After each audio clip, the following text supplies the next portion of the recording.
What's going on, guys? We are starting early. As you can see, we're starting early. Let me take my bag off. I was trying to go, I had a blood test and all that to go take, but the place was backed up and I didn't have my insurance card with me, the new one, so I had to come back.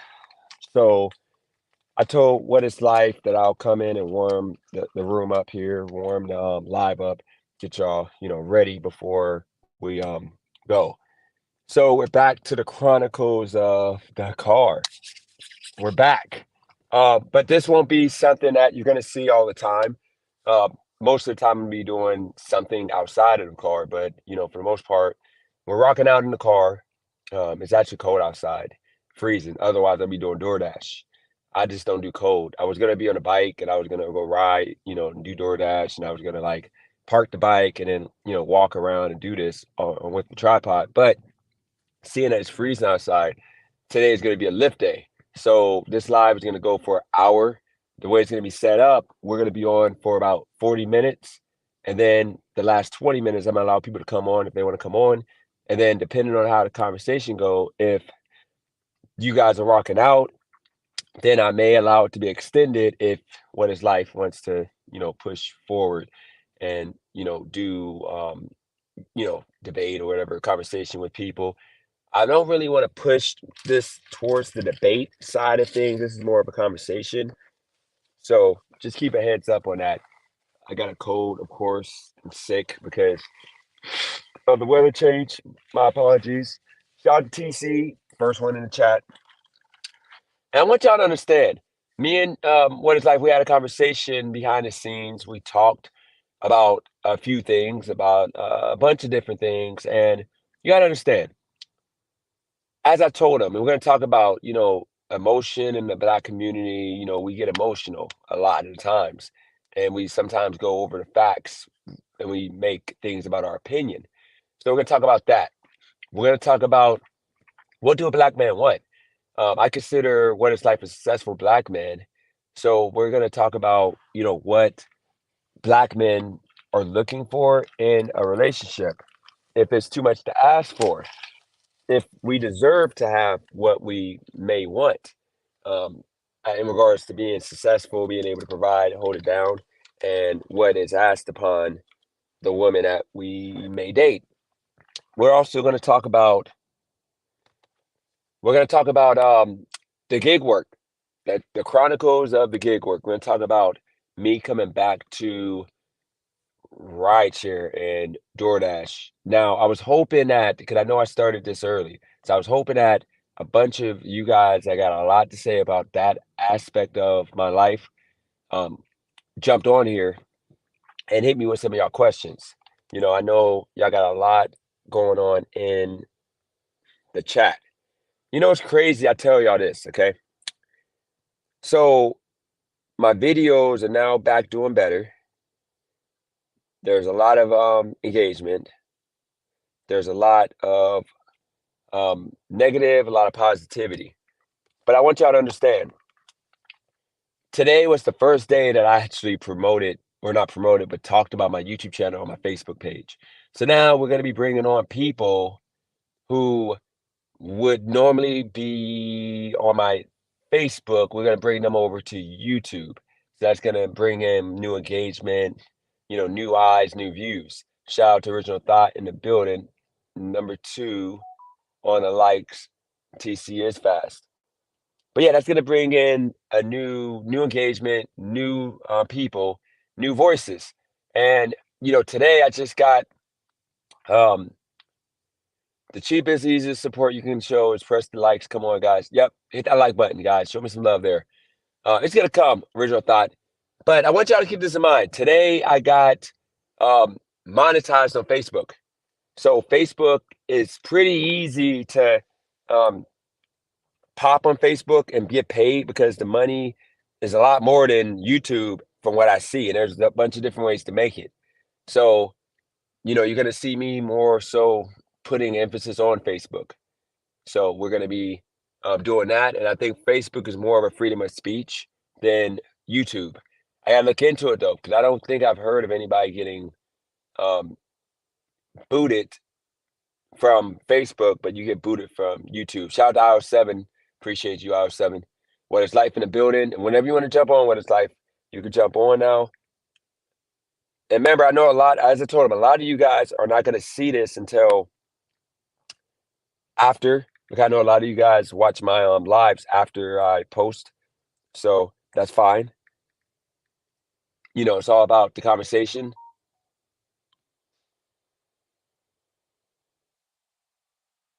Okay, looks like I gotta log in on my Facebook.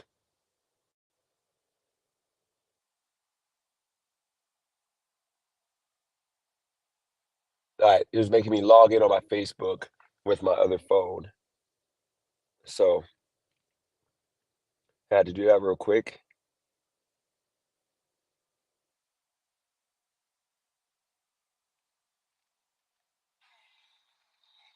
People be, I see now, just popped up, first thing popped up, people be biting my style. Now all of a sudden,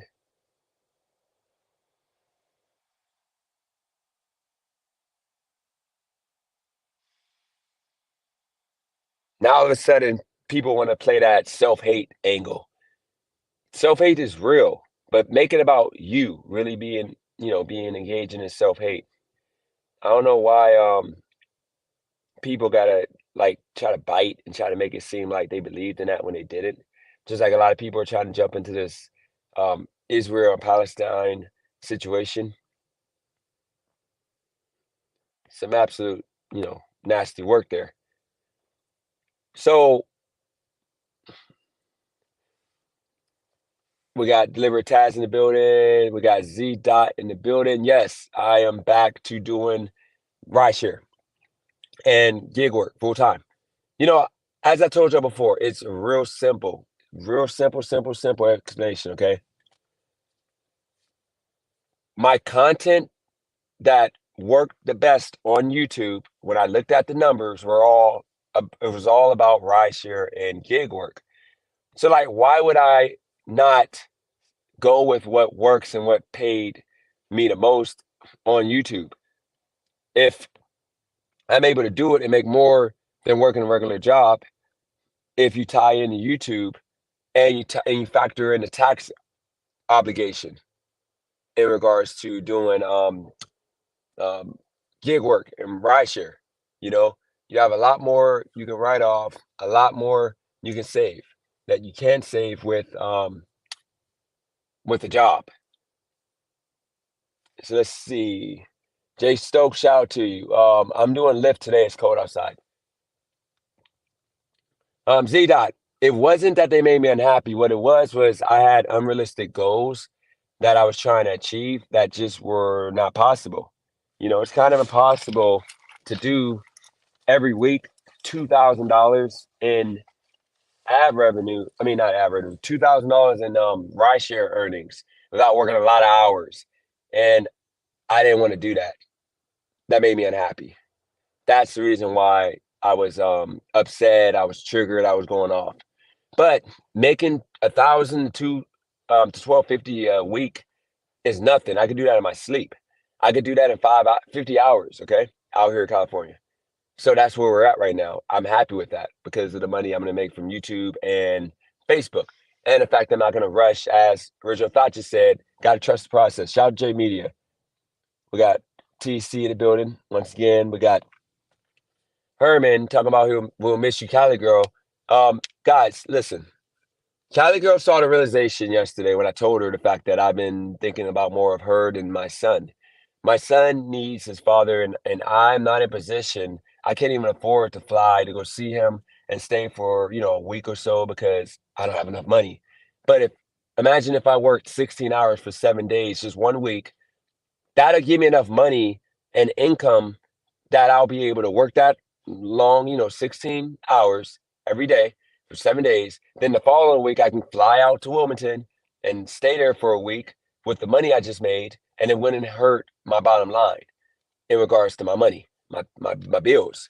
I'll be tired after doing 16 straight hours for a whole week. I can't see Cali Girl coming out of time, but I'll get to go see my son because I can make doing 16 hours.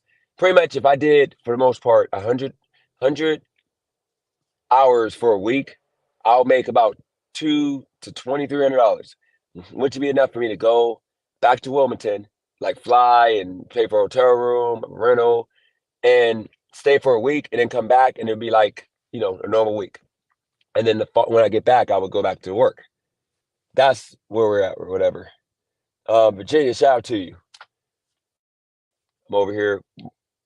We got what is life coming in a little bit. One thing we suffer too as and I don't want to make this a black thing, but it is a somewhat of a black thing because it seems like my black subscribers are the loudest voices that are screaming this 9 to 5. I don't know if people realize, and I talk my way out, I talk myself out of it, okay? But I talk myself into like this worker mentality, okay? You gotta understand, guys. The government, the man is putting you in this box of like feeling like you only have shout out to Nav in the building.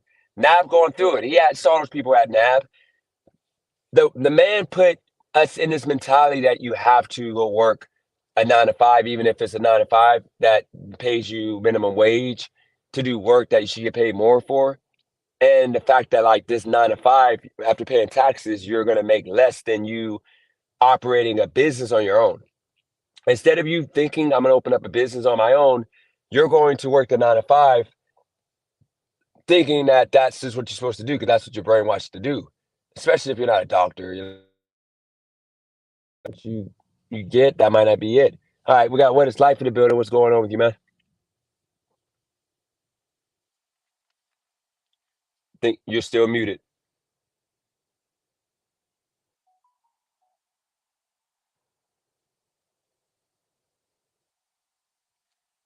Uh-oh. What is life? Yeah, sound you I'm hoping What's you up, might bro? be okay, what's going on? Okay. I was saying you might have bad I think you turned your mic all the way up. You might have blew people ears off, but we're good now. I just turned my phone down, so we're good. So My bad. so no, you good, you good. So we're gonna start off with let me pull it up here. We're gonna start off light, okay? We're gonna start off light instead of going into like what we're gonna go into here. We're gonna start off with this lady. She's getting a lot of slack, okay? Because she decided to um let me base the first topic. We're gonna talk about what black men want. That's the main topic that I want to get into. But let's start off with this lady. You remember when you were at me when I was in high school, not high school, but when I was in college, it was like 2005, 2006 ish. When you are with a woman, normally when you're like the first date, second date, if she comes back to your hotel, or well, not hotel, but your apartment, or a hotel if you're out, go out of town with her. Forget about it if you go out of town with her. But if she comes back to your apartment, usually she wants to have sex. She's gonna get it in. There's no doubt about it. Um, it ain't no cuddles most of the time. 9 times out of 10.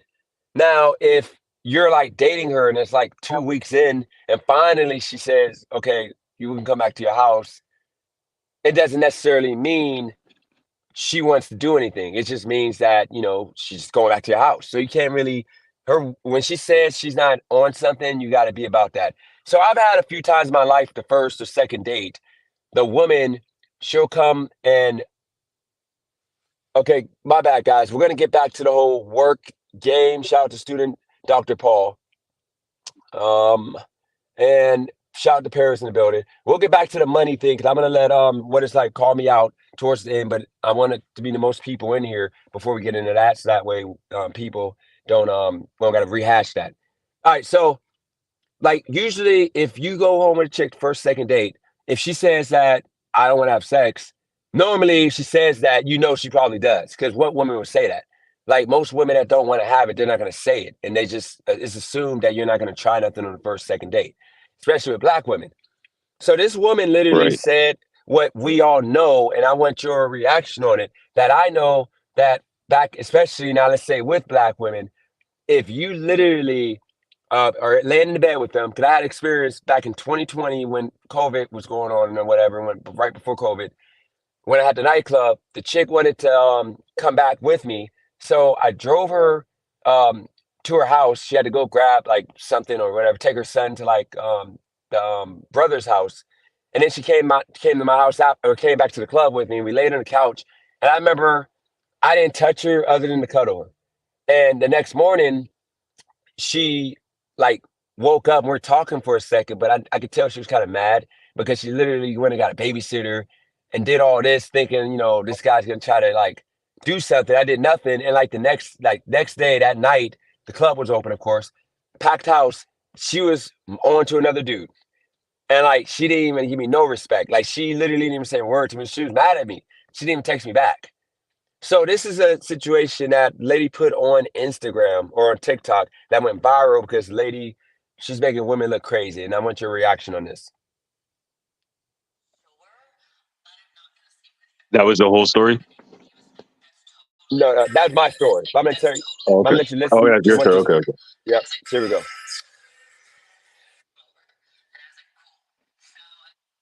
Let me get back to it. Start it over here real quick. And it's just a short little.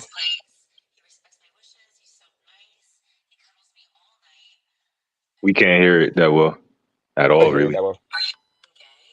Okay, it's got to start over. Can you hear it now?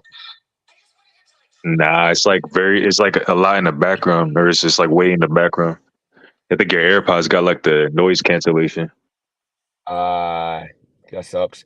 Well, we can't play that because I'm not at the house. So pretty much, You want me to play it? you're on your computer. Yeah. Let me send you What's the it link. on? Yeah. Let's, Now, if anything, tell me what it is because it's probably easier that way. Because oh, my phone and my computer are not connected. it's actually don't worry about it. So my question to you is this, like, because this is just a little short question I have in regards to what this woman did. What do you do in regards to a woman telling you she doesn't want to have sex in advance, and she comes to your house, and now she thinks you're gay because you didn't try anything with her? You want to know the 27-year-old me or the college me? Just yeah, college you, College me. So who's in like, 2024. okay. And like, what's your exact question? You're saying like, how would I feel if she moved on and I didn't take her up on the opportunity, even though she said no, or like, or are you Yep. asking me like, if she said it up front, would I still try? Type. Pretty much, if she did a TikTok video talking about the guy she went with, which was you, went out with, she told him the first date, she'll come back, but she doesn't want to have sex, don't try anything. And then they cuddled. She just said she wants to cuddle, and they cuddled the whole time, and he never tried anything. So the next day, she did this video and said that, like, why didn't you try anything? Like, I thought he would at least try so I could say no again, but he didn't do nothing. I think he might be gay. So I deleted his number and I stopped talking to him. Right, So what would you have man. done in that situation, you think, to avoid that? All right, to avoid it, if that was me, honestly, like, and it's hard to like think back to that time because I'm 27 now. I was in college, like what? I graduated like 4 or 5 years ago, maybe. Yeah. So back then, I might have been a little more dumb and like actually listened to her and not proceeded with having sex or tried to have sex with her. But like the 27-year-old me now, like I look at it and like I would know like if a girl's over your crib, like she wants to have sex. Like any type of chick who doesn't want to have sex, like, and you'll know from experience like she won't come to your crib, like, she'll try to like she'll just flat out tell you like, I don't want to go to your crib, or she'll just suggest something else like, well, let's go do X, Y, and Z. Personally, I can't say that's happened to me many times. It has happened, but like I'm the type of dude, like I'll set the expectation up front. Like, I'll flat out tell her, if I'm looking for just sex, I'll tell her that. Or if like, if that's the vibe, like you kind of just know like when you're messaging her, that's what's gonna happen. But I'm not going front like the younger me, I probably would have fell for that, and and I probably would have listened to her. I don't know if she necessarily would have made a video on me saying I might be gay, because I definitely would have been doing other stuff to show I'm not Yeah. gay. Like if we're not having sex, I'm at least caressing her butt, like, rubbing on her somehow. Like, Yeah. and there's ways to have sex without having sex type shit. That makes sense. So that's pretty much. I'll tell you, like with that, because I saw that yesterday, I reposted it because I know with me, the way I think now, I probably would not even think about trying to do nothing with her. Back in the day, I mean, I would try to at least like I would touch her and like rub, and depending on how far she goes, then I'll keep it going. But if she immediately stops me, then I would just stop. But that's one thing usually that women do if they say they don't, then usually they want you to at least try so they can get a feel for if it's like if they get turned on. But in 2024, it's rough because now if you do that, they can say that you did something they didn't want to do. So it's kind of like tricky. And it sucks that there's no like black and white, like, because you got women like this that's making it bad for men and for women because now, if, in the future, if anything does happen to her, people got evidence of her character. Right, and to your point, like just speaking, like I don't want to bring it to the race thing, but excuse me, as black men, that's a dangerous thing. Like especially like when you're fucking outside of your race, like a Yep. white woman, like especially a white woman, man, she could like ruin your life just lying on you. You know, bro, you could be messing with the most devious chick. She could do it just because she didn't like the way you gave her dick. Like it could have Yep. been some horrible dick, and she's just like, yeah, I'm gonna screw with this guy, or that could have been her plan all along. So it's a fucked up world out here, especially in 2024. Nope, absolutely, absolutely. And guys, by the way, we're gonna talk about the whole because I know the biggest topic is gonna be the gig work and the ride share. I saved a couple of comments that I think we're gonna go back to, but guys, we're gonna talk about that in a little bit. I'd rather wait till we get the most people on here before we do that. So let's get to the main topic I was gonna talk to you about. Black men, what do we want? Because we never, we asked that individual, the women, we asked them more so like what they wanted, what they were looking for, but we never talked about what black men want. And we're talking about the black men who are productive. We don't even have to say successful, because I deem you a successful man. I would deem me a productive man. Most of the black men in this country are productive. A lot of them are successful. So my question to you is, I talked to you on the phone about this. I said, in regards to me, when I'm looking for a woman, it doesn't matter black, white, whatever. If I'm looking for a woman, I want, now all natural, everything. I don't want no weave. I don't want no nails, fake nails. I don't want the classless of wearing like clothes that show your body off in a, like respectful way. I don't want you to wear a bunch of makeup unless it makes sense. I don't like colorful hair unless it's like two tone and makes sense. Um, that's what I look for. And in regards to like that's look and appearance, that's really the main thing I care about. And in regards to like life, Caligar is the first person that was actually productive and successful. Um, I don't really care about what you do because I know you can always figure it out in that sense. So in regards to you and successful men that what do you generally look for in a woman? First and foremost, say most important is I mean, let's be honest, the first thing you care about is looks because that's the first thing you do, you see before you Yep. speak. So obviously she got to look good. So let's go around it. They have definitely natural hair. I'm not a fake boob type of dude. Like I'm definitely not a fake ass type of guy. Like I don't know. Like if it looks good enough, it might be tempting. But like anything, like any plastic surgery type stuff, like I'm not really with it. I mean, plastic surgery on the nose. I mean, maybe if you had to do it type of thing. But if you did it because like you just what I mean, you just weren't fucking with the way you look like, and then you just did it like just to please like, you know, let's say white America, if your nose was too wide or something like that, Yep. then I wouldn't fuck with a chick like that. Definitely can't be fat.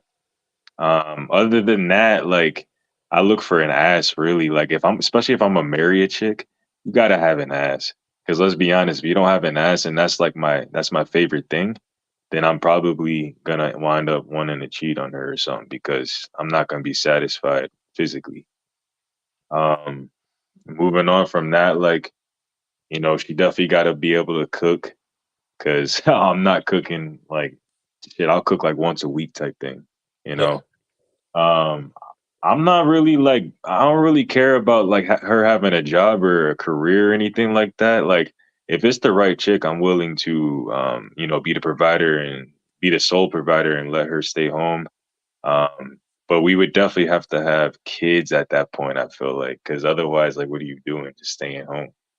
Yep. So, so yeah, just so a good mother knows how to cook. Got to be smart, like at least like common sense smart. Like you don't even have to have street smarts, but just be Yeah. like intelligent. And yeah, that's probably all I would look for. You know what's crazy? This is see, we're talking on like more so deeper level of what we want. See, this is the problem you face, and with our community, and I this is why we gotta have these discussions without you know arguing about it. But it's a fact sometimes that you have black men, for example. There's things that we all, for the most part, don't like as a whole. Now, there's a few, like small, like pockets of black men that are okay with that, like 10, 20%. So, for example, like a skinny, meth looking head chick with like colorful hair that rides a skateboard all day. Those legs to where like they got those legs to where, I'm trying to think of the legs, the kneecap is bigger than like the kneecap don't match the leg. They got tattoos all over their body. Yeah, Majority of white men don't like, I mean, majority of black men don't want that type of chick. We would never date that. But you have a small few, such as, Joe Money, because I know he wants to be included in this conversation. Um, he likes those kind of women. And he doesn't understand when we have a conversation, we're generally speaking what black men who are successful um, would look for. Because when you see a successful man like in Hollywood, you see athletes that are with black women. You see like Denzel Washington. You see all of these successful men out here.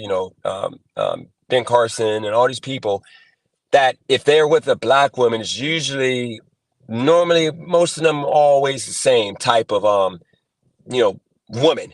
But when it comes to like, the small few, you have like men that date those type of chicks, but that's not the norm. Just like, you know, we see a lot of overweight white women with the tattoos. They, for some reason, a lot of black men um, would date them due to the fact that our standard of like weight is a lot different than other cultures. I mean, would that be a nasty stereotype? Would you say that we call women that like would be considered fat with other cultures, people, especially Asians and Indian and African, they would be considered, just fat. We call them thick or fat with the P. And like we be sometimes nah, like, like look at Meg the that's a Stallion. that's a fact. Nah, that's a fact. We definitely do that. And on the side on your point to like in regards to your point that we like favor women who are on the heavier side, I feel Yeah. like that's also because like we're stronger like naturally like our physiques and shit. Like if you look at the black physique, it's just like more denser muscles, like Okay. more cut up. We're just stronger in general. So like I don't know. I feel like that's why we like our women like that. Not to say we all do, but the majority. Okay. I And mean, we also tend to be taller too, and like just have bigger hands and shit like that. okay. Um, so here's the thing. And what I mean by Megan is fat is that okay, so fat is based on like banging hot air balloons. I don't know what you mean, Roy. So, Megan in reality, she's overweight. Now, if you're five, I think it's like if you're 5'5", you shouldn't be no more than 125 pounds. You have women that would be literally like 5'5", and it'll be like 220. Like there's a chick yesterday because I was watching a little bit of Kevin Samuels, and there's a chick that came up on there talking about she's 32. She's looking for a man that earns over 80,000 a year, and she wants a man that's all these things, no kids. She wants to get married, blah blah blah. But in a nutshell, she's 5'5" and she wears a size 22 dress. She said she was 350 pounds at her biggest, and now she's 250. And she did not see the fact that the reason why she's not married and, nobody's looking for her is due to the fact of her weight. Like, why most men, you gotta say majority of men don't date overweight women. Most men aren't attracted to that. So you have with black men, we're kind of forced into dating women that may be big and and like, why is that fair or right? And this lady, she was fighting Kevin Samuels, not realizing that she's the problem. She's the problem because she allowed herself to get to that weight, and he's telling her what she needs to do to fix it so that way a man will marry her. And she refused to listen. She just thought that she was, right. She thought that, that wasn't a factor. So my question to you is, do you feel sometimes like with black men, we're kind of like forced to have a lower standard of beauty in regards to like when weight is concerned?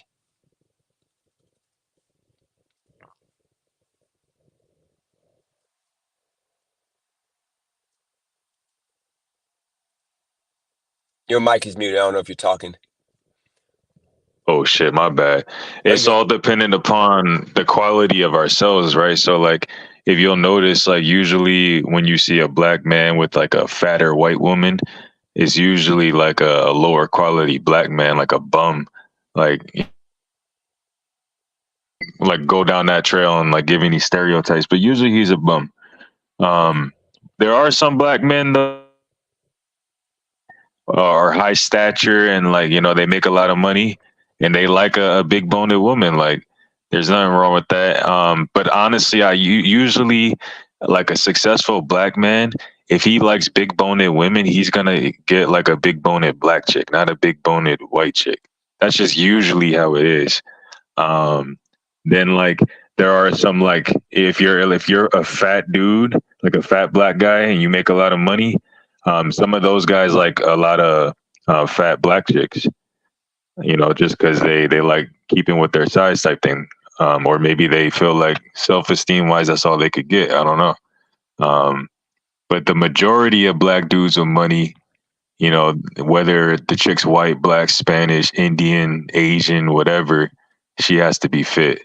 And he's going to be fit too, because usually successful people are fit because, you got to have your health in order for the most part in order to be successful in the other parts of your life. Yep, I agree. Um, and Rocco, come on, we're been see this is the problem when I was telling you on the phone, you can't make everybody happy. I've done nothing at all to Rocco. I'm just living my life. And you see, she actually has to throw Cali girl out there and just start drama. Bro, like I'm good. We're good. Like, let's not go there. Just leave her out of this, okay, Rocco? Like I don't get it. But I think that's another thing we got to deal with too. Like, and I'm trying not to be um I gotta see. I would never date a Rosie O'Donnell. Certain situation. I'm gonna be keeping a buck. I saw Joe Money Monday's pictures, and I see the women that he keeps in his company, and they're all the type of chicks with the bigger kneecap that don't match their leg. They look like they, skateboard all day and fall off the skate. They're just like those pasty, weirdo looking white women. That's Joe Money. So he's just upset because he doesn't like black women like that, but he tries to come on here and act like he's the supporter of black women, and like he loves black women. So you know I don't get why. But here's the situation. Once again, we should not be forced to like accept that. And that's the issue that I face, that I don't like. I just don't. I'm not attracted to bigger women. And you're right. When it comes to successful black men, if they're and here's the thing, if they are attracted to bigger women, there's gonna be a bigger black woman, but she's gonna be natural. She's gonna have her natural hair. She's gonna be beautiful in the face. She's gonna she's gonna be together. She's not just gonna be like just like I give up, like 350 pounds, 400. Because what you don't understand, what people don't understand is you have to get life insurance, you have to get health insurance, and you being that weight, that causes you to have to pay more in premium. And a successful man is going to look into that. That costs money. And then you got to have health issues in the future. A successful black man is going to also look into that. So y'all look on a surface level and y'all think that people are bashing, you if you're overweight, but it's a liability because, you don't want to be raising kids by yourself because the woman dies when at the age of 55 years old. And Right. that's a real factor. And I don't think people look at that. They just think, oh my God, you know, um, he's bashing women. No, it's just real. Like if you weigh that much, you're probably not going to make it past 60. So Yeah.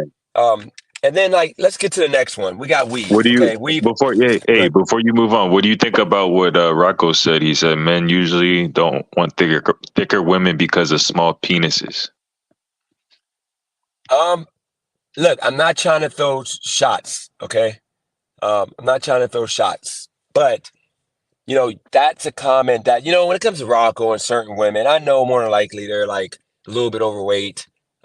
Maybe some of the stuff I'm saying, it affects them, like they might be bald headed.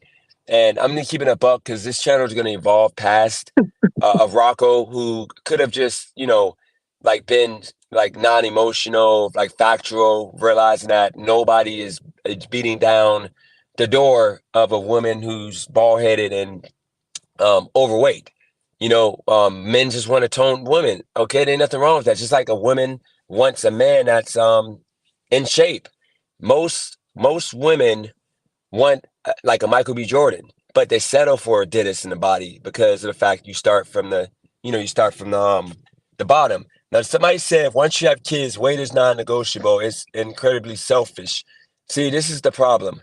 Um, and Rocco, by the way, um, I'm not gonna show it, of course, but trust me. Okay, I just added myself back to my Facebook. I mean, I put my YouTube on my Facebook, bro. Like, you see my friend list. Go ask somebody about me, okay? Like, literally, like 100 plus women. I mean, I'm sorry. Somebody would have came and talked some crap about me. But here's the situation. We're dealing with a situation that, like, even with the pregnancy, you see other women working out while pregnant and after pregnancy. What I understand, what it's like is this. When you go into a gym, really anywhere in this country, and this is going to come off as, once again, a shot. People are going to be maybe mad about me saying this, but do you really see black women in there other than the black women that will be called pick me's, the ones that are like usually around a bunch of white women? But do you see like a regular like black woman? But it might be different in Michigan. You're in a bigger, I don't. I've never been to the gym out here, so I can't speak. In Jersey, though, where I'm from, nah, I never. Thinking back, nah, I never saw a black woman. But I didn't necessarily go in like a all black town. I went in like, it was like predominantly white and Hispanic type shit where the gym was. So that could have been a factor. I think if you went in a black town, just to be honest, like you probably would see like probably many black chicks if you went in like, let's say like if you're talking about Jersey, nah, even Wilmington. Wouldn't you see a black chick in Wilmington? never. They were literally like the preppy chicks. You could tell too because they usually like they're working out with like a white friend or like they're literally like they just got that vibe. Like they got no tattoos on their body, of course, no weave, straight hair. They got that look of where if they went to like a bar, people would call them a pick me. Mm. Because now, you know how crazy this is. Like, and you can respond to this the point that I made. Friday when you had Ice Cube's girlfriend, she was ratchet. You knew she was ratchet. She was freaking like out of control. She was a mess. And then you had his mom, who was all natural, and she didn't like her because she was a natural. And then you had Nia Long's character. She was the natural, beautiful black woman. So the ratchet chick was a skit, and there was a joke because you knew that that's the chick that black men don't need to be with. That's a toxic trash chick. But you see how crazy it is that 20 years later, we made that the normal chick to where if you're a Nia Long, they made a name up. They call you a pick me to where they say that you're going to bow down to your man and you're going to be submissive. You're going to walk all over you. You're trying hard to be what the man want. Wasn't that what most women were like in like the 90s and 2000s and what women in other, cultures, how they are still? Or am I mistaken? Weren't they like Nia Long? Can you? Oh, like Neil? Yeah, yeah, they Like her were. character pretty much on Friday, like Yeah, that workout, she was jogging, hair was short, but she was beautiful, confident, yeah, confidence, no makeup. Like, yeah. I don't I understand. mean, to be Yeah, honest with you, bro, and I'm gonna be unbiased about it. Like it's America. Like it's not even just black women; it's white women too. Like it's really, and it all falls along with like social class most of the time. Like if you think about it, you go to like a rich white neighborhood, you'll probably see like a bunch of, not probably, you will see a bunch of like moms and shit walking around, strollers, dogs, whatever. Yep. With the kids, whatever. If you go to a black neighborhood, everybody's just sitting on the porch, like standing in the lawn, like sitting in the car, whatever the fuck, sitting in the house. Everybody's just stagnant instead of moving and shit. Unless you gang banging and running up and down the block and shit, whatever. So are you moving at work and shit. Then you're active, but everybody else is just sitting, like chilling, smoking and shit, like drinking. And so it is a cultural thing, I guess, like black versus white, but it's also like a class thing, because if you went to a trailer park, it'd be the same thing that you saw in a black neighborhood. If you went to a poor white neighborhood, it'd be the same thing, like garbage and shit everywhere in the yard, like motherfuckers just sitting there on the porch smelling like shit, all that. But if you think about what you just said there, and I'll make this point, and then we got to address this comment here. If you think about what you just said, that would be, you just said if you go to like trailer park, the trash, like park, that would be the same thing that happens when you just go into like the, majority of our neighborhoods. It's the same thing. So you see how like most of us, we're behaving in that trash culture behavior, where white people don't respect people in the trash community. But like with us black folks, we're supposed to respect people living in those communities, or not live in those communities, but respect that environment and the way those people are living, instead of trying to give them game on how to overcome it. Because trailer trash people, white people just leave them behind. They don't even try to help them.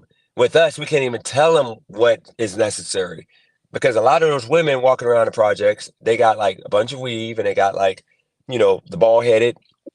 They got like all this stuff that could be fixed. You just tell them, hey, listen, you're beautiful, like natural.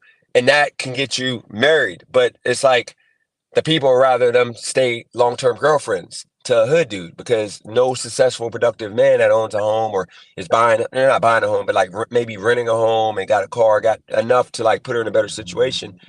He's never going to choose that stereotypical hood chick, because of the fact, like, he's going to think she can't be redeemed. So when you try to give her game, but before you respond to that, see, this is what I mean by like, this is an example of a person that behaves in that way. He doesn't want these women to be marriable, like women that would be chosen by men that are qualified. Because this man, who has no pictures with any black women, and all his Instagram pictures, all the women are white, like pasty skin, no tan. I'm talking about kneecaps, bigger than the leg, and like tattoos all over their body, and just they look like kind of methed out. Those are all the women on this man's picture, but he has all this standing up for black women to say.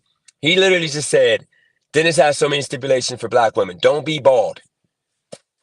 Bruh, why are you setting black women up for failure? Because even white women, if I told a white woman, if I was a white man, I don't really date white women, so I wouldn't even suggest anything, but white men would tell you they're not dating a bald-headed woman, white woman. It ain't happening. And like, literally, it ain't happening. I mean, I can't imagine. Not imagine. I can't remember too many Just to catch white you up. women. Yeah, go ahead. So what was that? My fault. No, keep going. Oh, and I was just saying, I don't remember seeing, you can tell me if I'm wrong, I don't remember seeing on TV, other than G.I. Jane, who's a meme, who's a clown. I don't remember seeing white women in Hollywood on TV or whatever with bald heads or like no hair. Because usually those women are like the TV moms. Those are the women that are like, ugh, like if you're a kid, like if you're like pretty much a teenager, you're not looking at a poster of a woman with like freaking short hair, like, oh, she's hot. You're like, yuck. Like there's no bald headed women like that you're attracted to in no community other than what we made being bald headed, beautiful.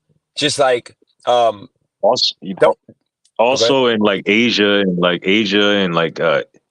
which includes like India and like Yeah. China and shit like that. Sometimes the women are bald and like beautiful, but yeah, and Africa. But keep going. Yep. But remember, that's their culture. I'm talking about in America. Right, Most right. of the women who are bald headed, who we call beautiful, are black women, because there are some beautiful black women with head shapes that can do the bald head. But most of the time, it's just the mental anguish or stress that causes them to like just cut their hair off and say, "F this, I'm gonna grow it back." And then then the man that they want got to deal with that if unless he's strong enough to say, "Okay, I don't. It ain't worth having that bald head." Looking because you're looking at him like you feel like you're with a man. Like, like if you're piping it from the back, you're seeing that like bald head. It's like, like 'cause most men got bald heads, like in this country. But then you say like, don't have weave. Why is it so much to ask for a woman not to wear hair that does not, or fiber that doesn't look like their hair? Like, is it so much to ask for from a man, as a man, that we as black men got to be the only group of people that can't ask for real hair? Or if you're going to wear fake hair, make sure it looks real. So get the expensive so that way it looks like real hair. No other women wear hair that don't look like theirs, because they do, they're called trash. And usually they're not dated. They're girlfriends and hookups. They're not wives. And then the last one, don't Yo, be pretty. What was that? I was gonna say you right, but the reason for that, I feel like the most part, and it's white America's fault. Like, and somebody mentioned in your comment section of that video you made to regarding like corporate America and whatnot. Bro, that's the issue with corporate America and just America in general. Like you're looked down upon if you have like a afro, or like you have afro textured hair. Yeah. Anything that's not straight or curly or anything like that. Like, it's frowned upon. So that's why people end up getting weaves in the first place. Otherwise, we'd be like Africa. We all be rocking our afros and our afro hair, and we'd be letting that shit fly. But everybody's so concerned with like what everybody else thinks, and it's unfortunate, but you have to be in most occupations. You can't grow your hair out, and you got to go get a buzz cut, or if you're a girl, you got to wear a weave or wear a wig or some shit. It's sad, but that's just how America is. But you can continue, my fault. Oh, no, you good. You good. No, cut me off anytime. It's all good. You're fine. So, because remember, like we're going back and forth. Cause I go on long tangents, so you already know. By the way, wordplay. Um, he didn't say that there's not overweight white women that don't move around. What he's saying is, once again, if the overweight white women, the men aren't checking for them.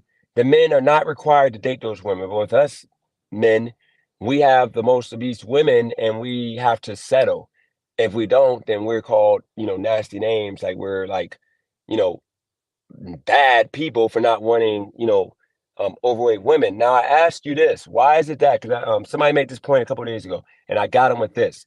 Why is it that women that come from Africa, or first or second generation African kids that are born from African, parents, like native African parents, second generation, and why is it that black women who pretty much were raised by white people, or black women who hang with white women, why when we see them in society, like we see them out like friend groups or whatever such, or just out, why do they never have weave and they got beautiful long hair? They're never bald headed. Their hair is never frizzy. Usually it's like curly or just straight, or it just looks good. It never looks like crap. Why is it Yeah, so easy for them to have nice looking hair without weave, but then it just seems like the women that that are around like poverty, women who are not from Africa, I guess. But why can't they have the same kind of hair? Like, is it something in the genetics that if you're from Africa directly, like first generation, second generation, your hair is gonna be beautiful? Or if you've been around, like if you just in the energy or the presence of white people, as a black person, your hair is just gonna automatically be beautiful? Why is that? nah, bro. It just The goes two are back to what different. I. It goes back to what I just said, like about the whole white America thing. That plays the factor into it, and the fact that they have parents that came directly from the motherland, like that's why, like their parents will not allow them to have that. That's like just like Cali girl having weave. That's just blasphemy. Can't have no fucking weave in an African household. Like they're gonna rock their braids, and the mom is gonna braid, and sister's gonna braid that shit every time for them. That's just like ritual. So um, that's why it's just all about the culture and like where they came from, and that's probably gonna continue for at least another generation. Like, she's probably gonna end up braiding her daughter's hair. And who knows, it might get dropped off after that generation. But Usually stuff like that lasts for at least like 3 generations. Okay, now I get that, but once again, I get that, but what all I'm saying is this: we okay. I'm trying on this channel when I have these conversations about more dating relationships, what men will want. I'm trying to set women up to be married, to actually be wives. Like you remember the I think the average marriage age is like 23, 24 in this country. Uh, but for us, I think it's like in the 30s. That's like the average age for us being married, as a whole. I'm trying to set our women up to be married. The problem is, if you have a channel that talks about like dating or relationships or whatever that is done by white people, they straight up tell the women what men want who will actually want to marry you, and it's no big deal. But then when it comes to us, we're not allowed to give the straight facts on what most married women look like for the most part, what most married women do. Um, I don't understand it. Like, how is this helping by us pacifying and not talking about the truth of what people need to do to get there? Just like we go on a men. I went on a men the other day, what we need to do, what I need to do. Like I told Cali girl, I should not have been in a relationship right now because I'm not qualified. Me coming to California and getting into the relationship, let's move away from the women. We can go into me as a man. I told Cali girl, I should not have gotten into a relationship with her when I first got here because of the fact I was not earning enough money. We're gonna open this panel up after this. I let What is Life respond to this, but I didn't earn enough money. I wasn't earning. Actually, I was earning enough money at the time, but when I came here, I wasn't ready because of the fact I wasn't making enough money to provide a home, transportation, everything needed to take care of business, unless I worked, long hours, which is what I planned on doing from the start. So because I did, oh my God, I think they got Uber for motorcycle. That is crazy. Mm, Oh no, that's that's lit. DoorDash driver. No, DoorDash driving, delivering on a motorcycle. Okay, so you pretty much you have a situation that um I came here for I came here and did it the wrong way. I wasn't prepared to be in a relationship. I just started getting. I went from my life being crap and struggle to where my life is great, but I put myself in a struggle because now I got to balance time in a relationship with somebody that I want to be with. Shouldn't have done it. Okay, she knows. I told her yesterday, but we did it because she's a saint and she's great and she played her part and made things great for me. I wouldn't be in a position if I didn't have her love, support, etc. So she's unique. But most men that did what I did would have failed and would be back where they came from. So in regards to that, like women in the chat, look, you guys should have a man that has a place, has if he does have a place, he has the means to get a place for the two of you guys. Can have got transportation to get you to and from where you need to go, unless you're in a big city. You shouldn't be taking a bus when you're pregnant with a stroller in a small little rural place. Okay. You have the means to earn money, make money. He's gonna respect, love you, not cheat on you. All these things are things that a man should provide. What is life? Do you agree that these are things men should provide, or should it be a project sometimes in regards to women dating a man? Can you? I was responding to stuff in the chat. Can you just give me a quick list of all the things you think men should be responsible for? You should have a place that can house you and the woman, food on the table, means to pay all the bills. And what I mean by all the bills is the fact that if she left, you can still take care of yourself. But when she's there now in 2024, she's gonna pitch in a somewhat. Um, you're going to, as a man, you're gonna love her, not hurt her, protect her. You yourself aren't gonna slip. Like you're not gonna go from 200 pounds to freaking 300 pounds, and not care. You're not gonna not shower. I had to deal with that situation. I had to get rid of a dude that was with somebody because he freaking wouldn't shower. He was just freaking gross. Um, these are things that I feel like as a man, sometimes in 2024, we're starting to slip as men and we're not really holding it down. I think that would be for a reason for women not to want to date us. Is there others that you see, anything you didn't agree with in regards to what women should look for in a man? Nah, I agree. Like you gotta have a crib. Like first off, the man is the foundation of the relationship and of life, bro. So you gotta have a crib, gotta have a vehicle. You know, I'm sorry, you can't try to date a woman and not have a vehicle. I'm just being honest. Like unless y'all both don't have a vehicle and you're you know gonna take the bus together and you guys like you know just concluded that that's fine, but you gotta have some type of vehicle. um or money for Ubers is fine, I guess. But don't be complaining about paying for getting from point A to point B when you're with her, if that's the case. So like I said, house, or not house but apartment, vehicle, um and a job, really. I mean, yeah, I mean those are the three most important things, like in terms of like physical things that like a man should have.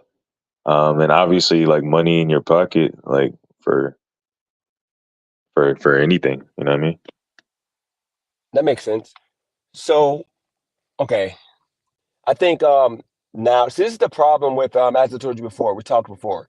Um, so we like the problem, and the reason why I started with that with the whole man thing is the fact that we're gonna go into we're gonna go into me and R7. I showed that comment because that was kind of what I got into, but you actually mentioned it first. I didn't see that you mentioned the first that comment you just made, but we'll go into me now, okay? Into this whole me going back into gig work and ride share. I think that's the main topic that people are going to be focused on, and people don't understand that with this channel, it's all about building yourself up. You know, overcoming adversity. You know, trying to ultimately be your best self. You know, this ain't about me bashing people or me like trying to act like I'm holier than thou and I'm better than anybody. You know, because I put myself out there where I got it wrong. You know, not a lot of men are going to say that they should not have gotten into a relationship with somebody at the time that they got into it because of the fact they didn't have everything together. No, most men are going to act like they had it all together. I didn't have that. And that set me back being here and not having that, trying to be the best word for never when I am not, you know, in position financially to do that. Hey, bro, So before you continue, we're I gonna get want to into run. the gig work now. So here I we want to. go. What a lot of people are having issues with, and I think Can, in can you our hear me, bro? community, we refuse to do what is best for you. We base our decisions off of what would make us look cool half the time, Dennis. what would make other people happy, what other people feel we should do.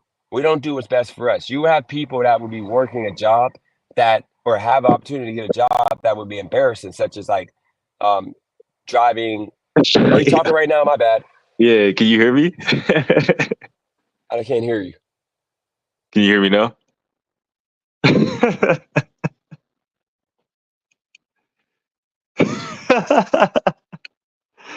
That's funny as hell.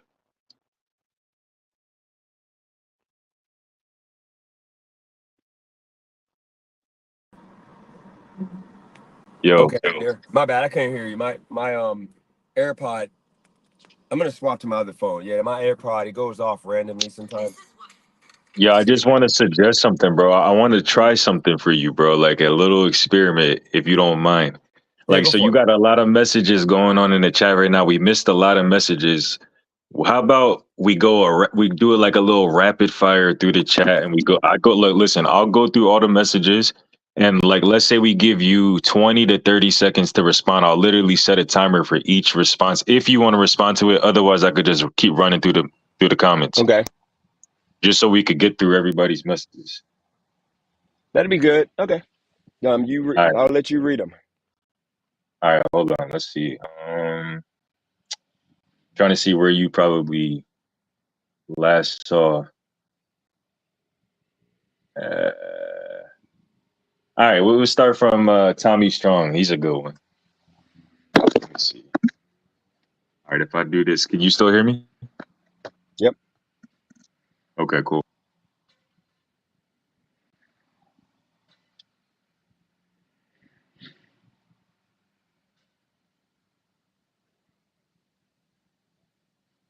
Are you talking now? Because I don't hear you. Okay, yeah. Can you hear me now? Yep, I hear you now. All right, I guess I can't go on a different app. But anyway, do you want 20 seconds or 30 seconds per response? No, we can do 30. Are you gonna respond too? Nah, just you. Okay, Unless we can do unless 30. unless it's for me, but like it's just you though. All right, so Me? first one, Tommy Okay. Strong said, Dennis, get a job. I have a job. Okay, he has a job. That's kind Razor of said, why are some you of these are gonna be hard to really do in 30 seconds, but I'll try. But go ahead. okay? Yeah, just let if you want to respond to it, just start talking. If not, I'll just go to the next one. Okay. All right. So Razor said, why are you hyper focused on race? Because I'm black and I'm referring my opinions based on my experience, what I've dealt with, the people around me who are for the most part black, um, what what I've encountered. So that's the reason why I gear everything around being black. Because no matter what, this country is set up based on race. That whole the whole narrative of like stop talking about race. We're all the same. I don't see color. People say that when you know they're doing something that they're getting a benefit over for the most part black people, but when everything's equal you never hear I don't see color because of the fact we're all on the same playing field. But as soon as it's something like a white guy who inherited money, for example, and he kept his money, family wealth, and he's getting all the women because of that, he'll say, "Oh, I don't see race. The women don't want me because of nothing, because I'm just this man." Instead of understanding that you got that money from, you benefited from, something Yo, that. time's up unless you want to keep going. No, go It's for on it. Go you. for it. We'll go to the next one. All right. And honestly, like a lot of comments just disappeared for some reason. So I'm gonna have to just start from where I'm at. Z Dot said, Dennis, you aren't even managing your own money as a man. No woman should be handling your money. I'm managing my money now, so that's fake news now. I got it on lock. Okay. Let's see.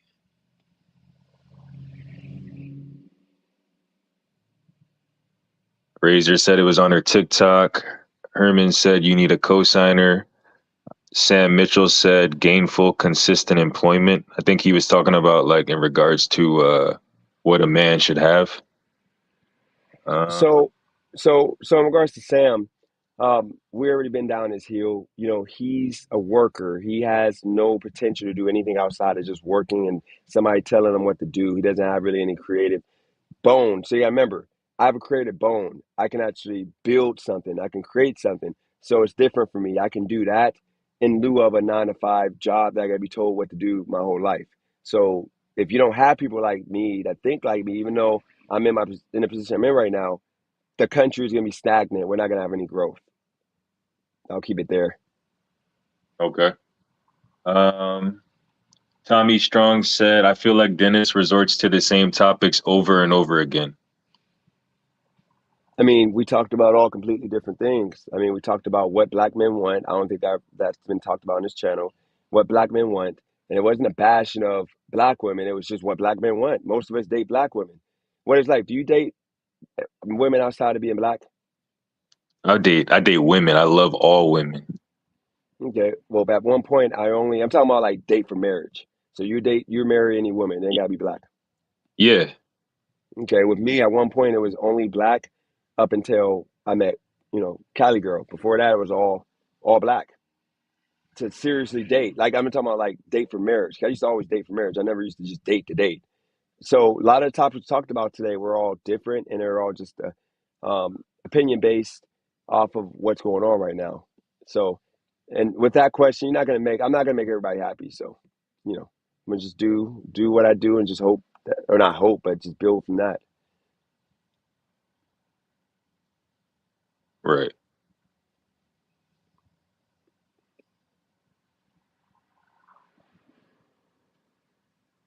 All right. You were lagging for me, but you're done talking. Yeah, I'm done. You got any more? Okay. Razor said, should a man need a cosigner at 38? Yeah. Okay. Um, Sam Mitchell said, as long as you don't have gainful, consistent employment, they're going to struggle. Simple as that. Hold on 1 second. What was that? Oh, you say okay. Thanks. Thank you. Okay. Say that one more time. Sam Mitchell said, as long as you don't have gainful, consistent employment, they're going to struggle. Simple as that. I think he was still talking about the same topic, like the what when we were asking when you were asking what men should have. Okay. I won't answer that again because we'll get into the whole rideshare thing after you do these questions. Okay. Joe Money says stagehand work was the best thing that happened to you, Dennis. You need to be around other men doing hard work for a little while. No, because this is what I mean by it. I'm assuming that he watched the video, so I would have to call that idiotic suggestion when you factor in I did 40 hours. I did 40 hours of the work and I made a total of I did 40 hours, I made a total of $740 after taxes. Gotcha. J Media said, but Cali girl was a blessing. She ain't broken out and she has her shit together. She ain't a bum. I don't know what he was responding to, but He's referring to saying he's referring to saying that I should like pretty much bow down, lay down, and do whatever she says to be with her because he's not understanding the fact that as a man, 5 years from now, if she was to break up with me doing everything we're doing right now, she's in a career. She's always gonna have her career. She's set with her house. You know, like if her mom and them ain't here, she has a house, $1 million house. She's good. She's good for life. That ain't me. I don't. I'm not. I told her I want prenup. I'm not taking nothing from her. So if she was to, for some reason, either break up or just say, like, say I can die tomorrow, I can get into a car accident, but just say she got in an accident or say she was gone like 3 years from now. Not saying I'm thinking about that happening, but you still got to be like careful with being in a relationship that you're not putting yourself in position to be okay after they leave. So if she left, I'll be done. I won't have any thing to fall back on. I won't own a home because me and her go to buy a home in 5 years. Like we're selling she's gonna sell the house for the most part. Like we're gonna get divorced if it happened. Like 10 years from now, sell the house. Now I don't own nothing. Um, it's the fact that I can't. Me being in California, not trying to take her from her family. I can't survive off of 50 to $60,000, which is what I would earn unless I do something that would be considered a career, such as YouTube, that would allow me to hit 100 so plus. And then last thing I'll say about that, I'm looking at the fact I want to help my family. That's just it. I want to look and help out my family. With her, she's in a position she doesn't have to worry about her family. All her family's good. They're all comfortable. They all got money. They're good. My family has nothing. So that's the thought that she didn't have. She didn't consider the fact that my family has nothing. My son, I want to make sure I have a home that he can, stay at and, and I could be with. If he comes to California, once again, I'm relying on her because she owns half the house. And, it's just a fact that I'm not, at this point, I don't feel comfortable as a man. That's the reason why I'm working hard. And if we breaking up, it's just, I got to work and do what I got to do to build this YouTube and earn money with the gig work. But we'll get more into that towards the end. okay. These two comments you probably don't want to respond to right now. You could save them for when you talk about rideshare, but I'll just read them. Yeah, You go could for it. keep them in mind. Sam Mitchell said, "Ask why he refuses to get a constant job that will give him gainful employment." And Joe Money responded to that, and he said he'll say that he can make more money with rideshare than with a job. Kids coming, bullshit, guaranteed. So I mean, just keep those two in mind. Okay. Um, Nab said, or I guess Sam Mitchell said, Uber is not a damn job. Nab88 said, "Get a job is a played out phrase. People get money in all types of ways." Tommy Strong said, "Dennis held a job for all of 3 weeks?" Question mark. You right at this point though, I'll let you do some more, but like we gotta like just lay off the haters. Like Okay. they're like thing is they're gonna always be mad. I think you're super behind and I don't wanna like All stall right. this out because right now I want you to remember. And actually this is what I want you to do. Let's make this fun. Only read out the comments that would like be like not nothing the disrespect for like Caligo or whatever, but something that would be tricky. A question that would be tricky that you feel is a valid question. Like just go Okay. down the line only with those ones, not the stupid ones that like I'm in California. keep in mind, taxes, they take out 30% minimum out of your check. So when you make, if I work 80 hours, if I worked 80 hours a week and made, the usual, which would be $20 an hour, 21, say $1,600 I got, I'm walking with $1,200 working 80 hours. When if I worked 80 hours with gig work and rideshare, I'm going to make minimum of close to $1,800. And of course, after gas and I might be at maybe 1,500. And then you factor in taxes, it's going to be little to none because your mileage, you're at a loss, which is why they're trying to make us employees. So there's a big difference from working 80 hours and getting 12 to $1,100 and working 80 hours and walking away with 13 to $1,500. I mean, it ain't hard to understand. You just got to do the work. But any tricky questions, just read the tricky questions, the ones that could stump me. Like act like if you were like hating me right now, the ones that would like make me look like a clown. Read those ones. Let's make it fun. Okay.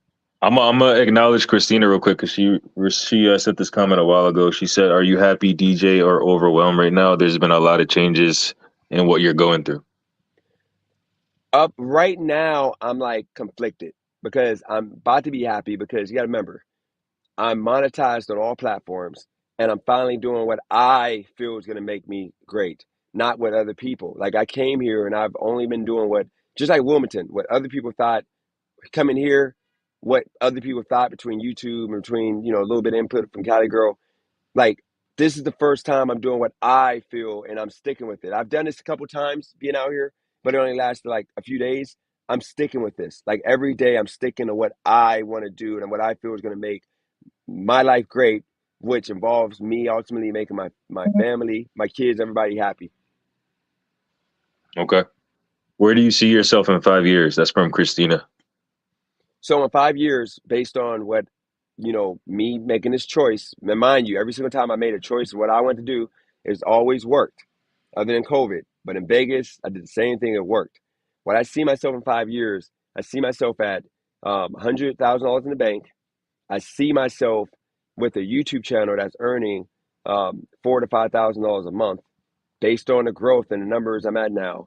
And then I see myself managing projects and showing the work that I'm actually doing with these projects, um, showing it through YouTube, which is, by the way, guys, I'm still in the project management. I do it. I start August. It's like 17th, 18th. It starts. That's why I see myself 5 years from now. And I see also myself being able to see my son every month because I'll have, you know, um, enough income coming in that'll allow me to make that travel um, to, get them right for high school basketball. So that's what I see myself doing. But realistically, what I will be doing is more than likely a job in project management while still doing YouTube and then doing a few bunch of other things. If I'm being more so realistic, because ultimately it's for the hope of my son when he turns 18, which is 6 years from now, or 5.5 years from now, coming to school here for basketball.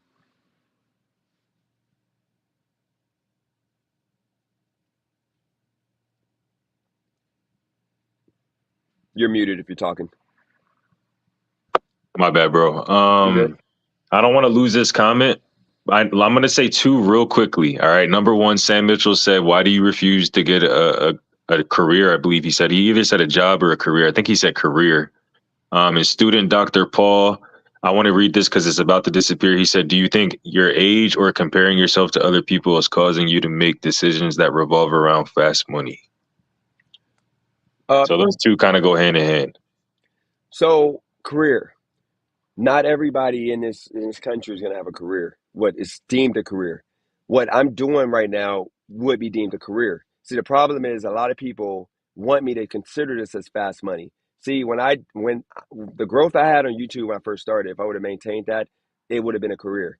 Now, what I'm doing with the growth I have on that with the YouTube, like I'm learning the ins and outs of actually doing it in a way to actually profit. So there's a bunch of different careers that can be made from contributing on social media. It could be through somebody, building somebody, or through yourself. And that's what people don't understand. I'm learning because I'm taking a course right now, and I've been doing it for like weeks, which is why you see a few of the changes that I made. They're not big ones, but they're bigger ones are coming. But I'm looking to make a career more so out of this, but the project management is just me learning how to manage a project. Where if somebody wants to, have a campaign through YouTube, through Facebook or whatever, where they want to, push a new product, a new line, or come up with a way to get a commercial out, or they want to implement something that will allow them to have awareness online. I'll learn. I'm going to learn how to create that project and manage it, and that's the point of me tying it to, and that's pretty much what the project management. I'm going more on like managing social media and online, more so commerce projects. So that's pretty much what I'm looking to do with the project management, which will ultimately be a career. All right. Capers or Cappers, I think it's Cappers. He said, if you could earn more money in Vegas, why not just move there? Actually, we spoke about that yesterday. Me and Cali girl, we spoke. Why don't you just go to California? I mean, Vegas. You do that right now. That would leave her with paying the full rent because I can afford to pay the rent at this place, and she doesn't want to see me in collections and not being able to rent or lease in California again. If we were to maintain our relationship, I would never be able to be on anything with her. So, you know, I would leave her with the bag because I wouldn't be able to go to California, Vegas, and pay for another apartment, and I can't afford to break the lease because ultimately I would have to break the lease because I can't rent it out, and I don't want to sit here, and that's the point. And I don't get my money back if I tell them I want to leave early. So it's just not feasible for me to move to Las Vegas right now because it wouldn't be a point because I'm going to make the same amount of money there that I make here. Just I won't have Cali girl, so I'll just be working um, more hours because I wouldn't have any time to see her, but it would be the same exact money. All right. I'm almost caught up with the chat. There hasn't been any questions in the last like 30 comments that I read, but Wordplay said he directed this comment at me. He said, shaking my head, how you gonna let this man sit up and blame other people for his decisions to quit rideshare like we all don't remember the rants of him saying how those apps take advantage of people and how he wasn't meeting his goal. Um, I'll let you respond to that after me if you want to, but my quick response is just I'm not here to like judge him on what he's doing. Like honestly, like I've given him advice in the past in regards to like money and shit like that. But I don't really care about what he's doing like when it comes to how he's making money. You know what I mean? Like I do care that he's hitting his goals that he says he's gonna hit. But outside of that, like as long as he makes the money, like I don't care how he makes the money. So I'm not gonna sit up here and like talk about it because I really don't care. I just my gripes with the channel in the past have been in regards to like just like a feeling of inequality, between I guess moderators and like normal people. And then also just like also Dennis not following through with his word. But I never had an issue with like him doing rideshare or him doing a job. I don't really care. Okay, so I'll respond to it like this. I put the link up. If anybody that's going to be sound mind and logical and speak on facts, not feelings, based on the past, let's break this down, okay? Because I don't know if people didn't watch the video. I don't know if Wordplay didn't watch the video or not. But here's the situation. I came here with the goal because of the fact Wilmington, I was overwhelmed. I had a manic episode. But I came here with the goal of working um, every single day for 12 hours a day. And that would allow me to make a minimum of $200 a day. The whole goal was to do that for 3 months and accumulate 18,000 minimum. Okay. And then after gas, tax, and all of that, have $10,000. But I was going to be doing YouTube at the same time. So my YouTube money was going to come back up. That's what I had planned. That's more than a regular job, period. That's just what it is. And I'm a hard worker, and that's what made my channel great. But in Wilmington, I couldn't work as hard because the city died. Like literally, I didn't know that September is like the dead period. So from September all the way to, for most part, March, it ain't as busy. And then with Spark and the gig apps, they got watered down because they started allowing the illegal immigrants to get on apps. So I wasn't making money in Wilmington. It was a struggle. So I was hemorrhaging money. I was stressed out because I couldn't do YouTube content all like that because I was just angry because I wasn't getting money because the rides were crappy, and then DoorDash and all of the apps were just watered down. Spark was like impossible to get past $1,000. It caused me to go crazy, and that's what happened. So when I came to California for those 3 months, the first week I grinded it out hard. I made like freaking $1,500 the first week, but then at that point I started getting comfortable because it started being me spending time with Cali Girl every single night because that was around about when I got that room. I got the room the second week because I was sleeping in the car for the first week, and then I got the room, and then um, I started hanging out with Cali Girl every night, and I changed my schedule to where I tried to work in the morning, and the morning is trash anywhere really during the week, other than the weekend. So my money, I wasn't able to achieve a number that would put me in position to actually achieve anything. So that lasted for like a few months, and then it got to the point that I ran away from rideshare because every day. Okay, I'm gonna be real with y'all right now. My day consisted of me waking up like 9 a.m. and then I would work until like 4 to 5. I wasn't getting deliveries really because it doesn't get busy until like 2, 3 o'clock here, and then it's nonstop. But I knew Cali girl got off work at 5, and she would either come with me. Then when she was with me, I'm not trying to drive her around while I'm working. When I'm working, I want to work. I don't want to be playing around and lovey dovey. I ain't trying to do that. So it always ended up me doing that, or we're at the house hanging out, and I was trying to do YouTube again, and I was making money because the money was from once again, three to late. That's been the situation for the past year. Okay. I messed up, and I told Cali girl yesterday I messed up. Not with being with her, but I messed up with getting in a relationship with somebody and not focusing on the plan. I was literally making enough money through YouTube and doing, ride alongs and having conversations with people while working and working before I came here. Then when I came here, I completely went the other way to where I was making half of that.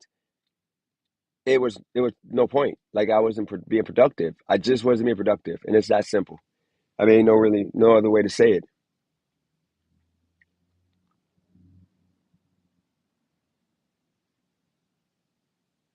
You're on mic. Is muted. If you're saying anything, Damn, I gotta stop muting it. All I was saying is relationships are fun and all, but yeah, they are very distracting. And as a man, it's hard to reach your goals when you're, constantly worrying about how your girl's feeling, and then you gotta spend time and hang out with her. And even when you guys are in the same room, sometimes you could be, in your case, you could be doing your live or something. And I'm not saying this happens, but like, let's say she's just feeling moody and doesn't want you to do that live, then it just changes your mood and affects the live, and then you can't go live when you want to go live, and it's just like, it just piles up. So I get what you're saying. Relationships are hard. I mean, think about this. Okay, this is why I said I put the link up. I don't want nobody to try to jump up. That ain't going to be sound mind and just logical. I told her this yesterday, and she said, "That's hurtful." Like you pretty much, because she's invested time and effort, and like it's hurtful to have somebody say like Cali girl, you gotta understand. Like like I'm built to grind and work and be a freaking like beast at this. So you gotta understand. I came here to work 12 hours a day, and then I was gonna take off 2 days a week, and then I was gonna those 2 days either have a phone to sell or do some YouTube, do something that was going to be, and then the YouTube money that divide that up per day, like pretty much $200, and however much I made, like if it was $1,000, I got 5 days I take off. Okay, I don't do nothing, I just chill. But what I told her was, um, that'd be the time we spend together. But I told her that when we're sitting down watching a movie and or watching TV for 4 or 5 hours when I could be doing YouTube. Like y'all seen it. I've been on live at like 3 o'clock, and she gets off work at 5:30, and then immediately I look at her, and then y'all be like, "Oh, it's time. You gotta get off." And then Right. like I'll get off, and then like I'm just sitting there watching a TV show until 9 o'clock, 10 o'clock when she goes to sleep. We're watching Son of Anarchy. That could have been time that I was using to make YouTube videos, to build my channel, to promote on Facebook, to do something that would ultimately equal dollars. And she was hurt when I said that. Like, what? You're pretty much saying you want to spend time with me. I'm like, no, I'm not saying that. What I'm saying is, like, girl, we got a lot of future we got to pay for. Like I got a house, I got car, I got stuff I got to pay for. Like we don't got time to be sitting here for 5 hours, like freaking 30 hours a week just watching TV shows.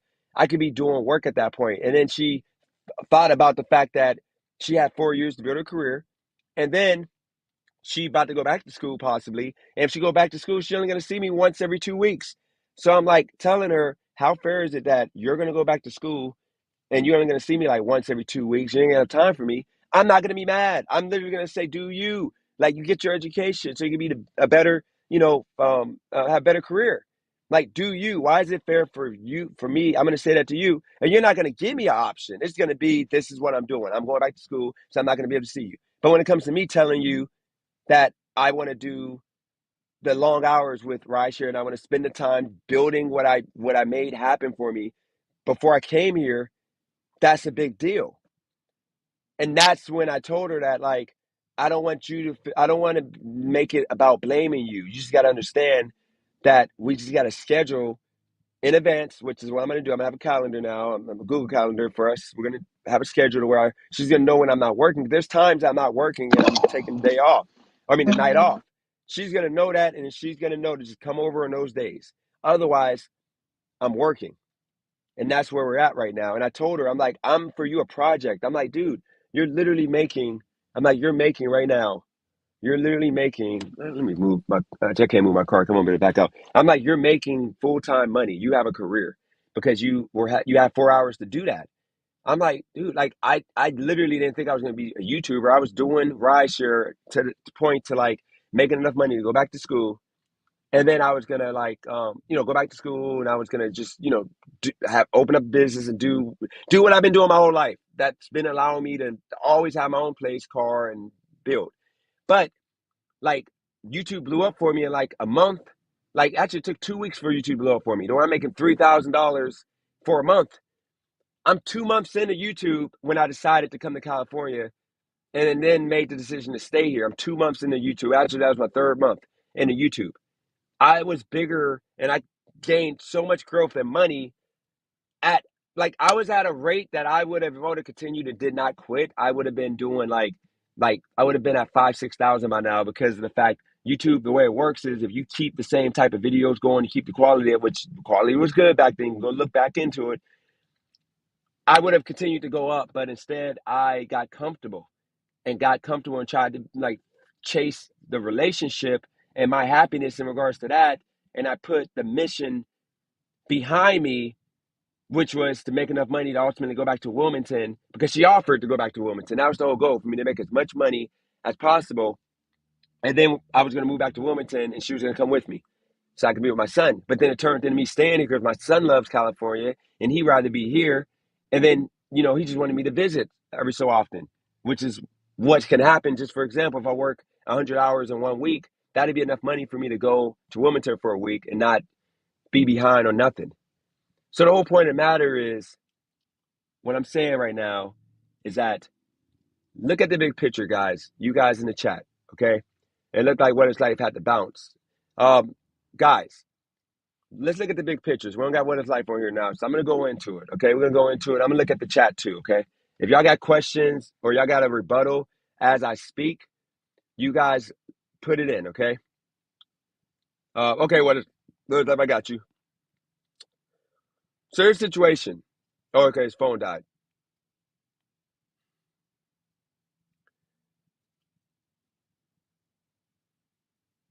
You're right, Mav. Shout out to Maverick. You're right. So here's the situation, guys. Right now, okay, I have 2 months out of the year that I've made at least. Actually, I'm not even gonna go there. I'm not even gonna go there because you got people that will call on FBI and cops. I'm not even gonna go there. Guys, put it like this, okay? With me doing, with me doing rideshare, the reason why it was hard was because I'm in a relationship.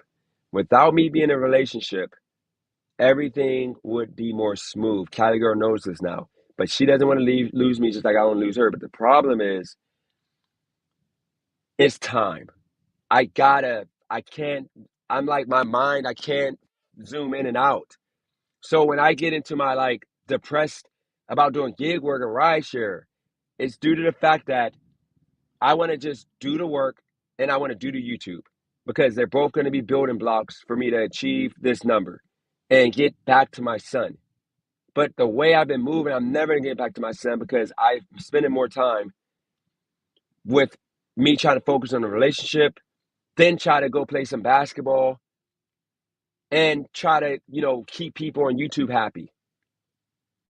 That's the reason why we don't have any progress here, okay? People on YouTube happy. That's the reason why. You see, you're echoing the back. My So, bad. Dennis, should you multi-app DoorDash, Uber Eats, and Roadie? Roadie sucks here. Uber Eats, I'm deactivated from Uber. I can do. Look, here's the thing, app. Right now with Lyft, I don't know what it's like. I don't know if people know this, okay? But I was doing Lyft the wrong way, okay? I didn't know. Like, first off, you're supposed to drive certain hours. So if you work later hours, so during the week you want to work usually 9 a.m. to say 9 a.m. because you want to only work like 3 weekdays. So you do 9 a.m. to like say 7. You do 10 hours. That pays you $220 for those 3 days, 220 each day. Now, if you do, you gotta do Friday, Saturday, and Sunday. Those days, you're gonna make. You gotta do the whole. You gotta do the whole 10 to 12 hours, depending on how busy it is. But those days, you're making $250 to $300. Okay, so it allows you to make between $1,000 to $1,200 with Lyft. With me having a motorcycle, okay, the motorcycle allows me to do DoorDash, and I could just pull in and park like on a curb and just go get the stuff and deliver. So I'm literally averaging when I do DoorDash like $25 to $30 an hour. And the way DoorDash works is I don't make the money right away. That Prop 22 money that comes in is almost like half of what I make. So I'll make like on average, just say like 15 to 16 an hour. But then when that Prop 22 money hits, that's an additional 10 to $15 an hour that comes in because of the way Prop 22 works. So by me having both the Lyft and the DoorDash game, but DoorDash is only good during certain days. You got to look at the map, and if it's red in like a city that's like now I know a half an hour, 45 minutes away, I ride my bike there, and then I do DoorDash there for like 5 hours, and I'll make like 100 with Prop 22 money. In 5 hours, I'll make like $120. Shout out to wordplay. And then, you accumulate the fact of me doing now what people wanted on this channel, which is gig work and motivation and working hard and giving people a reason to get up and get off their butts. Me factoring that into my life of work, I'm making money on YouTube. I said, you remember, y'all all witnessed it. And when I got rid of that evil villain on my channel, I said that I want to make YouTube work again. I was making $200 a month for the most part on average, 2 to 250. Literally 3 weeks ago, I told y'all I'm gonna make this channel great. And what did I do? I started off with that Eli situation with Christina. I'd used that to make money. I didn't know I was gonna get that many super chats, but either way, that was the start because I knew it was gonna bring a lot of people on because I knew that he was a big enough, like people hated him. Like last month, a check for 650 coming. Okay, even though 200 of that is Christina's. But this month, I'm projected at $700, $704 right now. Like it ain't a fluke. And now I'm monetized on Facebook. So now I got a whole new one. Facebook pays more. And I haven't even put none of the stories I told y'all on my YouTube and none of the journeys on ride share and gig work that is fascinating to a lot of people because a lot of people can still do it and ain't completely dead. They're going to get that on Facebook. So I'm going to get paid telling the same stories I told on YouTube. I'm going to tell them on Facebook. And I'm going to get that engagement and get the people, the same people that you guys are, they're going to be on Facebook because I got memberships and all that right now available to me. I'm going to use my own original content. So you guys are looking at it in a small scale of like, y'all, like a lot of people hate me and think I'm lame and I'm a loser. Like the one man that came on my channel, I didn't know he said it until after. He literally called me a loser. Or when I said I'm lit, he said, no, you're not. Yeah, I'm lit. I'm sorry. Because guess what? Like at any moment I can pop off. And even without popping off, I'm still doing 300-400 people, which is still, bigger than 99% of the other channels. And on top of all of that, I've never not got paid on YouTube. It's just the consistency. And the last thing I'm going to say, guys, think about this. I did last month, 650 coming. This month, I'm projected at 704. That's with me not having more than 2 days the past 2 months that I've done more than 3 videos. With my channel algorithm, where I'm pushed, my happy point is doing 3 videos, pre-recorded videos, and 1 live a day. If I do that, that's going to get me to push I haven't done that, and that's on me. So that's the reason why I'm telling y'all I don't want to give up on this YouTube, because when I say I'm going to make it happen, the numbers double. Just like in January with wordplay, I told him I'm going to make it happen, and I hit 550. And it ain't a fluke. It's just with everything going on, I keep letting people come on my panel, and then people tell me what I need to do, tell me how stupid I am, this and that, and then that goes into playing me into not doing what I feel is best for me, and then it's the relationship. Kylie girl, we already talked about it. We're good now because she's about to go back to school.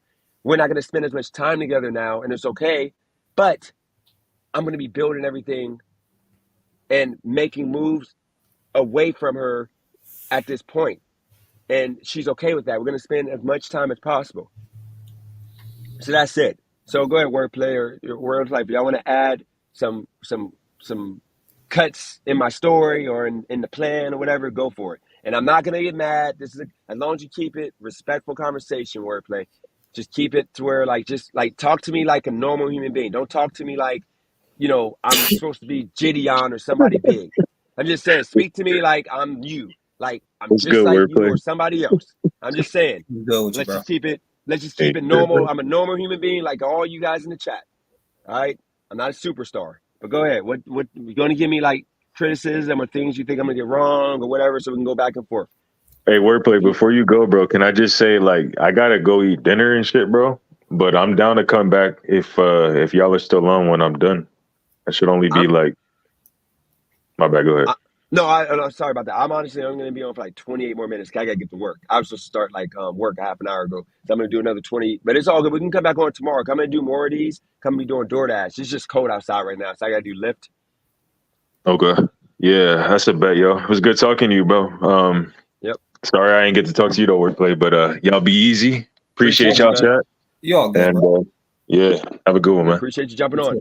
And by the Yeah. way, wordplay, I'm gonna keep every answer to 1 minute. I'm gonna try my best to keep it within 1 minute, 1.5 minutes at the most. So if I go longer than that, then say, hey, all right, because I want this to be productive. So I'm not gonna stretch it to like 5 minute explanations. But go ahead, anything you want to ask me. You got the chat working for you too. If you want to, I missed play off them. I missed the first half of what you were saying. I had to use the restroom. Okay. But from what I'm seeing, Z Dot says what's going to be different this time. Okay. So difference is structure. So all the other times I said I'm doing ride share out here, I'm trying to make this all happen. Never any structure. I never had a schedule. So what I'm doing, and Cali Girl is gonna participate in regards to this. I'm going to have a schedule that I'm going to put on my website, and I'm going to put on Discord, to where I'm going to work 5 days, 10 hours a day. And then I'm going to do the 2 days I'm off. I'm going to potentially do, DoorDash. I'm going to do DoorDash for sure for at least 10 hours a week. So I'm working a total of 60 hours. But DoorDash is going to be more so me doing YouTube and talking to you guys while doing DoorDash. So I'm not considering that a job like rideshare. That's just me making money while doing this. But is going to be a set schedule, and I'm only going to work those times. And at that point, I'm done. I'm not going to, try to stretch it 12 hours a day, and then my mental health and all that. I have ADHD. So when I don't keep to a schedule, it makes me go crazy, which is why every time when I go crazy, it's because my schedule is off balance. Like, and it's most of the case of Cali Girl randomly saying I'm going to come over, and instead of me saying, no, I can't, I got work, I say, okay, I'm coming. And she said that yesterday. Stop blaming her. So no longer will I blame her, and she's not going to ask me unless it's an important thing, like her mom cooking dinner and want me to come over. Other than that, she won't ask me to come. So you won't see that breakdown a month from now or 2 weeks from now. That's the biggest difference. I could have sworn you said that last time. Yeah, I told Cali Girl the same thing. Let me get into that, because I'm tired of people saying I'm blaming Cali Girl. Cali Girl is not to blame. What happens is this, guys.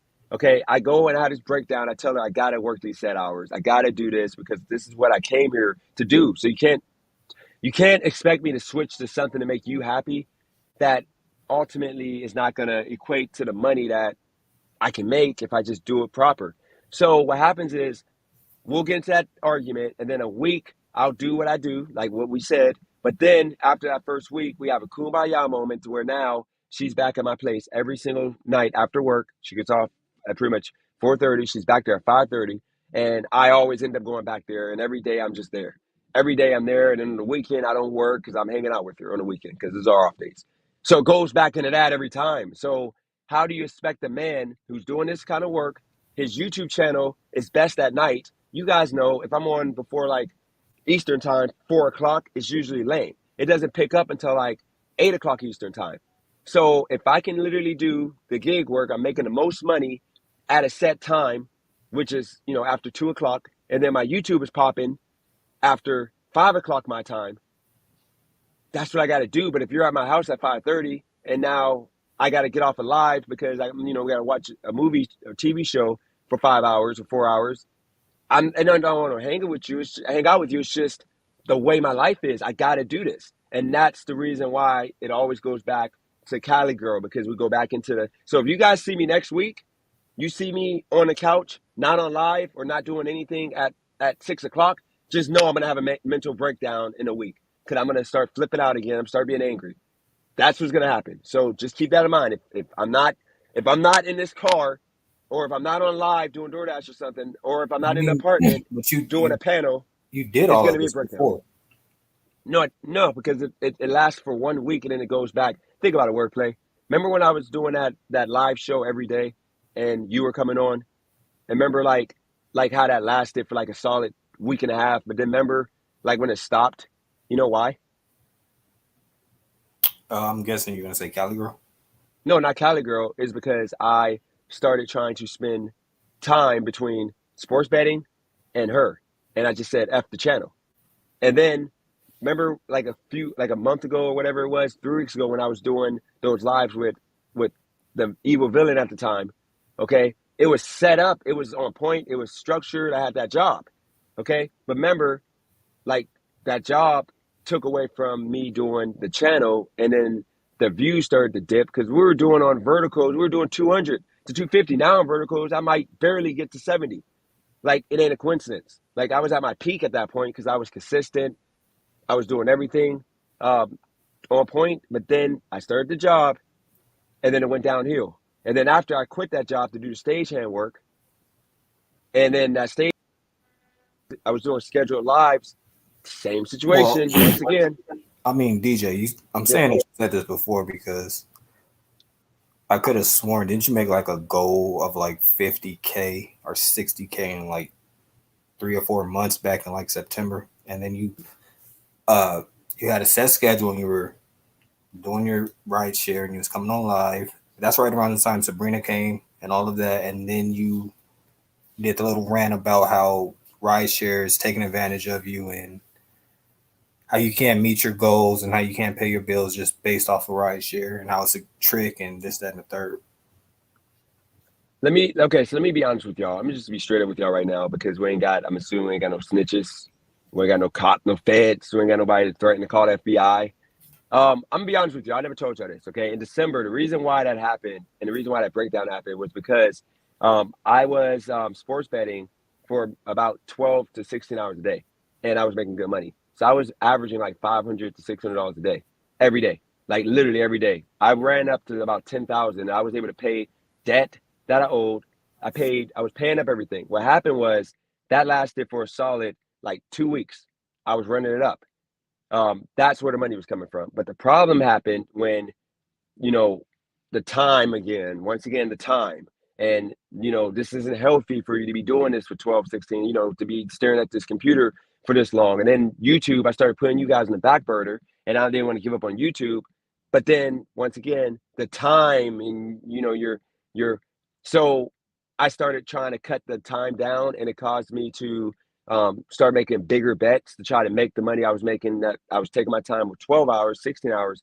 I tried to do it in like 6 to 8 hours, and that started the loss, the downhill spiral of losing. And it got frustrating because then I literally sat there. The last day I did that, I sat there and lost like $4,000 in one day. Literally one day, not 4,000. It was like 1,500 the day before, and then I lost the rest the next day, literally. And I was so angry because I'm like, dude, I'm going to sit here and do this because I'm fucking killing it. Let me do this, because ultimately it comes down to it. If I did this for a whole year and if I'm killing it like I am, look where I'll be at. Like if I made freaking $200 a day, you know, after taxes, we're at 50,000. So that's the reason why in December, once again, that $50,000 goal, I would have hit it, but I got pushed away from just doing that. So look, this ain't about blaming Cali Girl because I made all these decisions. These are my choices. I got mental health issues to where sometimes I take people's suggestions to heart instead of doing what I feel is best. And if the person doesn't want to deal with it, just tell them to go fuck themselves. And that's sometimes Man, what I you gotta haven't say. seen you take nobody's advice. Think about what I've been doing, Wordplay. Think about it. I was in Wilmington making last 2 months, 10,000 a month. I come to California and I could have did the same thing. I could have literally worked every day and I could have I wasn't, dude, I'm a hard worker. Like I've been working because I'm used to working the 10, 12 hours. Like you got to understand, it's embarrassing that Sam Lee and then the guy that I talked into quitting that security job to do rideshare every day, like I was doing it. He came on here and told y'all about what I did and he made $100,000+. He showed y'all the numbers. Dude, that's me. So think about it. If Yeah, but that's you me, said that before, and then you hit a wall. that's the point. I'm saying, think about it. If that's me, they're doing it in California. I can do the same thing. It would be something that's interrupting my grind without us blaming anybody. That's the point. Like I'm not doing nothing but trying to work. That's the point. But like I said, me and Cali Girl were cool. We're cool now. But she's understanding that I gotta focus for even 1 year. I gotta just have the focus. I wasted a whole year and a few months being here, not getting to the goal of being back to with my son financially. So you gotta understand. I'm She confused. understands Isn't a this. woman supposed to be like a benefit and add to you and like help multiply? This is the Or thing. like you go out and you get food and she makes a dinner. You go out and you get a home, or you get a house, she makes it into a home. Like, isn't a woman's, well, I don't want to say place. I don't want to sound egotistical or like a sexist, but isn't that like one of their attributes to like add on to be an asset? That's a weak woman. Like that, you gotta understand difference from Multiply strong. everything that you got. That's a No, weak woman. no. Let me tell you, no, because that ain't how it happens. Okay, like generally speaking, you gotta remember what you're talking about is this. Most men, okay, the men who are successful wordplay. I'm talking about like successful boss men, especially the black men, successful boss men. They're never at home. They're usually working long hours in the office. Like most professionals, unless you're in like a niche career, like a job, you know, you got something like you're like if you're an event planner or you're like a construction, you know, canvasser, you know, like what you know these jobs that are like you're making like 100,000 plus a year. Okay, you're literally working 70, 80 hours a week. Period. It ain't no ifs ands buts about it. Unless you're like a job that you're just specialized in. But even lawyers, their lawyers are working 90, 100 hours a week. Okay, they're making $100,000 plus a year. Professionals. So you gotta understand, wordplay. They don't see their kids. They don't see their family. They don't see anybody. They're focused on work. They're tired. They don't have time for nothing other than the two vacations every year for a week. That's all they do. They don't have time to be sitting watching Netflix and hanging out. Okay, so you gotta understand. Their women, the women that they're with, understand that. So the woman they with is there to take care of the kids, take care of the home, make sure the bills, make sure everything is taken care of. While the man just focuses on work and that's it. No, nothing but just work. Being the best at whatever career he's in. The problem I face, wordplay, is that for me to be the best at rideshare and the best that I can be, the number is 100,000.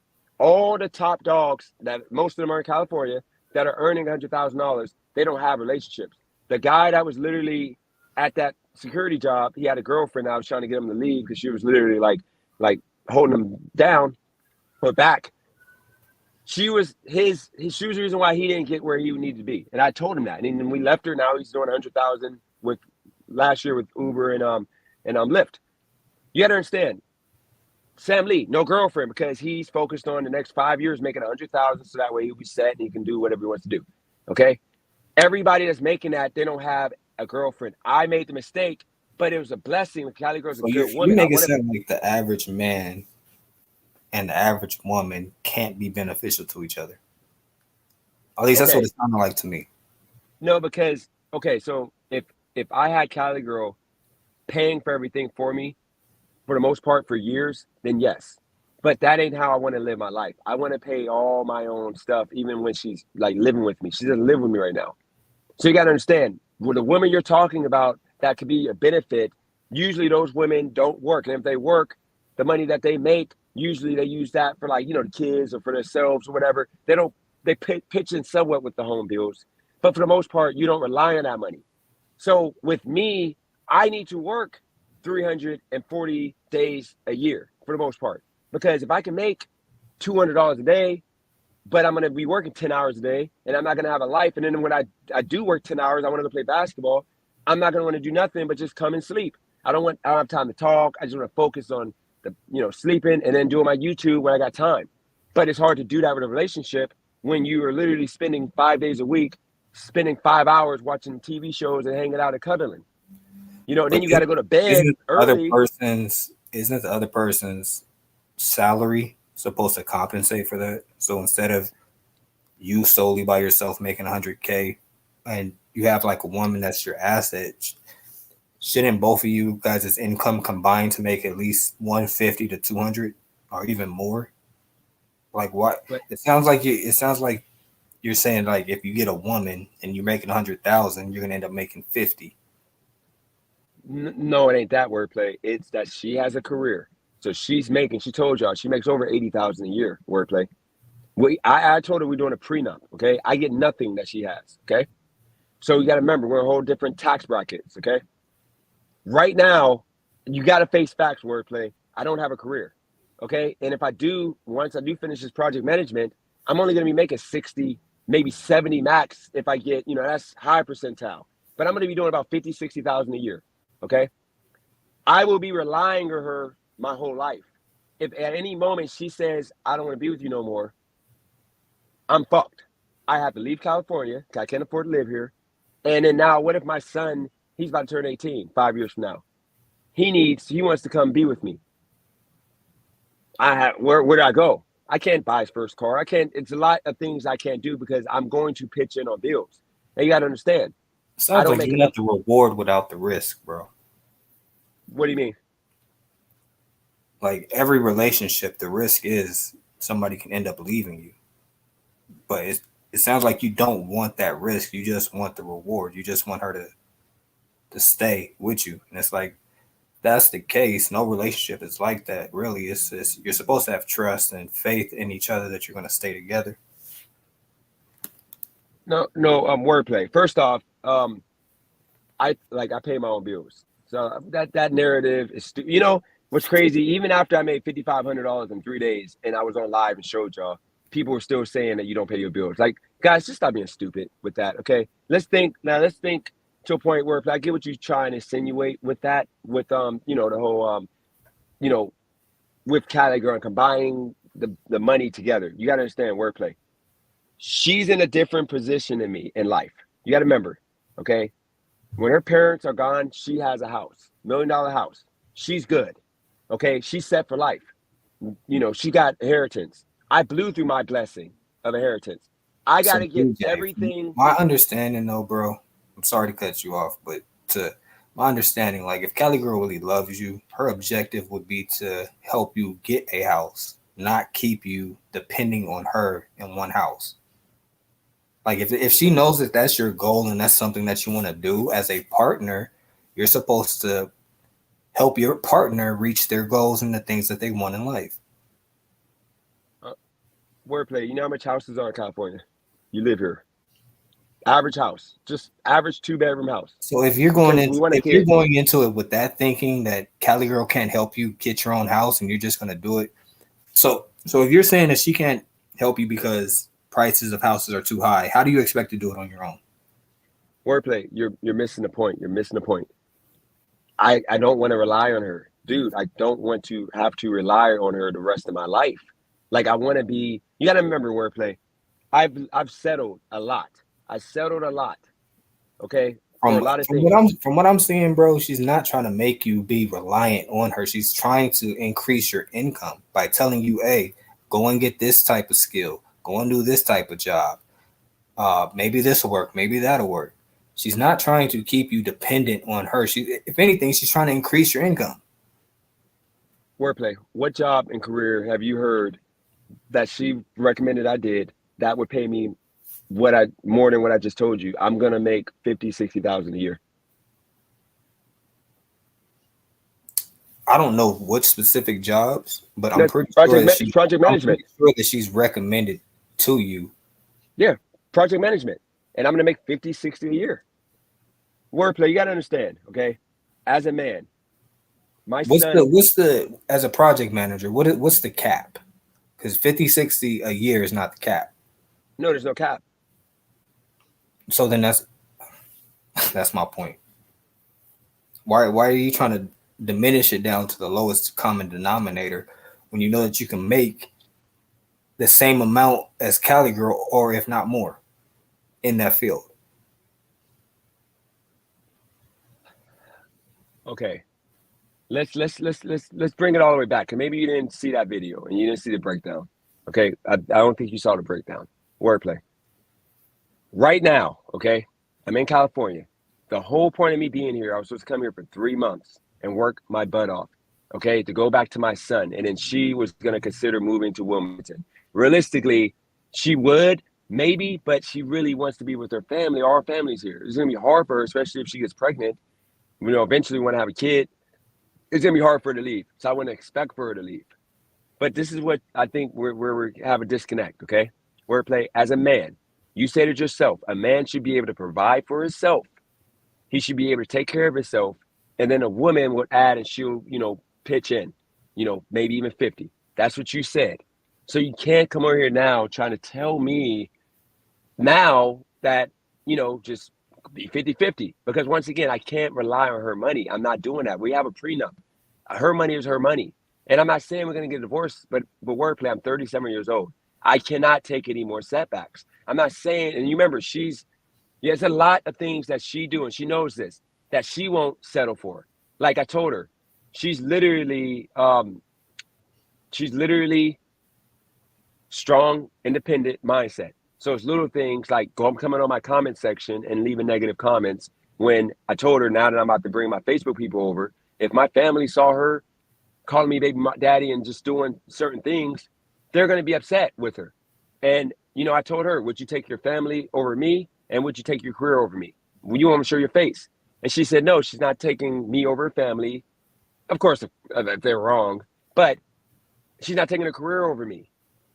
So if I'm telling her my family is going to freaking go off because they're very protective based off of the last relationships I've been in.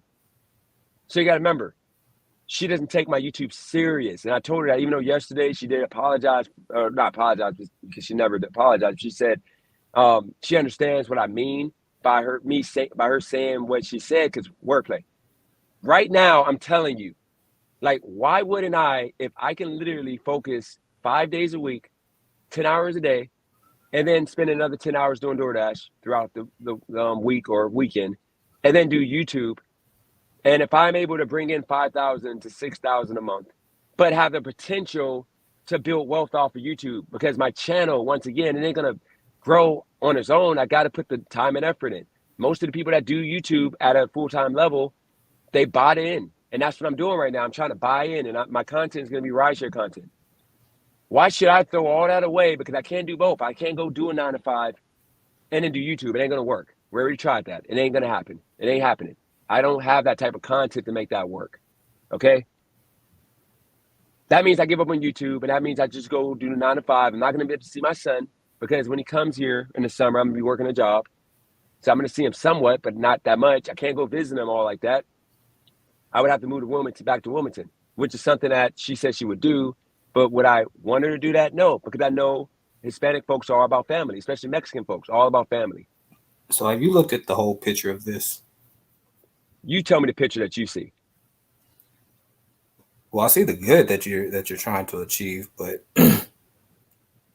Murphy's Law, if I'm saying the right law, anything that can go wrong will go wrong.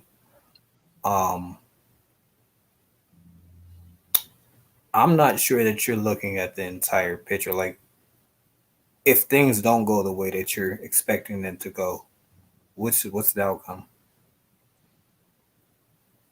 That ain't no if things don't go the way they're gonna go. You gotta remember wordplay. And I've that's what I literally mean by you're not looking at the whole picture. no, I am So if because I can. things don't go the way that if things don't go the way that you want, you're going to end up being a 37-year-old man without a wife and without a career because No, you put all your eggs into one basket.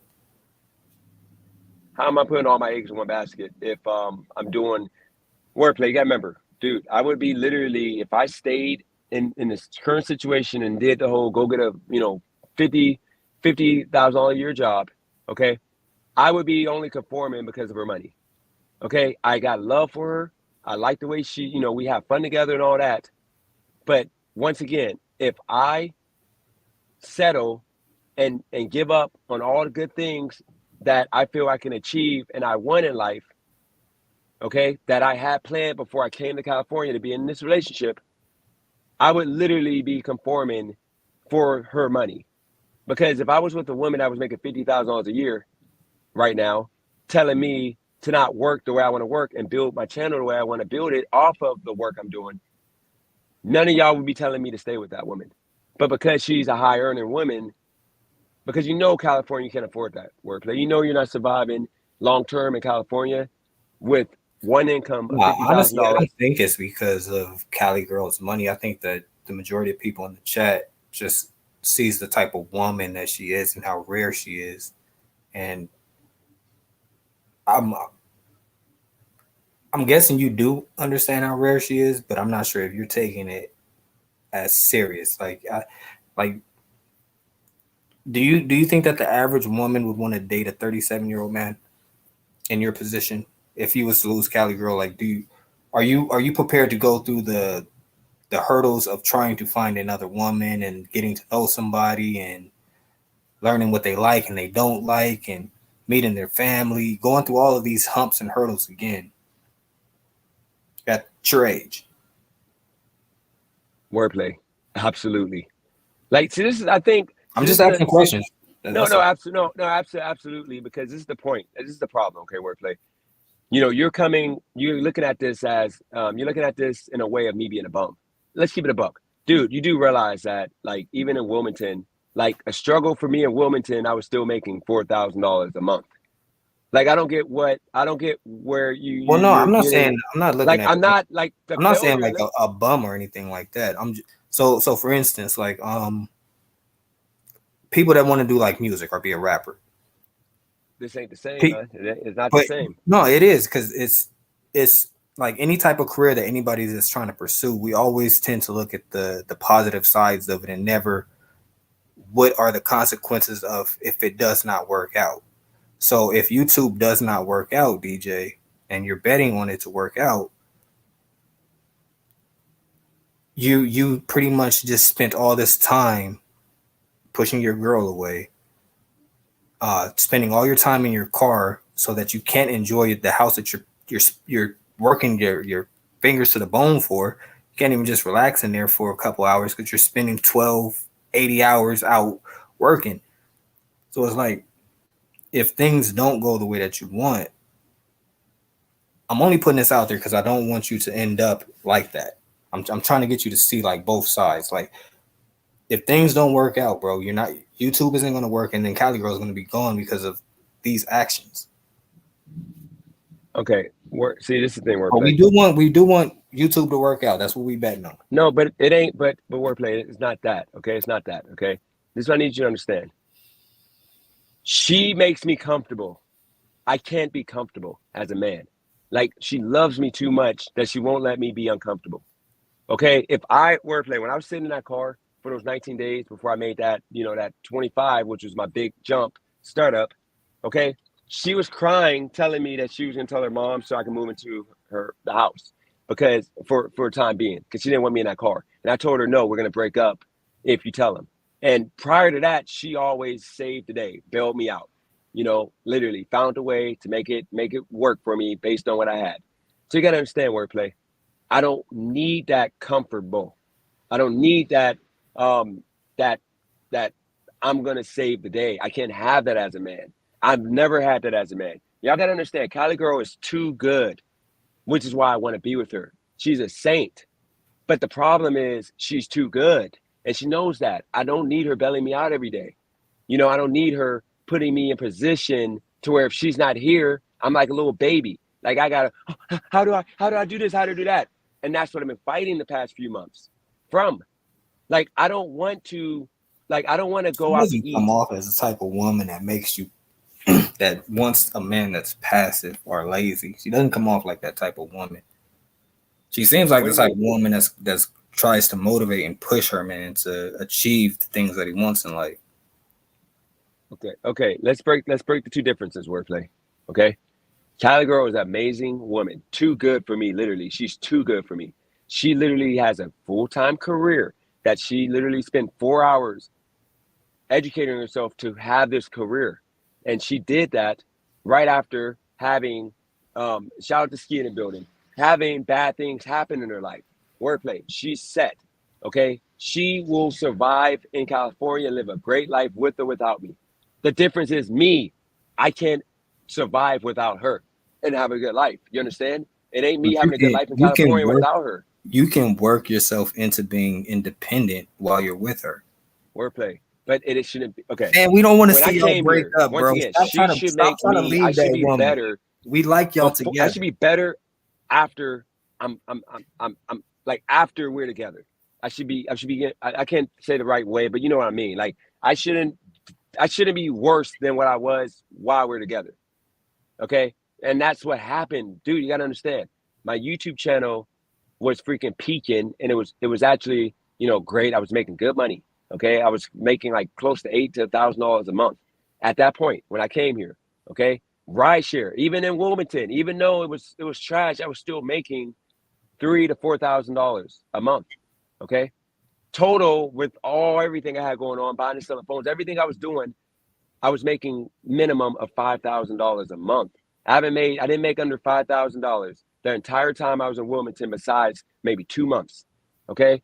Now you got to remember, I came to California because I was going to be able to sustain that and make more, which is why I came to California.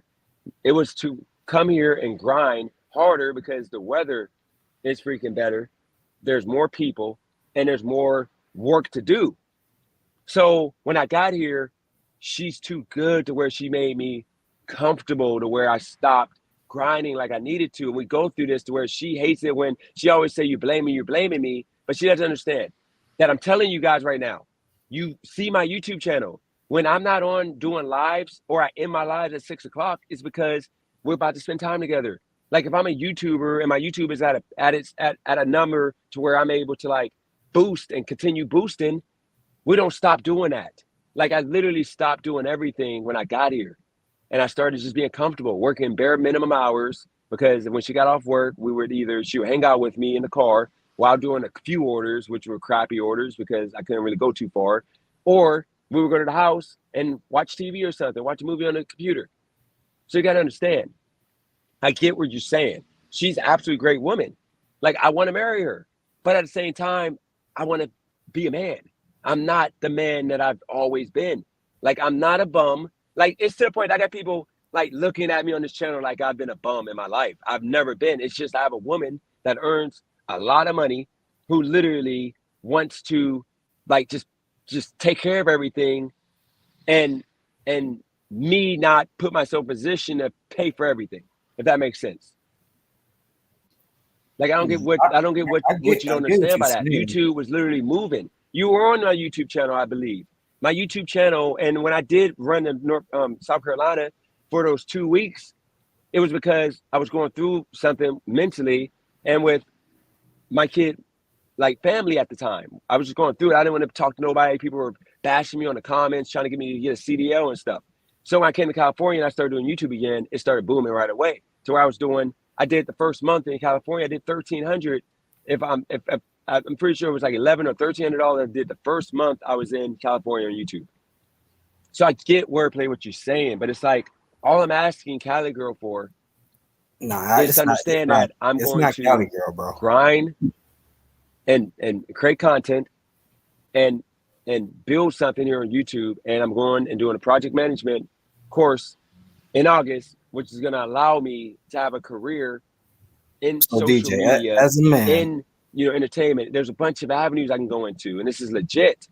But it took her 4 years. She got me 3 months into my boom.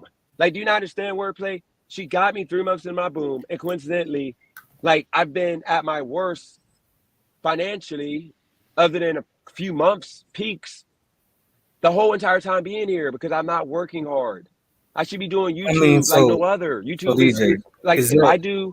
if I put 50 hours into YouTube, I'm making $1,000. Right now, like with the time I put into YouTube, I'm projected at 700. Last month, I didn't even do that much YouTube. 650.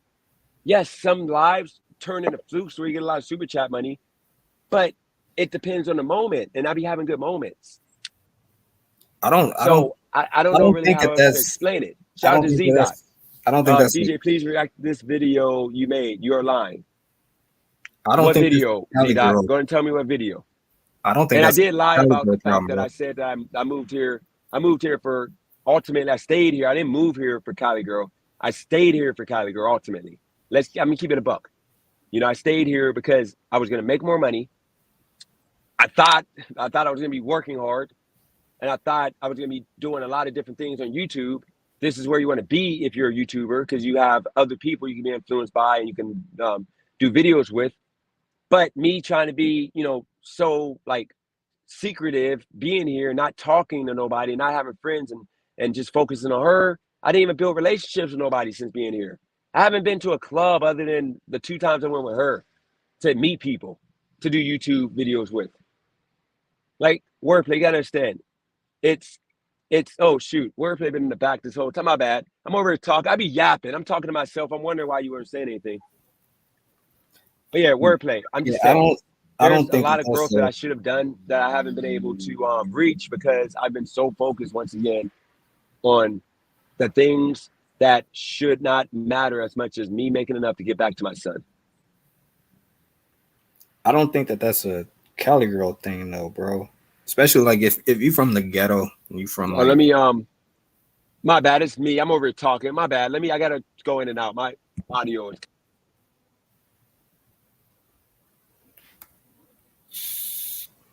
What's up, chat? What's up, Regis? Hope everybody doing well. What you mean I've been in his back the whole time? What is that supposed to mean, Joey? Joe? I don't know why I called you Joey. Yeah, sorry about that. I'm actually going to connect I'm going to start using my Android for this StreamYard. I'm about to just do Streamlabs and call it a. Now that new fix, why would I slap myself for you?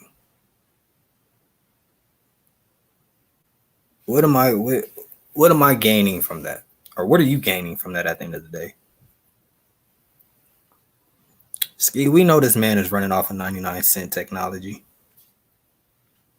I got the newest iPhone and newest Galaxy Ultra. Yeah, from wish.com. The best network out right now, Verizon. What's up, Ski? Hope you're doing well, bro.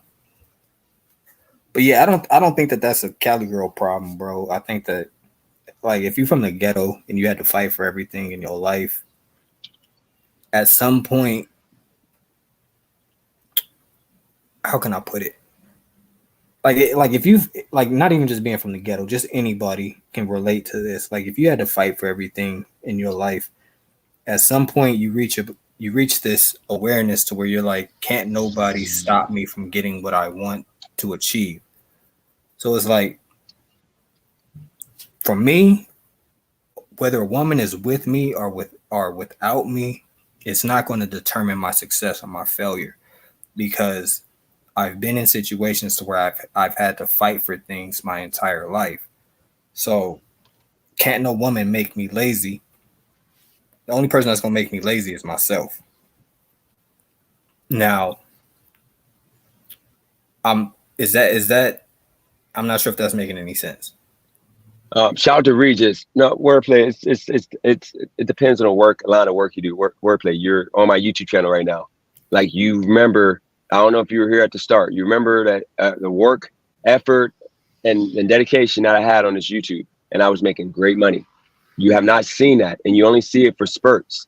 Like, dude, like my late night lives at like 5 o'clock that I was doing, I were literally going up.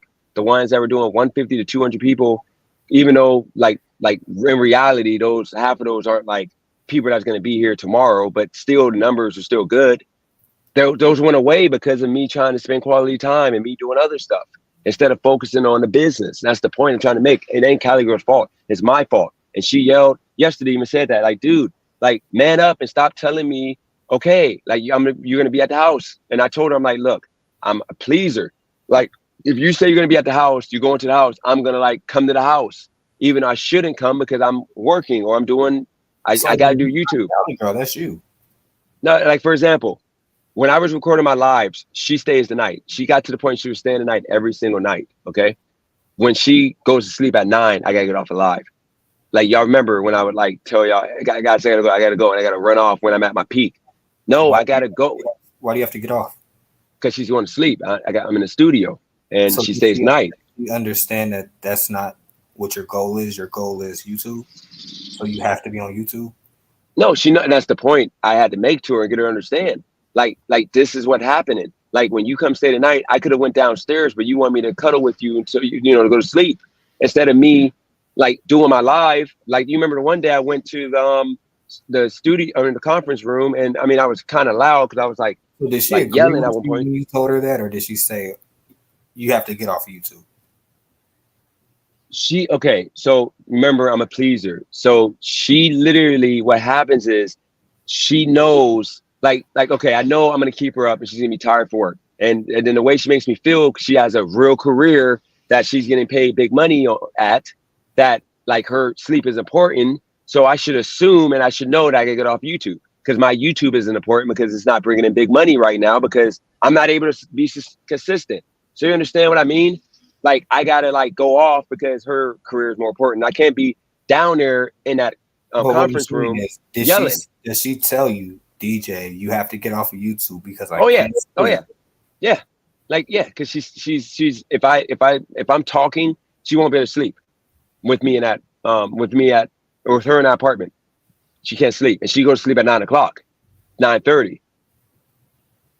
That's the point I'm trying to get you to understand. Why would she put herself in that situation? Why would she come over knowing that you're gonna be on YouTube? Because I made her comfortable enough to where she knew that if she just comes over, because she didn't feel like driving home because of the fact, like traffic is bad. LA traffic at 5 o'clock. She gets off work at 4:30. So the whole point of me getting that place right there was for her to have a place to go until traffic dies and she'll drive back home. But because of the fact, I got comfortable telling her just stay the night.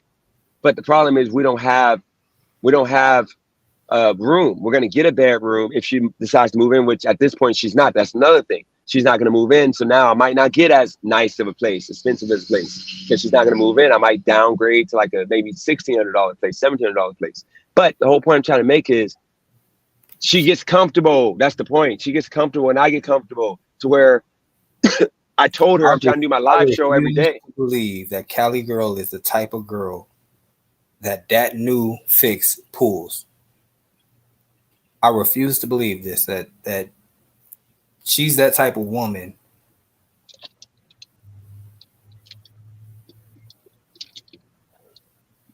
Workplace.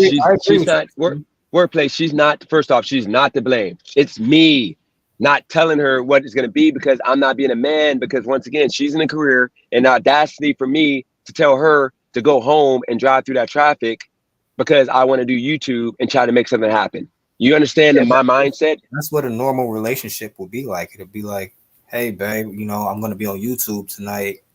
It's going to run late, so I'm not sure if you want to stay up through that or if you need your rest. But if you need your rest, just go home. I'll throw you some gas money.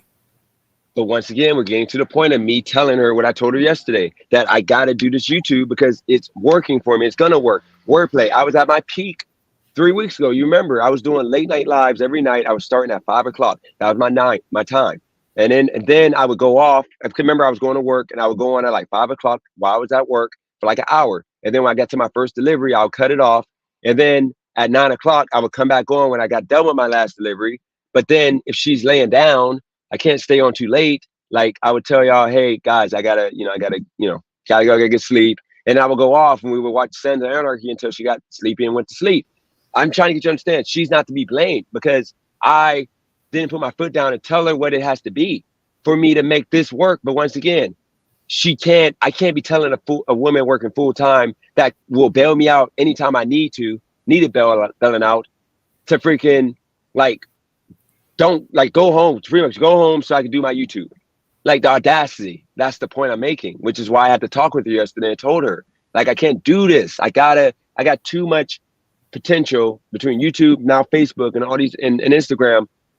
And then it's all based around me doing these stupid ride-alongs and all these. DJ, you've been in relationships before, bro. Like, why can't you tell her that? It ain't that I don't tell her that. It's that I tell her that, and then she understands for a week. But then the second week, I told you this happens literally every single time I have this fallout. Like right now, for a whole week, she's probably gonna, she's gonna understand. Everything's gonna be cool. But then next week, if it goes back to me not being on live like I am right now, me not doing, whatever, we're gonna be back to me talking about like being depressed, yelling at people, tripping. And that's the point. I told her I don't want to do that. I want to do this because I know it's gonna work. Like, I get it. I should just tell her to go home, but I just don't, because she should just know. Like, if she knows I'm gonna do my YouTube at night, 8 o'clock is my peak time for lives. I don't want to be in the car doing that. Like, I have 4 days during the week. Monday to Thursday is usually slow up until like 10 o'clock at night in California with rideshare. So I'm gonna work earlier those days. So I'm gonna do my lives at 8 o'clock, or usually start at 6 o'clock, and I might go 4 hours and talk about a bunch of stuff, bring people on because they do good. Okay, in regards to the money and views. Now on Friday is my worst time at night on YouTube. So I just work late all day Friday, all day Saturday and Sunday, because those are my worst times at night. But during the day, I do good on YouTube. So you understand how my life is right now. And she has to rock with that or break up with me. I told her that. If she can't rock with that, she has to break up with me, because right now she had 4 years. I decided to be with her after 3 years of being like on YouTube. And that second month on YouTube was amazing. The best month for me. And the next month I'm in California. So I'm supposed to just shut down something that will set me up for something I'm going to love to do in the future for this relationship, to do something that I'm not going to be happy doing. And I'm going to have resentment, and I'm going to have like just what it could have been. And I don't want to do that. Just like I want to have her not going back to school because she wants to have a relationship with me and spend time with me. So like, I'm going to tell her I need to spend time with you. You can't see me once every 2 weeks. So she can't go get her master's. That will allow her to put her in a better position to have a better paying job. That's the point I'm trying to make. Shout out to Armando with the super chat. Get the girl some earplugs for sleeping. It's deeper than that though. But that's the point I'm saying. There's 30 days in a month. So you have to spend every single day of that month on YouTube. You actually, yes. The way the algorithm wordplay. I was doing 20, 30,000 views a day. That was my peak, 30,000 views a day. And I was being paid $150 to $220 every day. Okay. And you can go look at the studio, or I could pull up the studio whenever I'm at the house and show you. I was literally making $150 to $200 a day for like 10 days straight. And it died. You can't take 1 or 2 days off. No, I'm gonna tell you how YouTube works. What happens is with YouTube, I took off the first day because of the coach situation. I didn't do a video. My numbers stayed consistent, but dropped like 5,000. The second day I didn't do YouTube, the numbers dropped all the way to 20,000 views. Then the third day I came on and did a video, but I didn't really put no heart into it. It was just whatever. My numbers so, but dipped. And then that fourth day of not doing my consistent 3 videos a day, and then the live, I was all the way down to 10,000 views a day, only making like $80 a day. And then after that week, forget about it. And that's when I got depressed, and I felt, because I was out of it mentally. That's the point. You can't do that with YouTube. The way YouTube works is you got to be consistent. You got to all the big channels. Like, if they're not on, they have pre-done videos that they have scheduled for Saturday and Sunday. But every channel that's big and full-time making money, they're doing at least 3 to 4 videos every single day, Monday to Friday, and a live. And then on the weekend, they're doing either a live for at least a couple hours, or they're doing pre-recorded like highlight videos. If you don't do that, you don't grow. And that's how it works. That's just YouTube. That's the algorithm. Unless you're doing like the Matty dude where he does like his biking videos. He can do one video a week and he's happy with what he's making. But I'm trying to actually make $3,000 to $4,000 a month off YouTube. That's the way to do it. And I had it on lock. I just let my feelings and my emotion cause me to run away from YouTube when I was in Wilmington. That 3-day period killed me. So that's what Cali Girl got to understand. My numbers, remember on lives, I was at 200. Even though a lot of those people are just scrolling through, guess where I'm at now? 70 people watching. Bro, when me, you, and Brandon was on, those were really 1,500 people watching the video. Like we had 3,000 people watching the video. Like literally at one time, or concurrently watching our live. Like most of those people subscribed. That was the biggest day. And then after that, we were doing consistently 200 to 250 every single day. We were doing big numbers. Shout out to Silicon in the building, by the way. Wise Night Silicon. So yeah, we were consistently doing 200 to 250. We were doing 19 to 20,000 people scrolling through. You realize that I had sponsorship offers, like Wordplay. I got this protein pill. They're trying to get my address, but I don't trust giving it to them because I mean, Cali Girl told me not to take the medication because she said it's dangerous. But they offered me a sponsorship, and I had Temu, who, of course, people say fake products, but I'm actually looking forward to doing that one. But I'm going to actually have the products to pitch. I had a couple other ones that offered me money, but I don't want to take a $500 a month deal right now because I got to sign up. I mean, I got to agree to a year contract.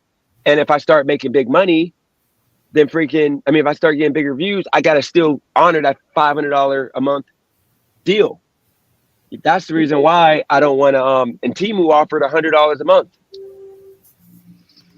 So all I'm saying, Wordplay, is I get the mindset that Cali Girl is amazing. She's great. And I told her she needs to break up with me if she can't understand that I'm a project to her, because she's already a successful, career-oriented woman. I'm not that. I'm a guy that literally has potential with bro, it sounds like you're having some self-esteem issues right now. How? Because you think that Cali Girl's too good for you. No. You literally just said that. No. How is she too good for me? I'm confused. I said, did you not just say bro, I'm talking about, I don't know, like, why can't you're manipulating the words right now. What I said was she's too good for me because she's, once again, not talking about as a person. I'm talking about like factually, statistically, she's too good for me because she literally has a career. She doesn't have to sit there and work 80 hours on something that might not even work.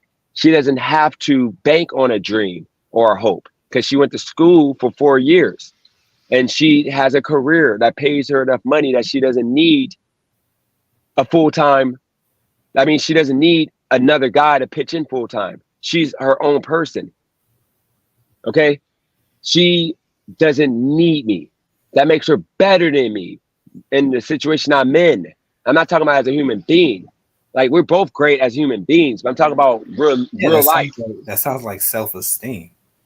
No, and let me say this before you have the bozo losers that try to act like something is happening here. Cali Girl watches my lives, by the way, guys. So everything I've said on here, we talked about yesterday, and she's probably going to see because this is when she gets off work. So obviously, she probably was already listening, and she was going to listen, okay? Nothing nobody said was bad about Cali Girl. I told her the video I did yesterday was me explaining why, me and her relationship that we're in right now is not going to make me in a way that I want to be productive and a benefit to her. It wouldn't be fair because she busted her ass for 4 years. She's making good money. I'm pretty sure before this woman got in a relationship with you, she knew what she was getting into.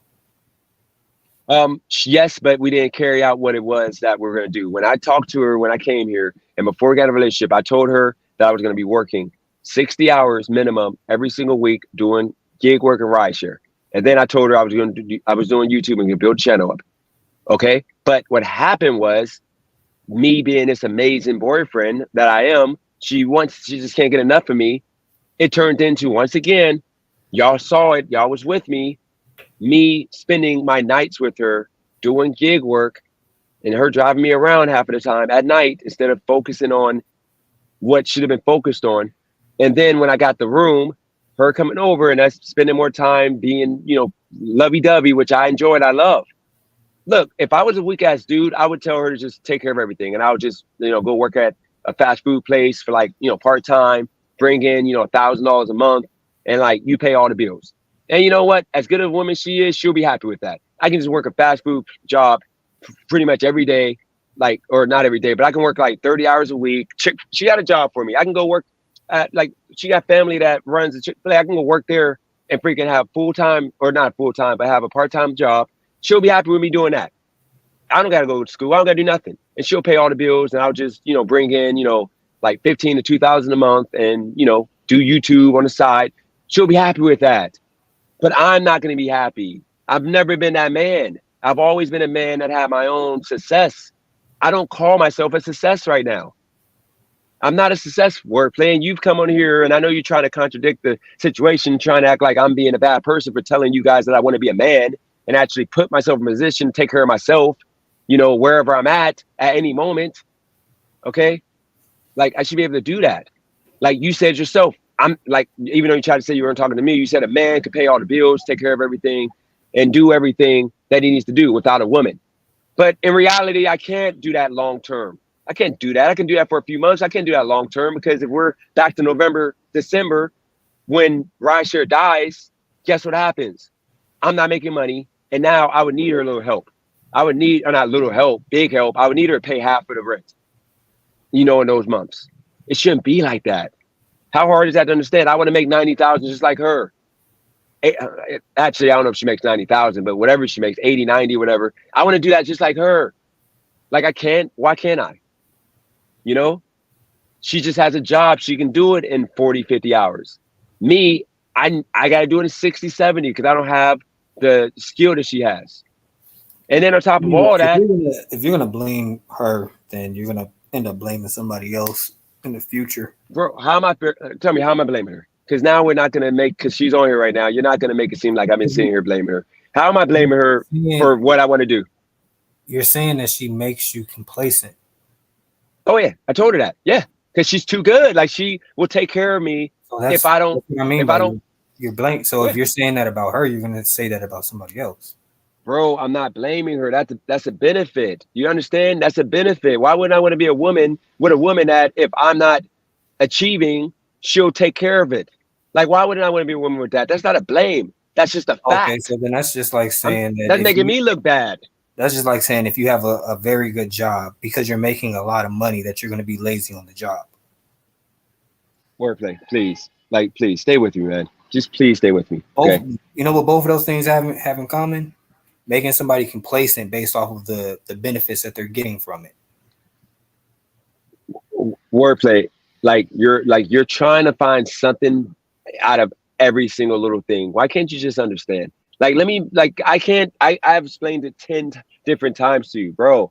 She makes enough money you always make your decision. I'm saying from it ain't a decision. From what I know about people and me studying people and studying situations, 9 times out of 10, what happens is if you're saying this now, you could remove Cali Girl from the situation. You could say it's me. I make you complacent. If you're going to do that now in the future, there's going to be something that's going to arise that's going to be beneficial, and you're going to say that that's making you complacent. That's all I'm saying. Wordplay, that's not the case, bro. If I'm not with Cali Girl, I'm not with nobody. You understand? I wouldn't be in a relationship right now. I'm not just speaking about Cali Girl. That's why I put the job in there to take it off this relationship. It ain't that. If a job is paying you very, very well and is making you have like all of these luxuries that will make somebody complacent, that's why I put that analogy in there so it wouldn't just be shifted on the Cali Girl.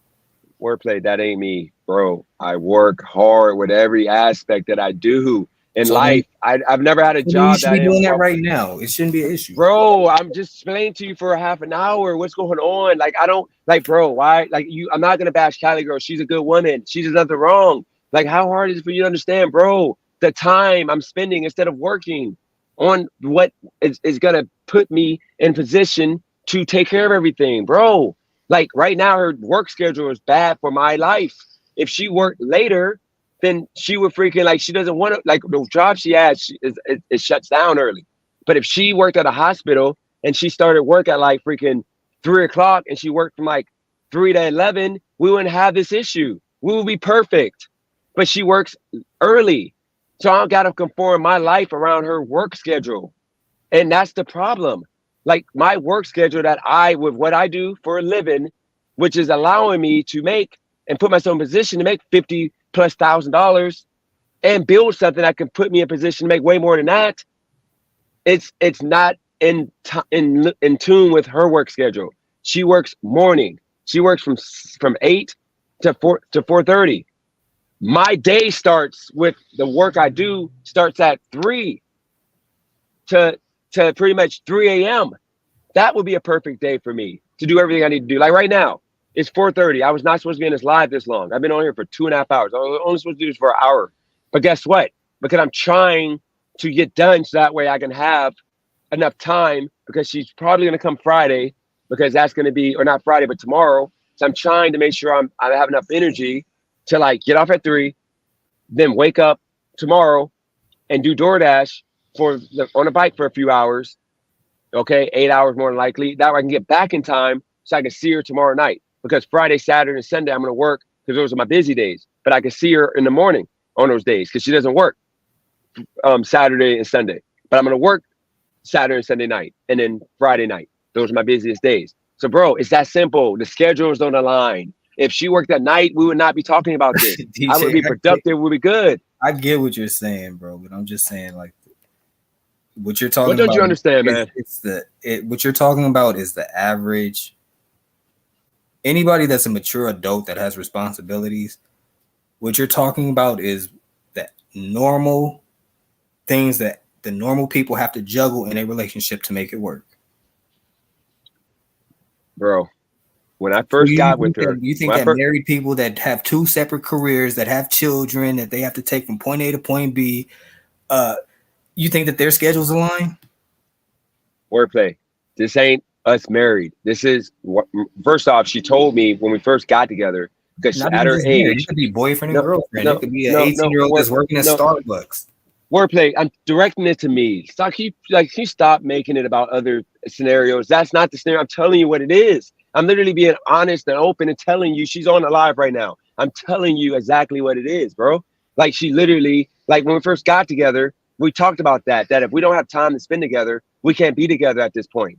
And then after we, like a month of me telling her I can't do this, then because of the fact I need more time to focus on the career, on YouTube and on the gig work and all that stuff, then it turned into, I get it, I understand. But then the fact that she's at her age, she wants to have a kid. She doesn't get to the age she can't have a kid safely.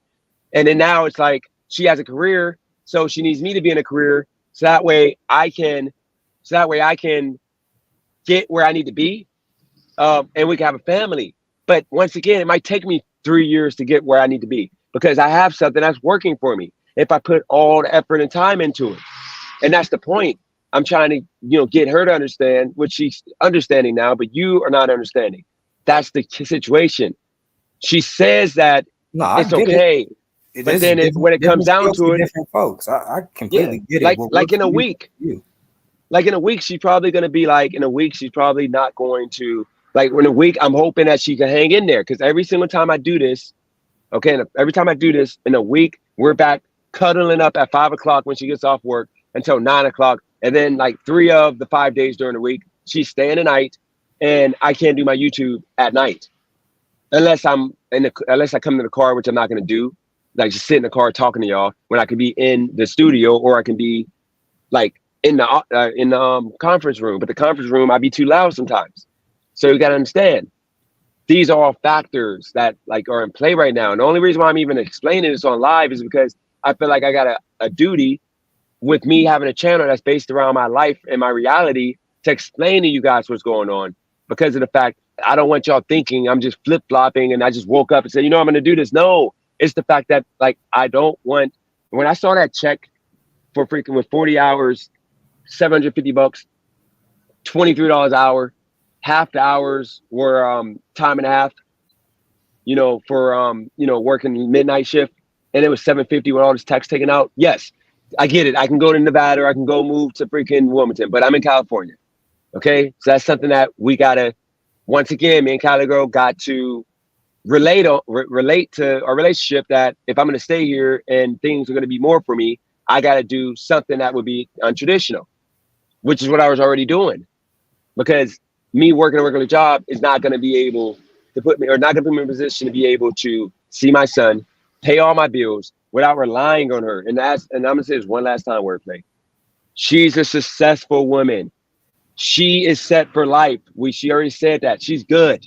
She doesn't have to work right now if she doesn't want to. I mean, her parents will want her to work, but she's set for life.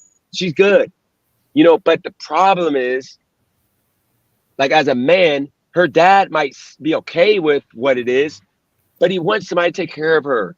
And once again, you don't know what can happen in life. Okay? The worst of things happened to me wordplay in life. And I'm not saying Cali Girl is going to play a part in anything bad, but dude, like every relationship that was broken up, not saying Cali Girl is anything like those women. She's not. She's great. But I thought those women were great too. Okay? And we didn't work out. It could be for me. It could be because I'm biting my fingernails all day and she's tired of it. Or because she wants to wear weave one day and I told her we're breaking up and she puts some weave in her hair. Or it could be because she wants to like tell our kid to do something that I'm just not okay with. It's a lot of reasons. She can make a mistake that, you know, like there's a lot of things that can happen that as a man and as a woman, you got to put yourself in position to be able to continue your life. Like I'm 37. I can't be 45 and start my life over again.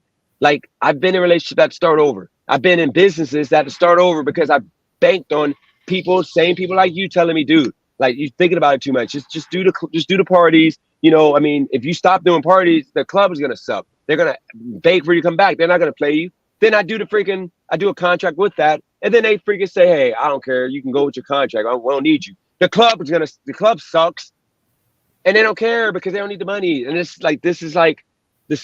bro, everything in my life happens because everything is unconventional, non-traditional, and I get screwed. Let me read the super chat real quick though. Kevin, appreciate the $10 super chat. Dennis, you're the man. It doesn't matter how much she makes. You're the leader, supposed to be steering the ship.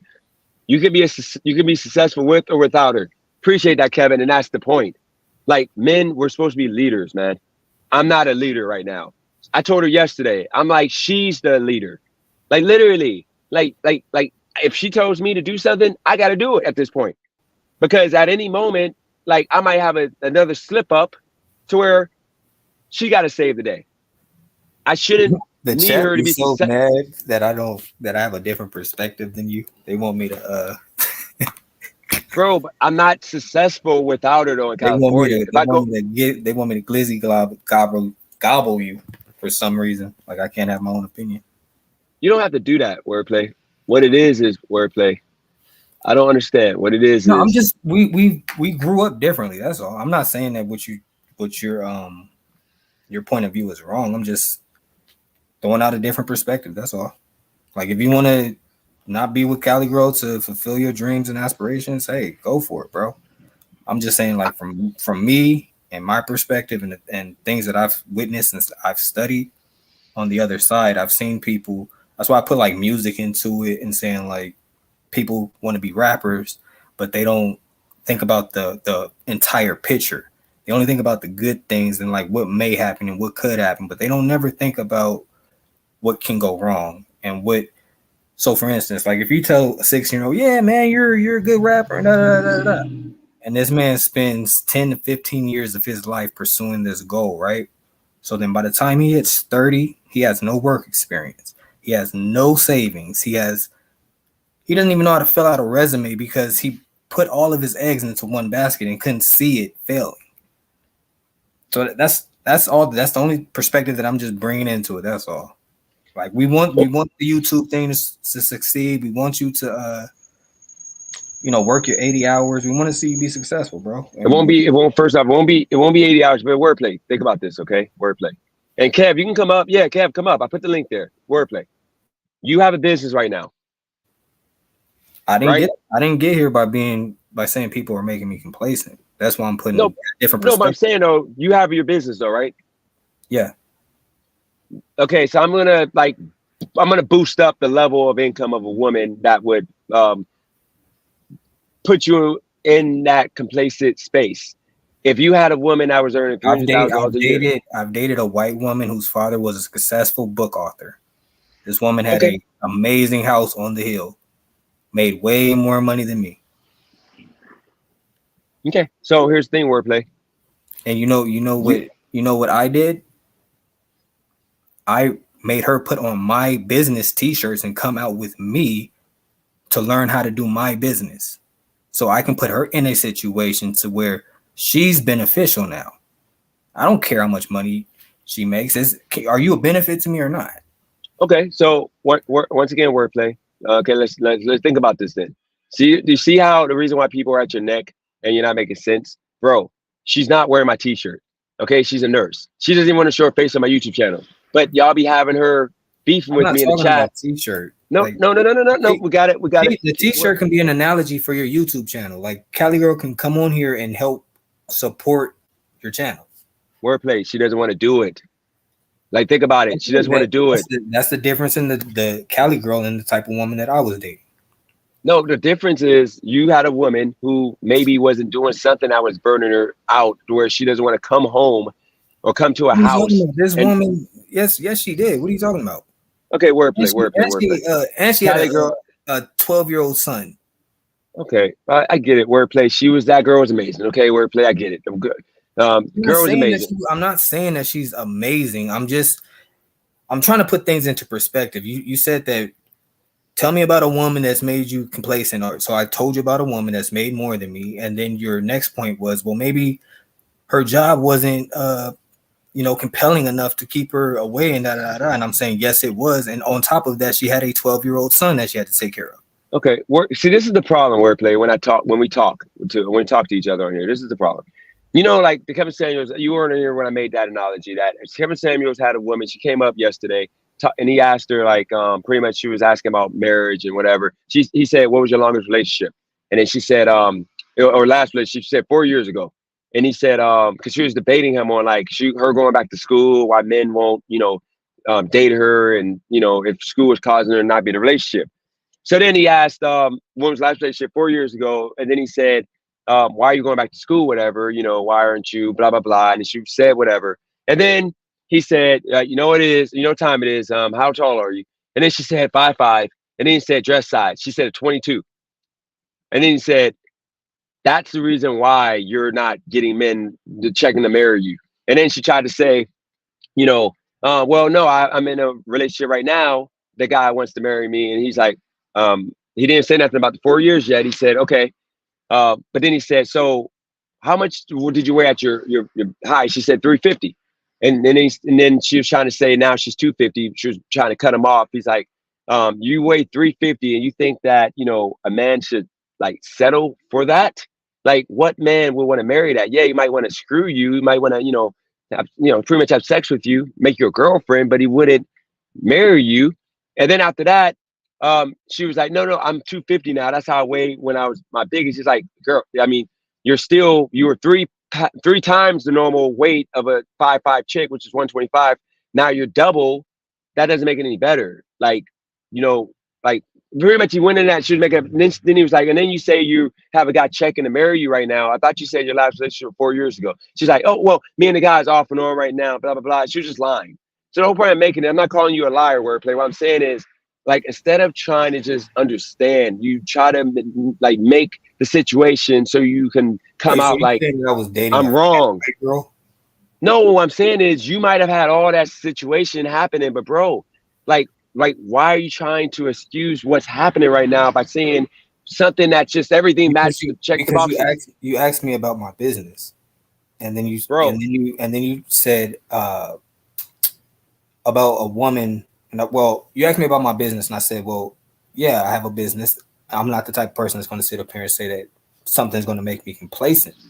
And then that's when you brought up a woman, and then that's when we got into this conversation right here. But yeah, and for the record, no, she was not a fat white girl. She No, got up every morning and was the type of white girl that likes to jog. If you know a white girl like that, then you know what I'm talking about. She didn't need a gym or anything like that. She would just get up and just go jogging.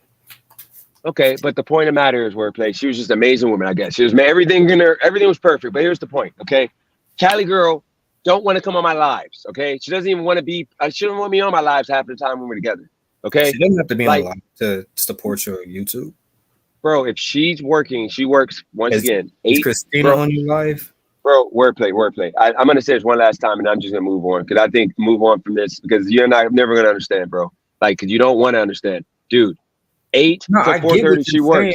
No, I'm saying 8 to 4:30, she works. That she works wants for you. to. Cali girl can't do the things that you're saying, then that works for you. But all I'm saying is those are excuses. But if it makes wordplay, sense, it ain't wordplay. It ain't. If she can't come into your YouTube, bro. Like, this isn't an argument. I'm not trying to go back and forth with you. I'm bro, but you're trying not to understand. I don't get what DJ, it's like. I do what I'm saying. Oh my God, I understand. You keep saying excuses. You keep saying I don't understand what. The reason why I'm saying it's excuses is because, from my point of view and from my experience, it's the complete opposite. So to me, it looks like excuses because I know that it can be done. Okay, let me one last time wordplay, please. Just please, bro. Look, now, bro. She gets out of work at freaking 5. She gets home at my house when she comes. And it always ends up to her coming every day. And I end up going to the house instead of doing what I need to do at 5:30. And then she doesn't even like half the time me to be on live because she doesn't want her face to be shown. And she does, whatever, to the point I got comfortable with just not being on live when she's around. So when she walks in that door, I might stay on for like a half an hour. But I'm telling you guys, I got to go. I got 10 minutes left. I got 5 minutes left. Even if the conversation is at its peak and good, and I'm getting super chats, I'm making money, and my views are good, I got to end that live because now we're going to spend time together. And it's every night when I'm at my peak. And then she doesn't want to participate with the live, so I can do the live because she doesn't want to talk on the lives unless it's something. Half the time, if people are coming out my neck, then she'll jump on to tell me where I'm wrong and why I'm wrong, if it's something about like LGBT or something. Otherwise, she does not want to be on my YouTube. So I exit off the YouTube because she always says, "You're almost done. You're almost done. You're almost done." Y'all hear in the background, "You're almost done." DJ, okay, and she doesn't have. Okay, so I get off of YouTube. Okay, and I watch these shows, and I hurt her feelings. I told y'all, and I felt bad for doing it yesterday because I said I don't want to be sitting watching TV show for 4 hours when I could be doing YouTube and building something. And she said, like, it came off like I was saying I didn't want to spend time. It ain't that. I have a lot of money I need to make. I have a lot of growth I need to have. So it's hard for me to sit there for 5 hours not thinking of the videos or the YouTube that I can do. And she's in the chat right now. Ask her. Like, she literally does the whole, "Are you almost done?" Sorry that she pressures you to get off. Yes, and that's the truth. And and for life of me, you're not trying to understand, bro. It ain't the same situation as you and that chick. What I'm saying, oh my God. It's kind of like I prefer red and you prefer blue. And you have the chat saying I'm blaming Cali girl, and we got to move over that. I'm not having blaming. I'm not having like you're the one that's no, because this ain't being productive. The majority of the talking, DJ. I did not put no words in your mouth, bro. Okay, so what is like? Can you understand the fact that if her schedule is in the morning, okay, my schedule is at night, it clashes, but she will come to the house and I can't be on live in the apartment because she's going to sleep at 9. And it got to the point she was doing that every day. No big deal. I like her to be there, but I can't be on live when she's there because I'm going to keep her up. She has a big boy job. So I tear down my confidence and tear down myself by saying the audacity for me to be on live while Cali girl's sleeping. And I know she wants me to cuddle with her, and I jump off of live when my numbers are the best. Like if I do a live every night at 9 p.m. or at 6 o'clock every day, okay? If I do a live at 6 o'clock for 5 hours and I do my work earlier in the day, my YouTube channel will grow fast. Like, I'll be at 100 people watching within like 2 weeks. We saw it 3 weeks ago. I was at 100 people, 90 people for like a few days. And then when I was on Vertical, the month before that, I was at 200 to 150 to 250 every night on my Verticals. Now I can barely get 70. You're not understanding. The schedules are clashing. And that's all I'm explaining to you guys. The flip side to that, what is life? That the point that I was bringing to the other side of the coin of that is, don't normal married people go through that? We're not married. Our boyfriend and girlfriend. No. How? What do you mean? Where schedules don't align? For sure. Bro, if you start at the beginning, you agree in the beginning. I told her what it was. And I conformed, and I keep conforming because let's see in a week from now. Let's see a week from now if I'm back to where I'm not on YouTube at night. I'm back working early in the morning, not making no money, and I'm complaining on YouTube. I hope it's not like that. As far as what we talked about, it ain't gonna happen. It can't happen. But, and shout out to Maverick, good job on your weight loss goal. You gotta understand it ain't gonna happen hopefully this time. But bro, you're understanding that the money that she's making is the reason why the settling was happening, because of the fact, bro, like it's always a fallback. If I don't make enough because I'm working hours that ain't gonna do what I need to do, and if I go work a job, she knows this. She's in the chat. In California, if I work 80 hours, I'm still making less than freaking rideshare, unless I go get a career job. And in sports betting, once again, like I was in a rhythm with that, and I talked to her about that. We're not gonna talk about that. I'm in California, and I don't want nobody to call the FBI and the feds on me like I was threatened, whatever. The past couple weeks. So all I'm saying is this: I'm trying to be a successful man, and I'm not gonna be a successful man if I don't stick with something. Every club I go to, it always falters because of somebody either taking it away and then COVID. This is the first thing I had and I have that can be big for me. Okay. But I gotta do it. I gotta go all in. And I'm not going all in right now. I haven't done 3 videos in a day other than in 2 days the past 2 months. I haven't done a live at night. When was the last time I did a live at night? I think yesterday, maybe. When did I even go live? No, I haven't done a live like consistently late in like freaking months or in weeks. Like, bro, it is what it is. I'm not putting headphones on her. She's not gonna have headphones. She's not doing that. She's gonna sleep on a pillow if she's at my house, and I'm gonna be off live unless I go to the conference room. And I can't be keeping people up at 10 o'clock. They're sleeping. But go ahead.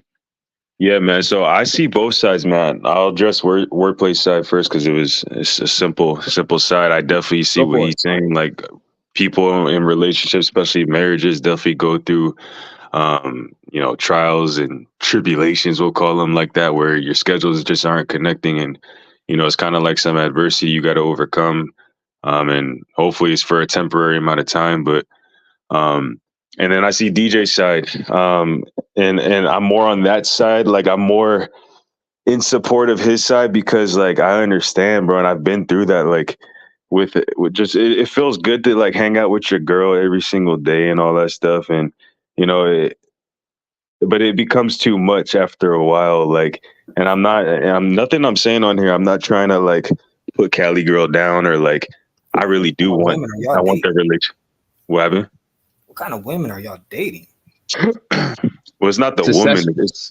It's not. Nah, in my situation, it's not the woman. It was me being young and just like, somewhat simping and just someone just not knowing about like what it means to be a man and like just not taking care of business. So I would just like hang out with her every day, whatever.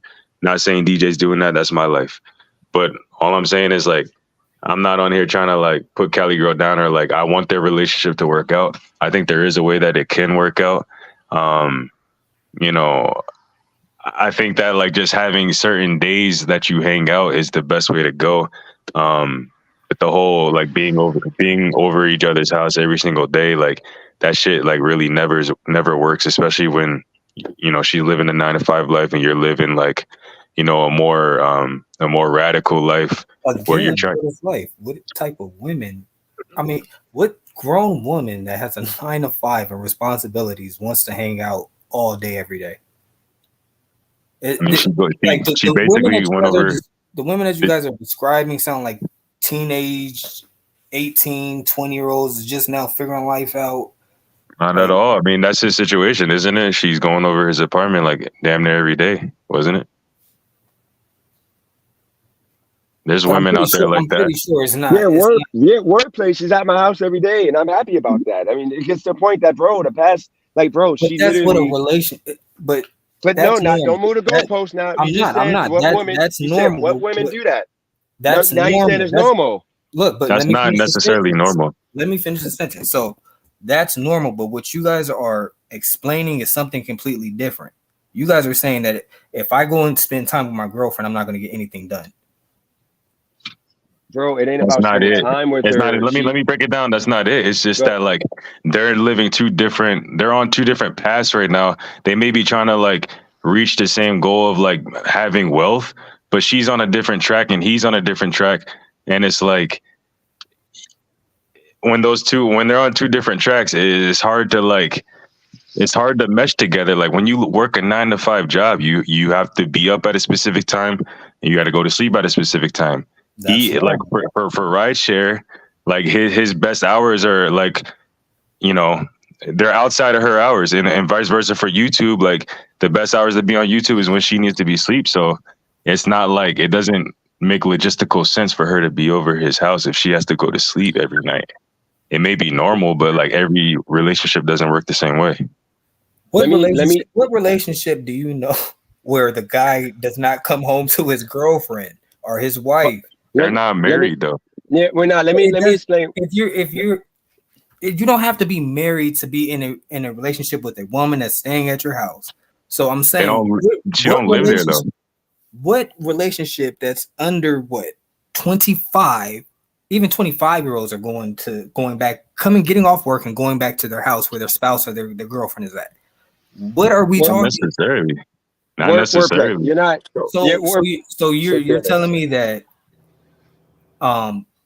most people that get into a relationship, they're gonna live in two separate households.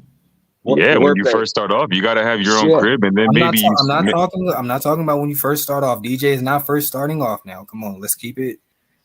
After a while, you're telling me that these two individuals are going to remain in separate houses, and that you're never going to have to come home to your wife. Wordplay, that's going to happen, but that's the point. Wordplay. If she's in the chat right now, ask her. She's going to freaking school. She's about to go back to school in the next few months. She's about to go get her master's. She literally said she's not going to be able to see me, but maybe once every couple of weeks.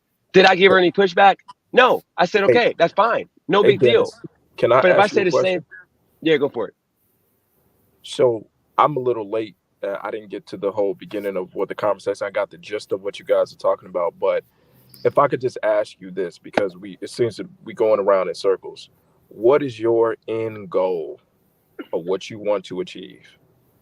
What do you want to do? Yeah. Okay. So right now, with YouTube, I looked at my numbers. When I was doing rideshare content, ride-alongs, doing all that stupid stuff, I was doing enough to where I was making $80 to $100 a day. And that was just off of basic videos. But when I was at my peak on YouTube, and that was me putting about 6 hours every single day on the YouTube while doing my rideshare, delivery apps, whatever. I got to the point for like 10 days, I was doing $150 to $200 a day. So my goal is to see more so the next, 90 days, doing the same thing I was doing before when my channel blew up, doing the same thing again and seeing if I can get the growth. And then ultimately, if I get that growth, continue pushing, because once again, my channel isn't about just gig work. It's about talking about all kinds of topics while doing gig work. And that's what made my channel great. But trying to get to a goal on this channel to where I'm able to do more likely in 3 months, I'll probably get to 1,500, but I want to get to the end game of goal of $3,000 by the end of the year, a month with YouTube. And then I'll be doing gig work for 40 hours minimum, but for the most part, 40 to 50 hours, which will be bringing in another $3,000 to $4,000. So now I have $7,000 coming in. But now that I'm monetized on Facebook and Instagram, and people don't understand that with me going to doing project management, this certification program that puts me at a job after I finish, that starts in August. And this isn't like the other thing. This is actually like put you in a position, but you're learning how to manage projects, and I'll be able to get into the social media game with the success that I've already had on YouTube that most people will never even achieve. So that's what I'm looking to do. The gist of it. I got the gist of it. Okay, so let me ask you this. because I'm the type of person, we got to be solution oriented. Have you ever wrote Yep. down and tried to, because project management, that translate to what you're doing right now. Project management is also managing your time. Have you ever tried to jot down and pay attention of all the goals that you're trying to reach and strategically plan for the future? Have you done that yet? Nope. Nope. So let's do it step by step.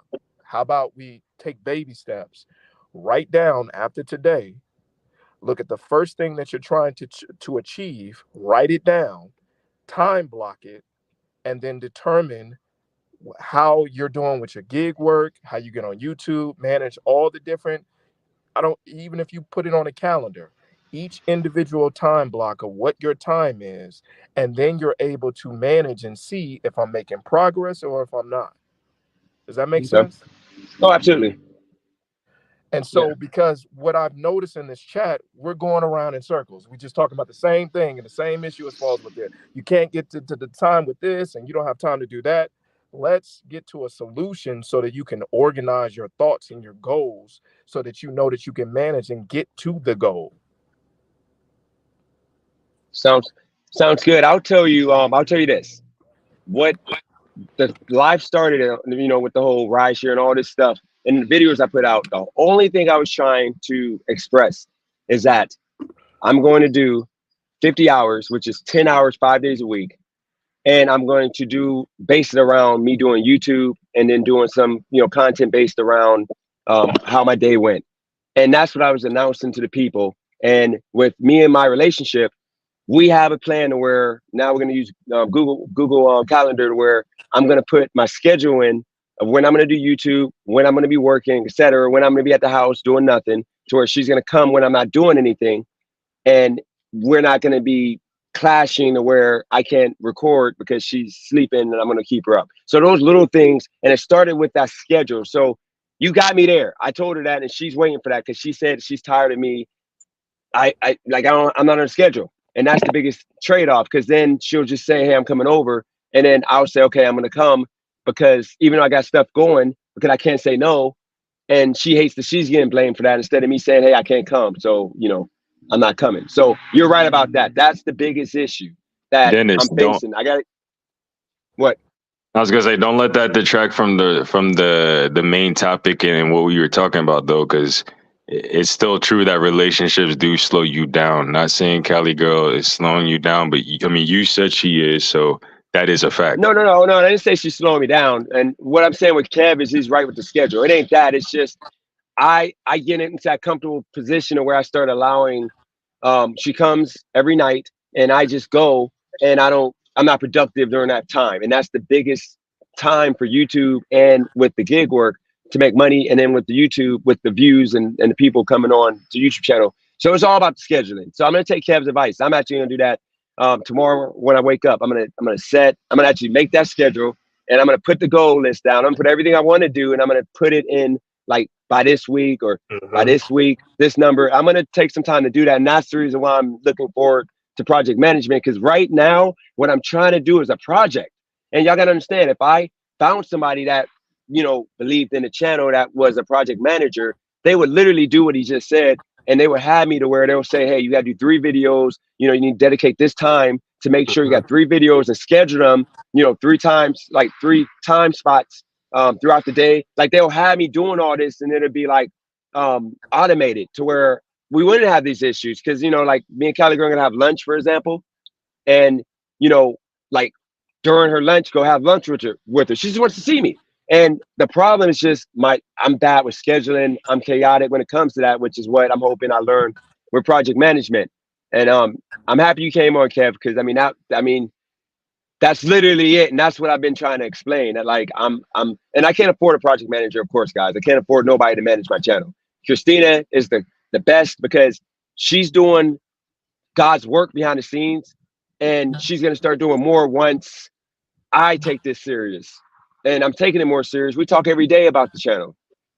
So if you want to add more input though, Kevin. Yeah, also another thing, have you ever considered, because I noticed that you mentioned that you're chasing after the views, the income goes up and down. Have you ever thought about doing evergreen content? You And what's familiar that? with that?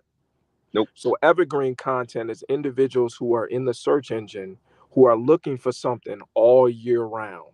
So you're constantly getting views for this particular topic for these keywords. So say for instance, it's more so like a how to. How do I fix this? Or something that's centered towards what you like talking about that you could teach somebody and give them value that can somebody can benefit from that are searching for it. That's an evergreen. That means that it keeps growing throughout the entire year You know, and then that's mix it into okay. your lifestyle as far as what you enjoy talking about, but do both styles of content. There, Okay, so that way you don't have evergreen. evergreen content. All You right. can look it up. Wouldn't the race topics and all that be evergreen? Not that. I think. Let me. You tell me if this is evergreen. That's this kind of reason why I came back into doing the gig gig videos, because I have a video. It's like top 10 reasons to do Spark or something like that, or top 10 tricks with doing Spark. And that's a video that still gets views. And that video only got like 60,000 views in the entirety, but it made like $680. It paid like almost $20 every thousand or whatever it would be. But here's the point. That was a video that people, most of the people got to by searching for Spark tips or Mhm. Spark help. So is it like, say with gig work and like Uber and stuff like that, would that be some of the evergreen content, like creating Yes, videos that people would yes, search for? Yeah. So yes. that was another And you reason can, why I decided to get back into that, because my best videos were all about like, tips and tricks and all of that stuff. But it was more of motivating people, like people typing in how many hours should you work, or can you make this much? And I motivated people to like work harder than they're working. And those are some of the best videos. So and also you can add addition to that for newcomers that are coming out of search engine. You can monetize it even more by adding affiliate marketing links, where you get a commission based off of whatever topic that you're talking about. So you need to be doing your research on whatever the topic and see if there's affiliate links that are associated with your topic. And then a lot of those, the perfect ones are the monthly subscriptions where somebody ends up buying the product and you get the percentage, and then that's monthly recurring revenue that you don't even have to worry about promoting it. It's on autopilot. That's another aspect of how you monetize it. yeah. I'm gonna say I gotta give a shout out to Matty Active, because I'm not even gonna act like he didn't tell me that same thing. And I'll be honest with you, Kev. That's what I mean by like laziness, because um I've just not pushed. I've not pushed to do that, but I gotta make an effort. Christina, put that on our to do list. We gotta make an effort to get that um, going, because the biggest one Maddie recommended was Amazon. So I will give Maddie that credit, because he did mention that months ago, and he always comes and mentions that. But yeah, you're right, Kev. I got to get on that, because that is another source of income. I'm just being lazy, and I'm procrastinating and creating and setting that up. Yeah, because you got to say I'm a YouTuber, bro. I mean, I haven't posted in a while, but I've been on YouTube since 2016. So I understand I've gotten hit up for different TV shows. So I understand how the algorithm works and everything. So I follow you, but you got to get down to a game plan, bro. You cannot be all over the place because it's not going to work. You got to be structured in your approach. I commend you as that you're looking up for project management because it's really going to help you manage projects. But you could be studying and doing that. You got hands-on experience right now Yeah, before you start the education. Go ahead. I got a question for you before you jump off here too. Yeah. So question: you said you do YouTube Mhm. now. Like, I'm not gonna go into the shadow ban realm, but like, so I used to talk about like conservative topics that would be like triggering, and I noticed that when I stopped talking about those, I got back to talking about rideshare. YouTube started pushing my videos out to where I saw more of the not the clicks, but like what is it when they just push you on timelines? What is that considered? Forgot the name of it. Suggested, browse.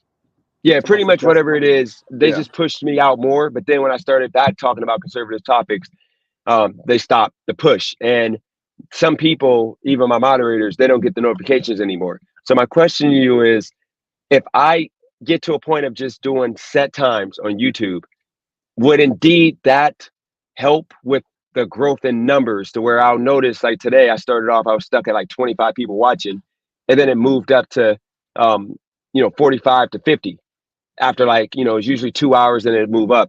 Does that matter?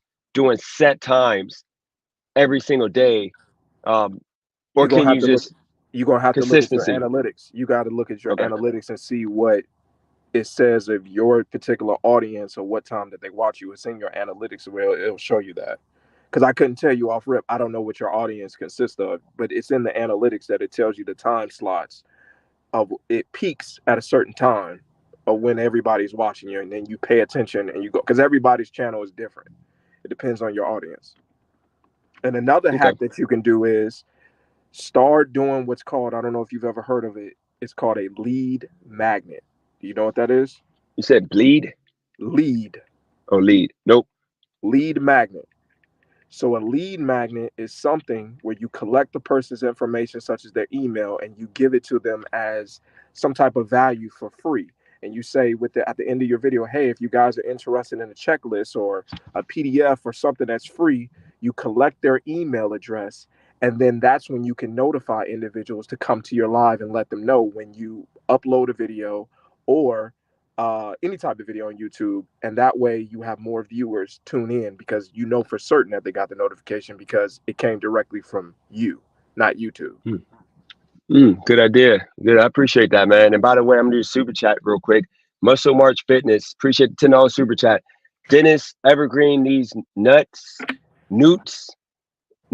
So can Kev. So I guess he said you can evergreen these nuts. Appreciate that super chat. Well, no, I appreciate. And by the way, guys, shout out and by the way, before I say this, I don't want no nasty work and people thinking I'm like kissing up to Kev. This is what I wanted to be. I wanted to be more of like he just said, constructive to where we get somewhere and not like I'm like pleading. I was literally pleading you wordplay for like a freaking hour trying to get you to just understand. And that's all I'm trying to get you to understand. But I guess let's go with the heat, Kev, if you got time here. Bro, What is life? We just live two different lifestyles. That's all.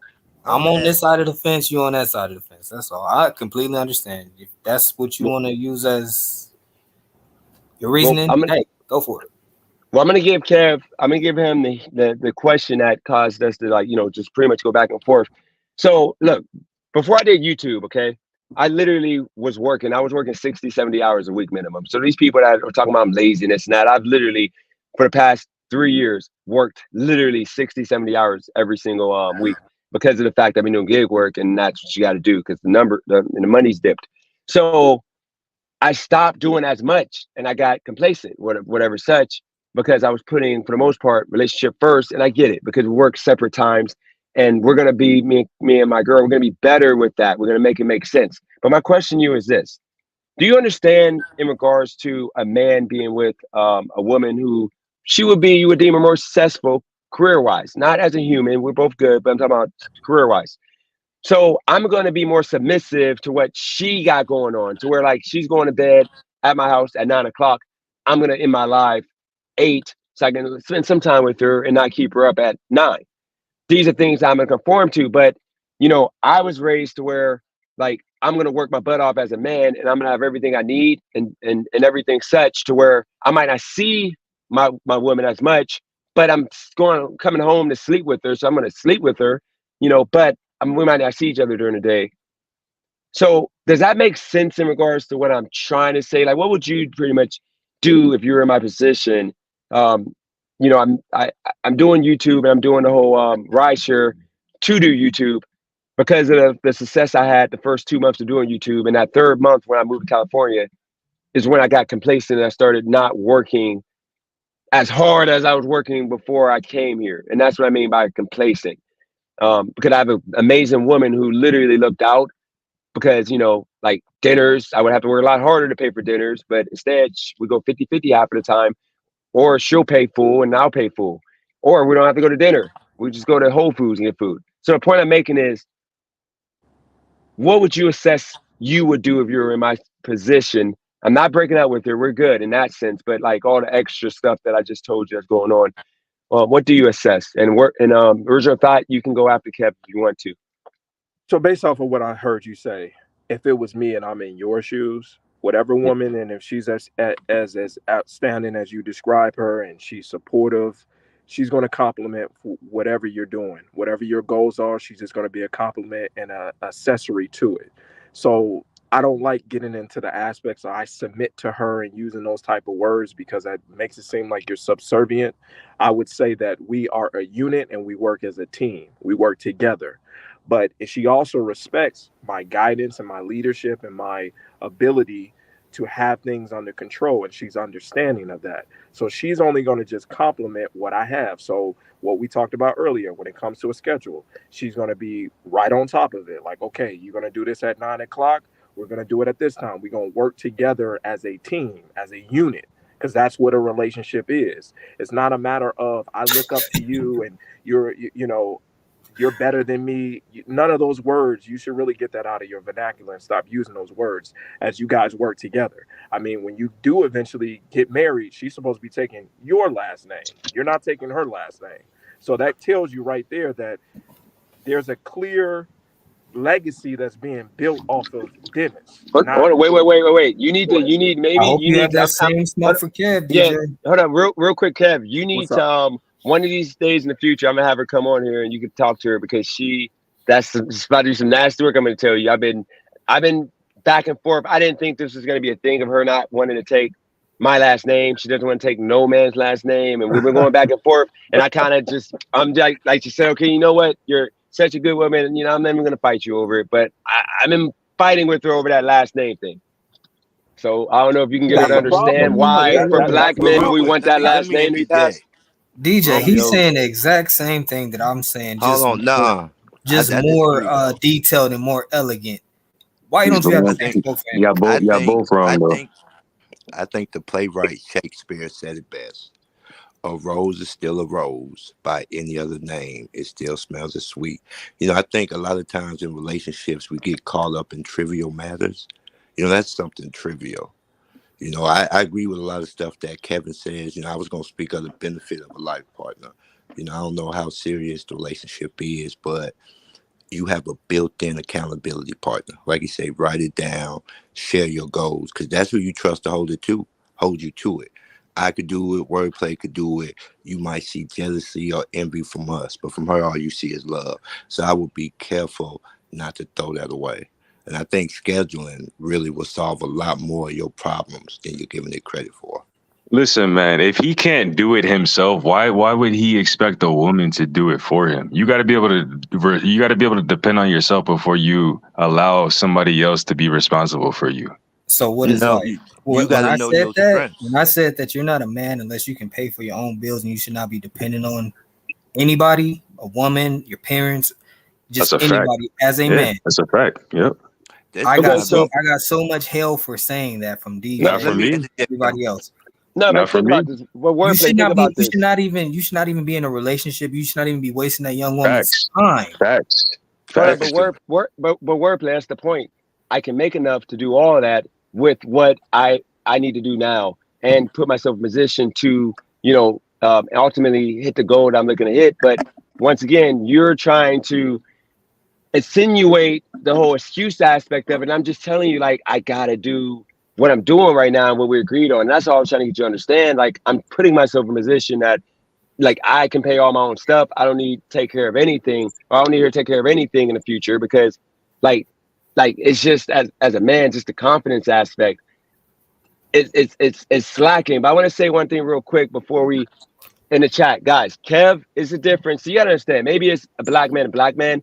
Kev is completely different than all the other individuals that were trying to tell me how to do YouTube. You gotta understand, first off, he does YouTube. Everything he said made sense, and he's suggesting everything. So you gotta understand, he's showing respect, and you could tell by his energy, he's showing respect, unlike other people that are telling me, you need to do this, you better do this, your channel gonna suck until you do this and that. Like, y'all don't, I mean, we're playing What Is Life in OG. Y'all see the difference in respect from this man compared to the other people that come on here just immediately telling me what I'm doing wrong or where I need to like take the channel and all that. Like, very much so. I got so many questions for Kev. Original thought. Let me say something. What is life? what is life has listen. said the same thing. Kevin said. Ski said the same But thing. I'm not saying that. If y'all The just one pay that should not attention be to named have said the same thing. Christina said the same thing. Hold on, wait, Mike wait, said wait. the same Wait, thing. hold on, wait. Evergreen content, affiliate links based on topics, lead magnet. Okay, the scheduling aspect was me like telling him project management and scheduling because I'm assuming he has some expertise in project management. I've been doing a little bit already with Coursera in the learning. Here's the thing: he is telling me like something, but he's not making it like he's just suggesting, and that's the point. Like y'all told me the same thing, that's fine, but he's not literally. He didn't come to bash me. You see how he didn't come in like such a negative way to like just make me look like an idiot. Like he came in here with respect, and that's Definitely. all I'm saying. It's I see what you're refreshing. saying. I'm not It's used to the I'm not used to credibility this. behind Hold him. on. It's Let me really the speak back. credibility. Let me. Yeah, you can tell Man, it's he ain't professional. gonna take care. He ain't gonna Hold take Kev's advice. Before y'all bury this I am gonna. I wrote literally real wrote. I quick, took. real quick. Before y'all bury this topic, they have financial advisors for a reason. Chefs, carpenters, plumbers. Your job in a relationship for both spouses is to identify each other's strengths. You might be better with money, she's better with scheduling, or vice versa.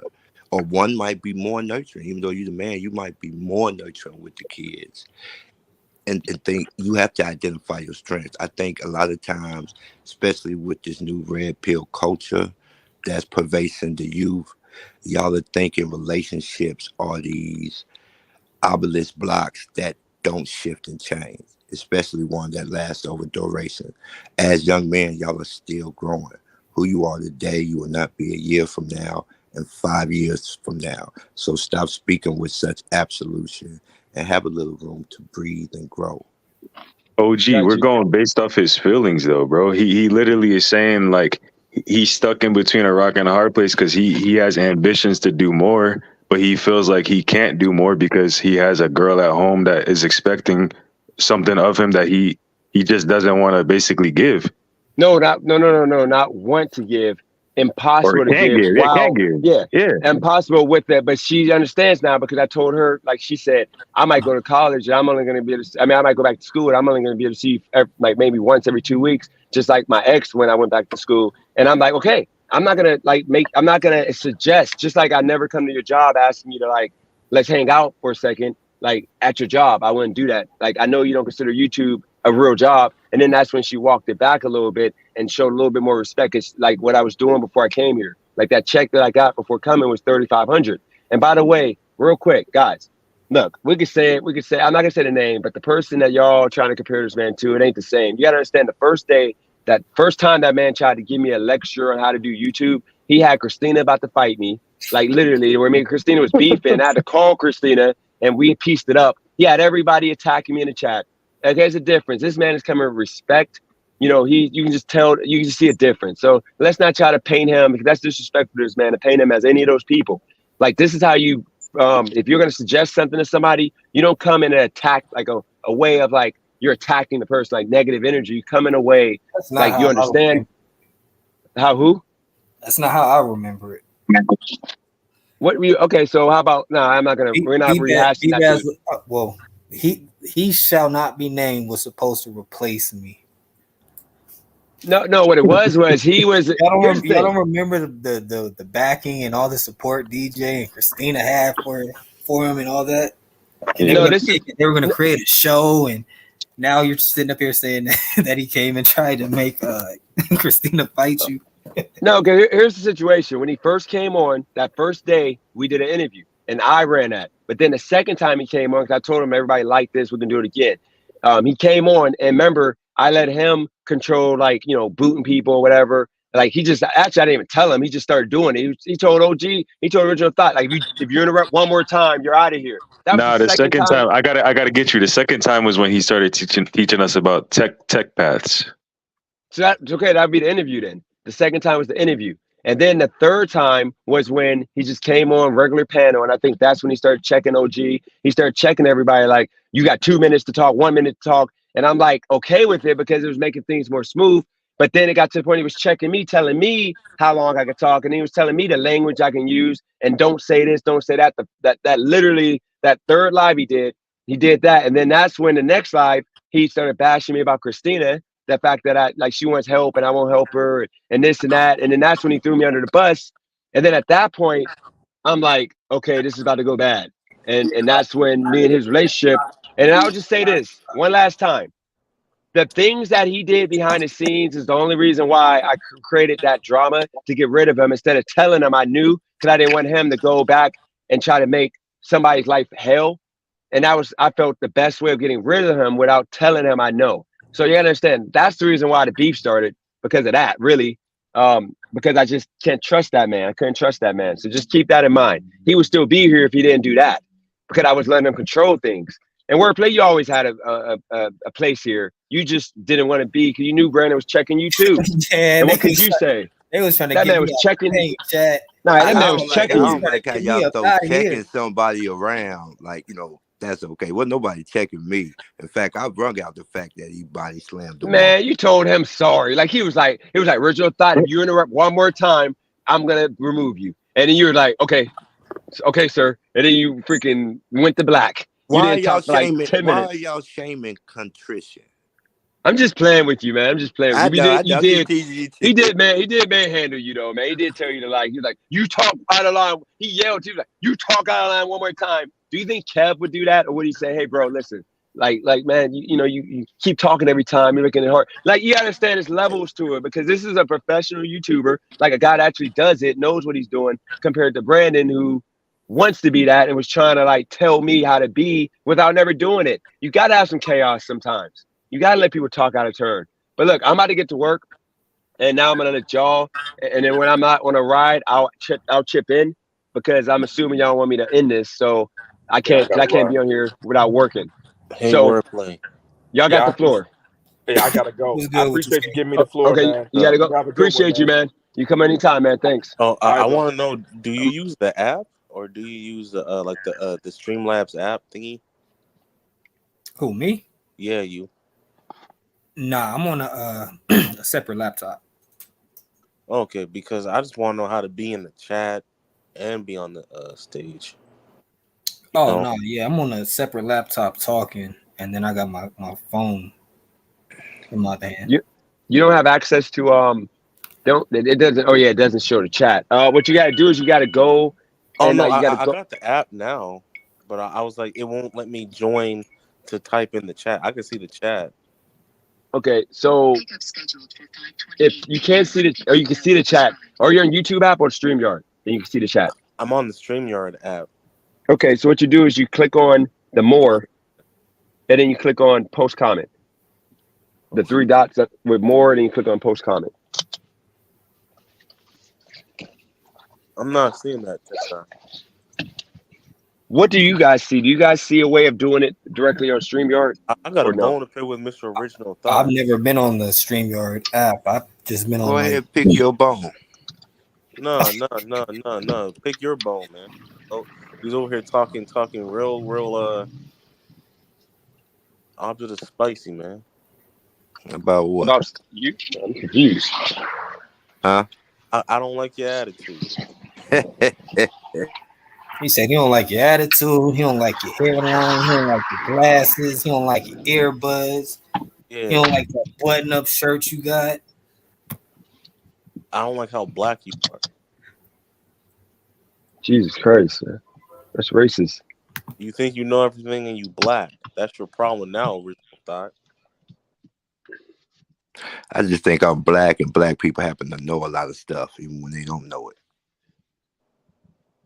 Yeah. Keep muting that mic.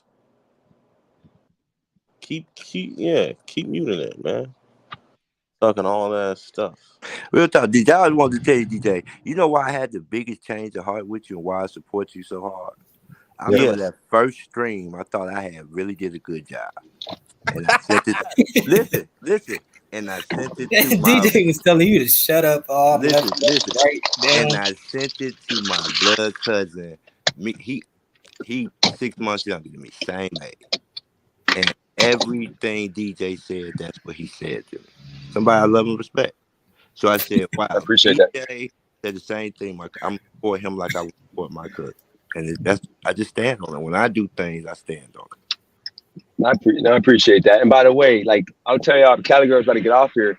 Um, Cali Girl, I want to say this, just so y'all know, this wasn't a bash Cali Girl live. It wasn't about that. Like no matter what, everybody knows Cali Girl is an amazing woman. So I want to make this clear. Like I'm blessed. Any man would be blessed, to have her. It's just you got to understand. And she knows this now. I'm used to working my butt off and not taking like days off. And it's hard to do that in a relationship. And I told her yesterday I should never have got in a relationship. But I said I'm happy I did because of who she is. But if it wasn't with her, I would not be in a relationship right now because of the fact, like I would have been in Vegas working nonstop like a maniac. I would not have been thinking about, trying to go on dates and all that. So she gets it. So just understand, guys, we're good. We get it. And that's just all it is. Like I got y'all thinking I'm not a hard worker. Like I'm literally the hardest worker most people know. So, but y'all got the floor. So, original thought. What's your opinion on that? The state of women, I'm extremely disappointed to the point when I see a good woman, I'm shocked. So, I'm like, if you got one, you gotta figure out a way to make things work with her, meaning using her. You know what I'm saying? That's how I look at it. What you mean using her? Meaning, see where she can be a benefit in your life, how she can help, get the ship on course. And, something that's big in my relationship, something I say on day one, the number one rule, we have to be able to have the conversation. As long as you are trustworthy and confident with each other enough to have the conversation, y'all will be able to figure everything out. And two people are better than one. Two incomes are better than one. We could tell you how two is better than one a million different ways, but yet a lot of people self-sabotage. They get to seeing they're not where they want to be at, so they start to push people away. And that's what I was worried about when I heard the initial conversation. No, just keep in mind, original thought. I'm not like, here's the thing. It ain't that I'm not pushing her away. It ain't that we're not making it work. It's just the fact that like she's once again a professional woman. She went to school to do what she got going on. I didn't go to school for what I'm doing right now. And like I'm definitely not compared to a mixtape rapper because I actually have talent. I'm actually getting paid more than what, like at the level I'm at right now and how the growth goes up and down. The potential is there. Why throw it away? It's just I got to do work that would allow it to peak back up. Unlike a mixtape rapper who usually sucks and he hopes that a video or a song goes viral or whatever, No, I'm just to get paid. But mixtape rapper, I'm comparing that to YouTube. YouTube is the same thing as like mixtape rapper. I've been to A&R before. Mixtape rappers have a whole team. Hits don't happen by accident, and that's how I was looking at it. You already got the most crucial component to your team. To throw that away and start over, because nobody makes it anywhere in life without a team. Success is a team sport. You're not considered a mixtape rapper when you got a team. Usually, when you got a team, you're signed and you're usually a signed recording artist. So that's the reason why I'm saying like mixtape rappers are usually, it's them, it's a couple of their friends. They're usually D-boys, or if they're not D-boys, usually, if they do that weirdo rap stuff, they be underground at doing house shows. They be making money sometimes. But I'm talking about the average mixtape rapper ain't got no team. No, the average mixtape rapper is spending $100,000 on the campaign. I don't know if y'all remember Blue Da Vinci from BMA. Yes, Blue Da Vinci. You know what his Bible, you know what you got to do when you're a mixtape rapper? Most rappers drop in the first quarter, the big star rappers. Right. So as a mixtape rapper, you got to put a whole bunch of free how do you pay? Original, how do you pay for that? Capping right now. Bro, original thought, original thought. Are you saying the majority of big artists do not drop in the first quarter, bro? I'm just saying you drop when the big artists drop if you're a mixtape rapper. Original thought. No, you don't. They tell you not to because it's going to take attention off of your project because everybody's eyes is going to be on that project. No. I want to put original has to say. He might be on to something. I'm trying to tell you how it actually, because I was an A&R in Atlanta. Like I said, I'm in Atlanta. Trust me, original thought. Let's say Outkast has a CD coming out for $15.99 in January, right? I'm just using hypothetical. You talking about 2003? Yeah, it don't matter 'cause now everybody's on streaming, but it's the same thing. Yeah, it's the How do same you thing, think? but they How wouldn't do you have think you dropped get this? in the first quarter, bro. I'm just the quarters change. Well, because certain rap now, especially with Taylor Swift, people drop at different time. What I'm saying is, Original thought. Where did the we 100,000 come from? oh, it's because I was with my boy and I watched him spinning. He was a dope boy, like you said. It takes That's the a point. lot. That's the point. I'm No, it saying is takes like, a No, lot no, of money you know, to actually be a mixtape rapper. It's yeah, more than just no, let me. if you, studio time itself. You know, some of these songs is 10, 15 hours of studio okay, time. Now okay, but counting Original, no, production. DJ. Original thought is he's saying some real stuff. Like no, a he's lot of saying people, some stuff that's real, but the point is, a original lot of thought people is, don't understand yeah, how expensive music is. Just like Like I that's was what I meant. I was If talking to you a ain't Grammy spending nominated producer, 100,000, you're and this not a man told mixtape me rapper. that he wants $5,000 for one beat. wordplay. Do you not understand? I used to work with Wiz. Literally, like the No, artists I had underneath me. I used to literally like, you know how much I used to pay for just an hour of studio time with this producer. I know how it works for the most part. What I'm saying is, most of the people, if they're not signed and if they're a mixtape rapper, they're either a D-boy. Nobody's just giving money to a mixtape rapper without mixtape rapper signing to a deal, other than people like me who are just stupid with money. Like I'd still try to get them to sign contracts. So what I'm saying is YouTube is different because YouTube, like I don't have a team. I can't pay people Real right quick, now. but So that's yeah, what a development deal is. original That's what thought. You got Bobby O Form was original looking at. thought. Okay. You got one more time to interrupt, and I'm just gonna kick you. real quick, original thought. 'Cause I'm about to do this right. So and it's gonna be like 25 minutes. I'm not gonna be on here. I'm gonna be listening. Real quick, let me just say this. YouTube, reason why I say it's not equivalent to a mixtape rapper, it's because of Yes, the it fact is. if I put time into actually doing a video and put effort in, okay, my numbers are gonna increase. You gotta understand. Like now that I'm doing Same these thing lives, happens I'm with doing music. these. Wordplay. You Nope. got one more chance. I'm gonna kick you. No, because wordplay. Mixtape rappers will literally go and not get paid forever. On average, dude, I've literally made money on YouTube every single What are you talking month. about? Streaming services pay people. Okay, wordplay. Like your music, for example, you got out. Like, and be real. How much have you made? Streaming I services ain't know how much paying they like pay. that. They don't pay nothing. That's the point. They You got not paying a like million album views. sales. You make like a million views. You make like $15 off a Yeah, I'm million about to views. say I think a listens. million streams is No, like it's one album. it's the same thing. I'm a little bit different. I give my music out for free because it's a hobby. I'm not trying to blow up and be this ultra successful. It just happened that people just came and they liked my music, so they started to support it. But yes, artists get paid from a number of different Revenues. services. So like YouTube, you could put your music up on YouTube and get twice as many views as what you're talking about, DJ, and not have to worry about what's the word? Like being demonetized and this, that, and the third. People that make beats, they do it all the time. No, I get all that. And by the way, Sam Scottsdale, you be sending me articles and stuff. That's fine, but you haven't. Like, look, guys, I'm not taking nobody. This thing with these people to email me. I'm not taking nobody serious to help me with my channel unless you come off like a Kev.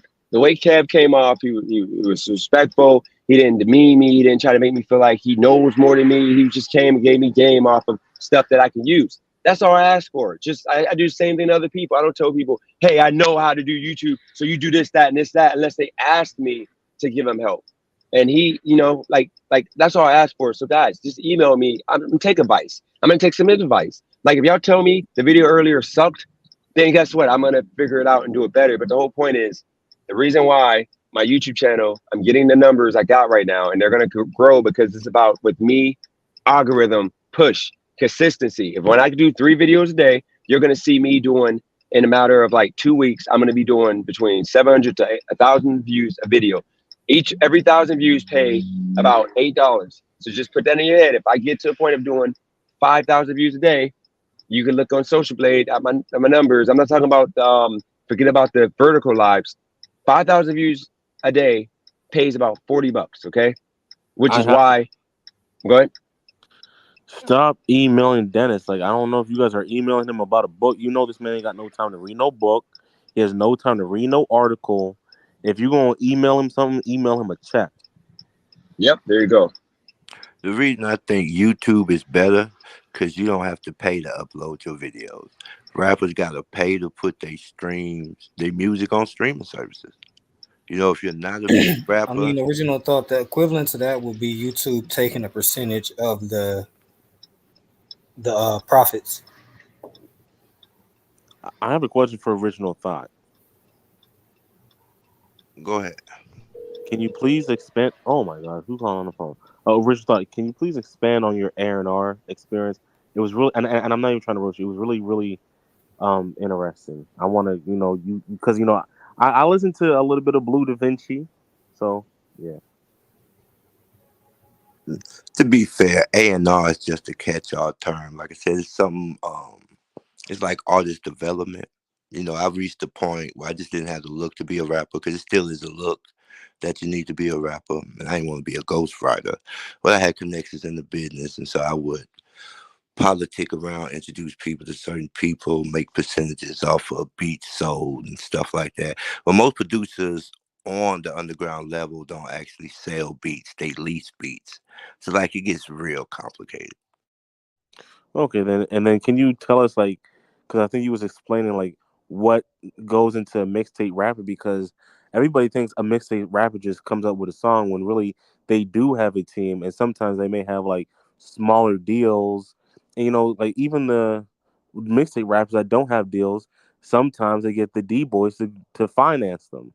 So if you can explain on that. Times people launder money because rap is a cash business. You know, I don't know how it is everywhere else, but in Atlanta, if you want to blow, you got to get your song in the strip club.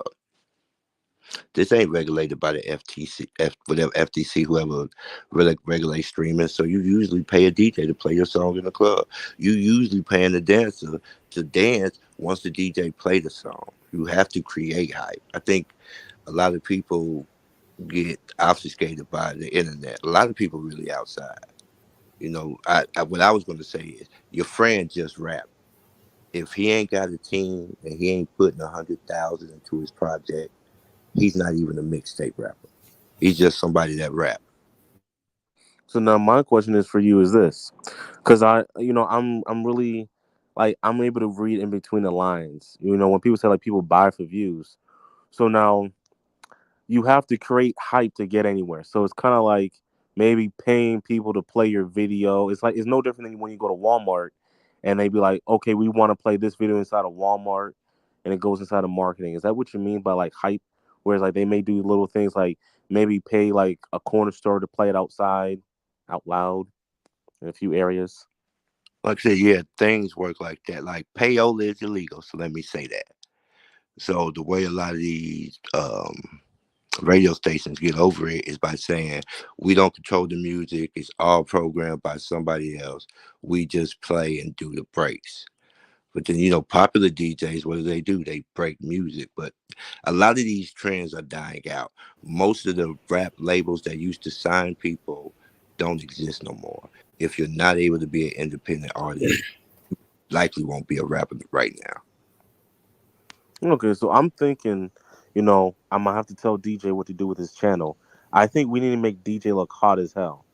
So I'm thinking like we all need to like kind of get him buzzing. We need to wear his merch, and I think like like we have to create the illusion that not that they're not hype, but like I think like we gotta make him look hot. No homo, no Diddy. I don't think you understand how much money that takes. No, like wordplay, like we got you. You can make some stickers that says follow DJ on YouTube, and we can post them everywhere. That ain't. I appreciate that, but that ain't it. You gotta understand. You have like if you go to Daft Pit, if you go to any streaming app, they got like mixtape rappers. Like you're gonna have like 1,000 new mixtape rappers for the month, and like maybe 2 of them are gonna get 10,000 or more views. Like they're all over YouTube. Applies to YouTube, right? It's a new person starting. This is new to that's YouTube being made every day, right? Yeah, that's the point I'm making. So you got to understand. There's things that if I went to like a YouTube venture a company or whatever, the companies that will try to buy your channel and tell you how to do YouTube and you move into the house, they look at the fact of like if this channel, like when did it get monetized? Like they look at the analytics of it. And when you look at my channel, in the eyes of somebody on the outside looking in, they would probably say my channel is maybe worth like to buy like maybe $2,000 to $3,000 because of the fact without me doing nothing but just posting a random video that talks about nothing, I'm gonna make $200 to $300 a month doing like 2 videos just random. Wait. Is that what I happened to would Crip Mac? refrain from hiring people because What was that? you're gonna end up like Meg Thee Stallion. When she got her big break, she owed Jay Prince and 4 other people. So when she got that $1 million, only 150,000 of it went to her. The same thing happened with Mace and Fabio Foreign. It's called a developmental deal. So these people say, I'm gonna spend 100,000. They give you 10,000, and then say they paid for everything else, but really all they did was use their connections, and they got most of it for free. You see what I'm saying? Original thought. No, but original thought. I'm not talking. Listen, bro. I'm just saying to the people trying to say, let me help you with your channel and take care of your. I think that ain't what they're looking at. Okay, look, like just hear me out real quick, okay? And by the way, the person, I'm just doing this ride even though they're not in the car because I just waited 5 minutes and they didn't show up. But here's the situation. What I need to help, and this is what Christina is going to be doing more of once I get into a groove. Okay, I have to do at least 3 to 4 shorts a day. I have to do 3 pre-recorded videos a day, and I have to do 1 live a day. And what Christina is going to end up doing, eventually doing, is when I do my live, she's going to take clips from that live, like 3 clips, and she's going to repost those as regular, videos. And if I'm actually doing a pre-recorded video that I just do, then that'll take away one of those clips from the live. But that live, those videos clipped from the live is going to be linked to the live that people are going to click on. And what happens is right now I'm at 13,000 whatever subscribers. The reason why you don't see growth, the reason why you don't see this number jumping is because if somebody jumps on my live and they're watching this live for like say 20 minutes, now I'm going to show up on their feed for like a day or 2. But if I don't do another live that they click on within a day or 2, I'm not going to show up anymore. I'm just a dead sub. So what I have to do is give people a reason to come back and click again, because if they click the second day, and then if they click like, the third day, then now, they're going to put me on consistently, like whatever video I put out. So that means that person is going to, if they like the videos, they're going to continue watching, and that's another head. I got to be consistent, because if I don't give the people a video, for 2 or 3 days, that means anything that actually, you guys like and comment on and actually care about, YouTube is not going to show that video, and I'm going to end up not showing up, and that's going to be another dead subscriber. That's the reason why I don't have growth. So now you're going to see me doing more of these pre-recorded videos and lives and all that, and getting growth. I'm putting time and effort into it. That's the reason why I got in the gig space again, because I can do these videos. This is easy for me. But talking about politics and doing all that stuff and doing research, I don't got that in me to do. Like once I get to a point of paying somebody that can edit the videos, edit the clips in and all that, it's going to look better, be better, and then I'll actually get more engagement. So that's the reason why, oh my God, that car freaking flying. But that's the reason why I decided to get back in this space, if that makes sense. Okay. Oh, okay. So you're talking about your re-entry to rideshare. Man, I'm not gonna lie, I love it. I know I always wanted to say it, but I love it when you go back to rideshare, because like I know that we're gonna get mad content. You have mad things to talk about, and like your life is interesting. But I gotta address that new fix. You know what? I might have to email DJ, man. We're gonna make DJ look like he popping, man. We're gonna do that. Yeah, YouTube don't work that way, Ski. I mean, that's why they keep calling you a troll. You can't. There's nothing you can do to get a boost in somebody's channel unless you're a bigger channel. And by the way, I thought for a second my heart dropped. For a second, you sound just like freaking Gideon. And for a second, I thought you were Gideon, because y'all look kind of alike.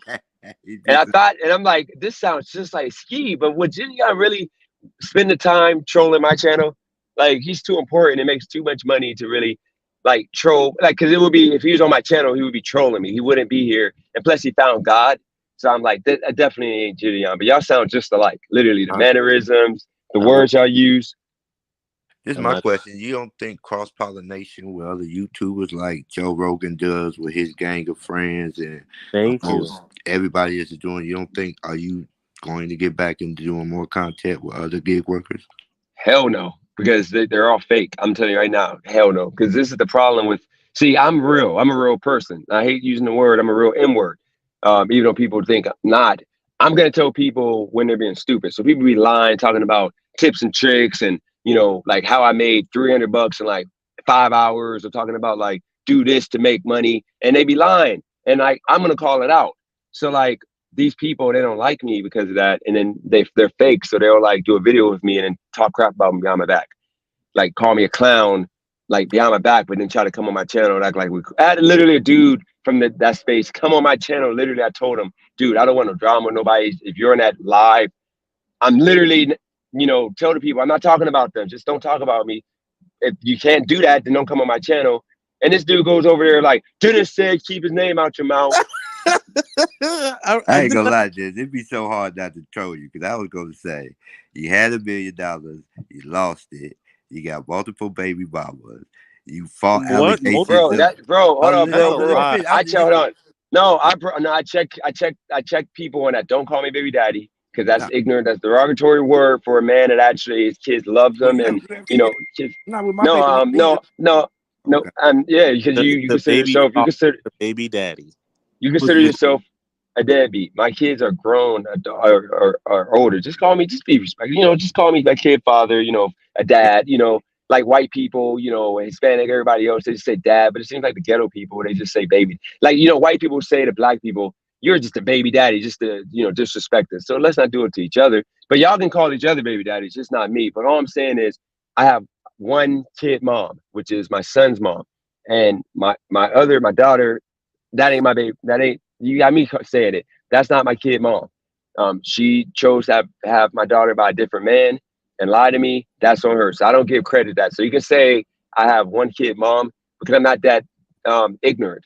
Like when I had my daughter, I thought that was my only kids. I didn't have no baby. But then when I found out not my child, that's when I just my son happened, and that was it. And then when my son's situation, I didn't have no kids. I didn't have a mistake.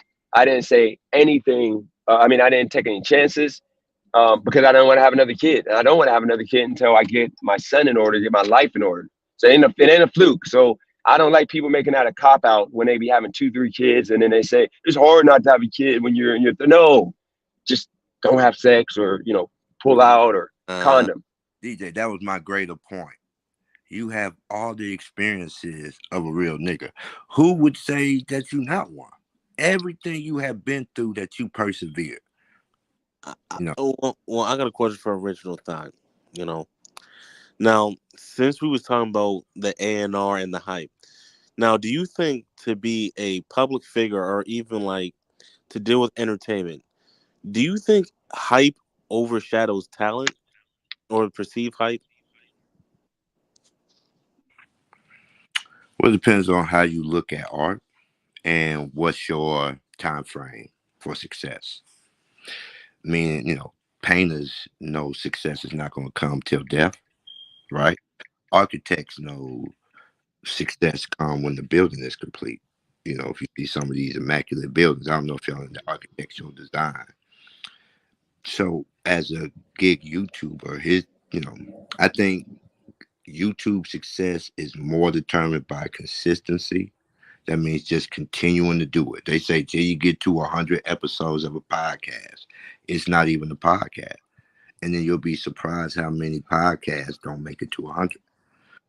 So it's really about time frame. I think clout helps. I think plus as a motivator, if more people are coming, you're making more money, you're more inspired to do it.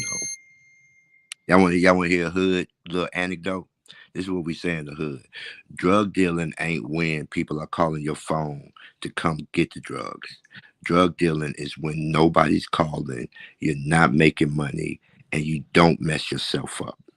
Because, just 9 to 5, you got to hustle for every dollar you get.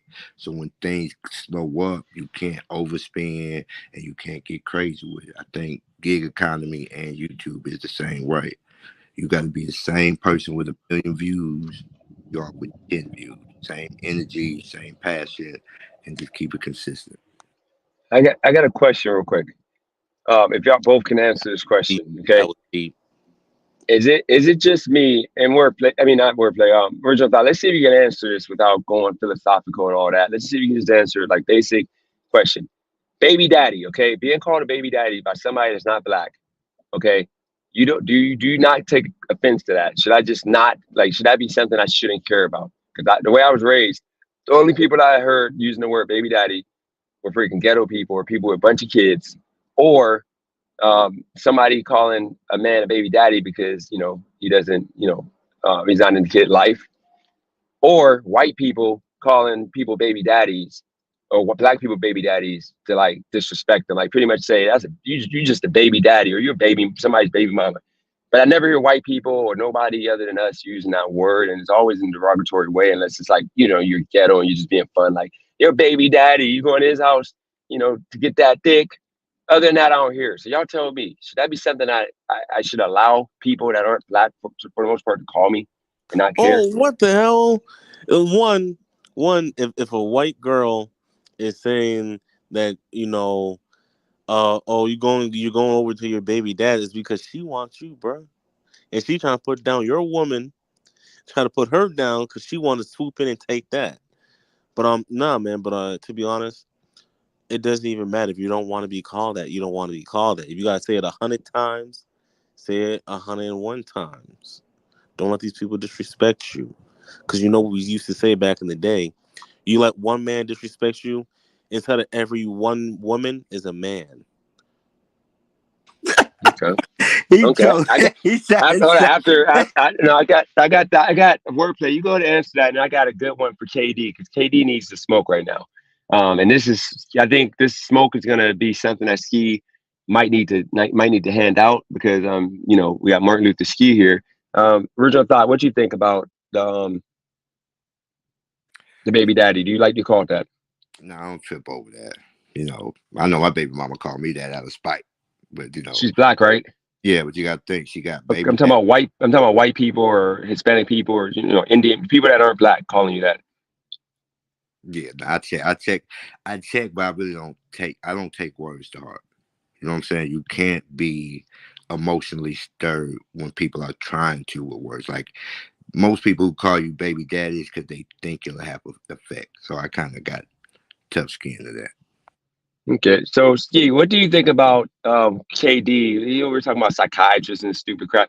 Hopefully, I'm assuming he's talking about me, but even if he ain't, I still got this question. And KD, you can come over here to answer this because I've been waiting for you to come over here so I can get the answer of this question. Okay, um, is it okay to be rotating 3 women, black women, productive, successful black women, as he says, women that are like good women, to be rotating 3 women in rotation? I can't see. You set him up for that question. You set him up. You hyped him up like, yeah. And then I remember that live because Katie was like, you know what? Since everybody cool with it, yeah. And it's like, nah, man. I feel like this is like a little bit of a backdoor tactic. I feel like a little backdoor tactic. Rotations. Me, I'll tell you this right now. I don't agree with rotations because there's something called HPV.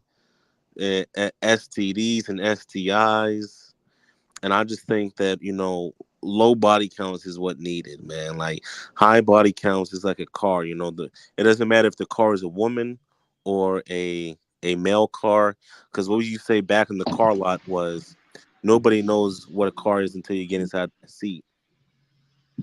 Okay. I get it. And by the way, no, you don't get it because he don't get it. He just no. Honestly, I don't get it. I don't get it. I don't get it either. But the only thing I'm saying is, you want a low body. He just might be. No, I was trying not to sound stupid. No, he said first. He said, remember, inside every woman is a man, and that's what I was like. Okay, you got to pay attention to every word he's saying because he's thinking if he's saying it at a certain rhythm and a certain tone, it just sounds right. He's trolling me. That's what he did. No. But in all actuality, I'm scared of all these STDs and STIs and me too. like for example, like put it like this, I don't want to put myself out there. So, sometimes I get my suits from the thrift store and then I take them to a tailor to get tailored, right? So the one thrift store that I was at, there was some man up there with all these bumps on his lip. I'm like, oh hell no, I gotta put this shit back. Looked like he had herpes. I'm like, oh, I'm not shopping at this thrift store no more. And ever since then, I'm like, I don't know if I can go to that thrift store because I used to get my suits for like $20, go to the tailor, pay $50, looking like a whole $1 million, out here doing that. But like, nah, I'm not gonna lie. After I seen all that bumps on his lip, and he was kind of like part of that LGBTQ plus. Oh God, bro, exactly. I'm like, herpes is one thing that you can get just from touching. And it's bro, like, I thought you had to kiss and make love. No, the bodily fluids have to be able to get into your bloodstream. So if somebody with herpes drank from a cup and you drank from the cup, you'll get herpes if you got a cut on your lip. But that's a different thing. My favorite joke to say, I'm very vigorous, but I'm smart. But I'm very country, ex-military. I say a lot of mean jokes. My favorite one to say is, I ain't wearing the condom till Magic Johnson died. As much as y'all say AIDS was bad, he's still here. That's kind of nasty, right? That's nasty work. Like, no, that just took away your credibility. But I'm gonna tell KD real quick. KD, I wasn't a shot to you. I'm just saying, like, you telling me to go to a psychiatrist. You need to go to a psychiatrist. But I guess now you got a beautiful black woman. I think I rehabbed your mentality. I think I did some God's work here to where I got you like not putting 3 black queens in rotation.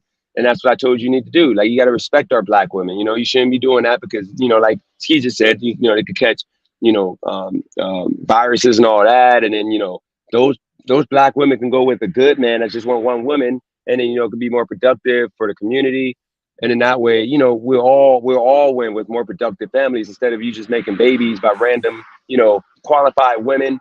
There's just no point. But with that said, it was something I was gonna add. I forgot. Somebody just said, "Oh, Maverick, you're right, Maverick." And I appreciate that. You shouldn't be saying baby mamas and baby daddies. I mean, nobody. This is nasty word. That's like, to me, using the M word when you're not black, because they literally just say it to. You never hear anybody just randomly say, "My man." I have to instigate KD Weiland. Hey, real quick. Look, I just got a phone call, but I just gave a bad joke. Now let me give everybody some advice. First of all, it's not super secret rocket science to know that your sexual status. You know if you have diseases. If you're broke and don't know what else to do, take the woman you love down to the hospital, to the ER, and say, I think she gave you a chlamydia. They're going to give y'all both a free STD test, and they'll tell you if you both have STDs or not. So you've been through that before? It was a joke, but I don't wear condoms, and I do date and rotation. I'm also about being honest and communicative with the women. Like I think, like I said, I don't know if you see it. I don't know if you've seen in the chat something I'm big on, having a conversation, but I also don't take people's choice away. If you deal with me, you choose to deal with me. Not just represent. This is scary. My toes are shaking. That's just a nasty word. Real quick, let me just say this, because the dude can't throw a shot without me responding. Let me say this, okay? First off, it's kind of crazy that I gotta go do something. Okay, all right, bro. I'll talk to you. It's kind of crazy to see that men, dudes that literally think that all chicks want them. Dudes think that because they got some low self-esteem women who would allow themselves to be put in rotation to a dude that ain't even like, you got to be at least a celebrity, or you got to have, like enough money to like, change their life. But, you have a regular dude that, has some low self-esteem women that allowed themselves to be put in rotation. And for him to have the audacity to think that a woman who's actually, real qualified woman, that can, make life-changing money, she's gonna like you got the juice to like put her in rotation, dude. Like, get over yourself. You're like literally a regular person. You're not freaking Trey Songz. She probably wouldn't even mess with Trey Songz, dude. You got to be like freaking like Idris Elba, maybe. I mean, dude, like, why do dudes think that they can have anybody? Like, dude, like, step your game up. You're like not a millionaire. You're not a game changer for a woman. Like, no woman is gonna say, "Oh my God, I want to be like." No dude on my channel would be Like no dude will be on my channel that can like just get any chick he wants. So you know, you gotta need to humble yourself, man. Like it's crazy. I gotta answer some people in the chat. Judge Go for it. Bartolo said, "Now we got experts on STIs." I'm just scared, man. Like, cause I don't know if you ever, you don't know that guy. He was one of the first black conservatives in New York City. I think his name was King. If someone in the chat can fill it out, his name was King something, and he died during COVID, and he had HIV, but he was giving out HIV to a lot of people. Because I watched one of the girls that he was dealing with, and she got a whole YouTube channel. She's talking about how she had HIV and how she caught it from him, and I was like, "Yo, that's just Hold on, wild." but who? I think let me look here. King, New York City. Let me see. Then you got to give Build some advice here. King conservative, because he was a conservative, and he was like one of the first King. Let me go on the YouTube app. King. And guys, I wasn't trying to crap on that dude. He literally took it there. My girl was in the chat and he said that he's King gonna put my Face. chick in rotation. Go ahead. His name was King Face. If anybody knows King Face, he was a very famous like black conservative, and he was real famous, and he was gonna get to the next level. Like he was with Candace Owens and them, but he died from HIV. But he was giving out HIV to a lot of women, and like he died during COVID. Now, that's crazy. Hold on, real quick. Let me say this real quick, guys. Like Tommy, just chill because I'm not. Once again, my chick is in the comments. You think I'm gonna let this man say that she's gonna put him in rotation and not clown that dude for being literally a regular dude talking about he got any woman? Like literally, like a regular dude talking about he have a woman that makes over 80,000 a year. Like I gotta call that out. I can't. I gotta offend the respect of my because that's embarrassing for her. Like to be with a regular guy that got like low self-esteem chicks in rotation. That's the only reason why. Like if he could throw a shot at me, I can throw it back at him. I'm gonna leave it alone now. It's all good. We're even. Okay. So let's leave it alone. But you want to answer this question by Bill, and then there's another one by Judge by 12 about Vivek. But you want to do this one first? Okay. Build. I got tricked by a transformer. I'm being real. You can't get tricked by a transformer, and here's why. Okay. Like, really, you know what, Build? You have more of an experience, so we might need you to come on the stage. But in my opinion, you know if that's a woman or that's a male. Like, you know, like when I was young and naive, I'm like, okay, maybe people can actually get tricked by transgenders or my bad, transformers. I only said that until I seen Kevin Gates mess with Leela Gibney, which is like, bro, you knew that person was a cisgendered male. So you got to say to yourself, the mannerisms is not going to be on point, like the proportions is not going to be on point, and you got to really be real with yourself. You're not no movie star, sir. You're not going to get no high end transformer. You're going to get that transformer from the Dollar General that has duct tape. So it's like, you know, you might be able to say you got tricked doing head. I mean, my bad, oral. But even then, it's like you got to say to yourself, that's a whole nigga. My bad. That's a whole male head. Like, I'm not saying you could tell a female head from a male head, but it's just like, I don't go with that whole thing of getting tricked by a transformer. But if you can just explain okay, so here, she looked like a woman, but like you can tell something's up because you know they know that they're a cisgendered male though. They know that they were born male. Like you can't trick. But like it's kind of like you know, you wouldn't be looking for an Adam's apple, and that's what I'm trying to say though. That's like you wouldn't look for an Adam's apple. Like you know, like you know, I'm not even going to put Dennis in this. Like let's say if you're in college and you're just sleeping with people. You're not looking for no Adam's apple, but by you saying you try to look for the Adam's apple makes you seem kind of sus. Like you had like some type of, you know, like you had like some type of suspicion. And I'm a person whereas if you gotta have suspicion, God is telling you right then and there you ain't want to listen to Him.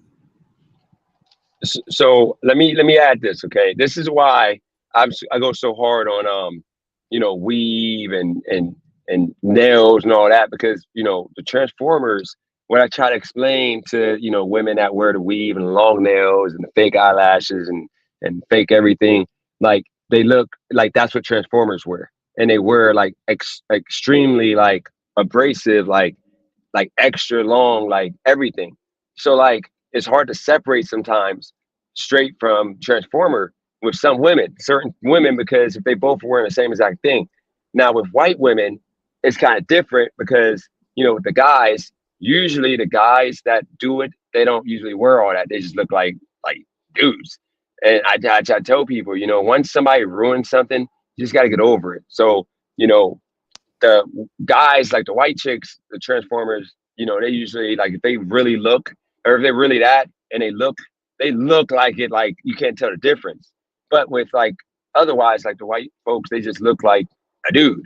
But the black look kind of like it might be a chick. So I can see why you got switched up on. But you tell me if I'm wrong with that. Do you think the whites look the same as you know, the black Transformers? Well, it's all different. Like you ever met a Transformer before? Oh yeah, I see them all the time, No, especially at the gym. I met them before.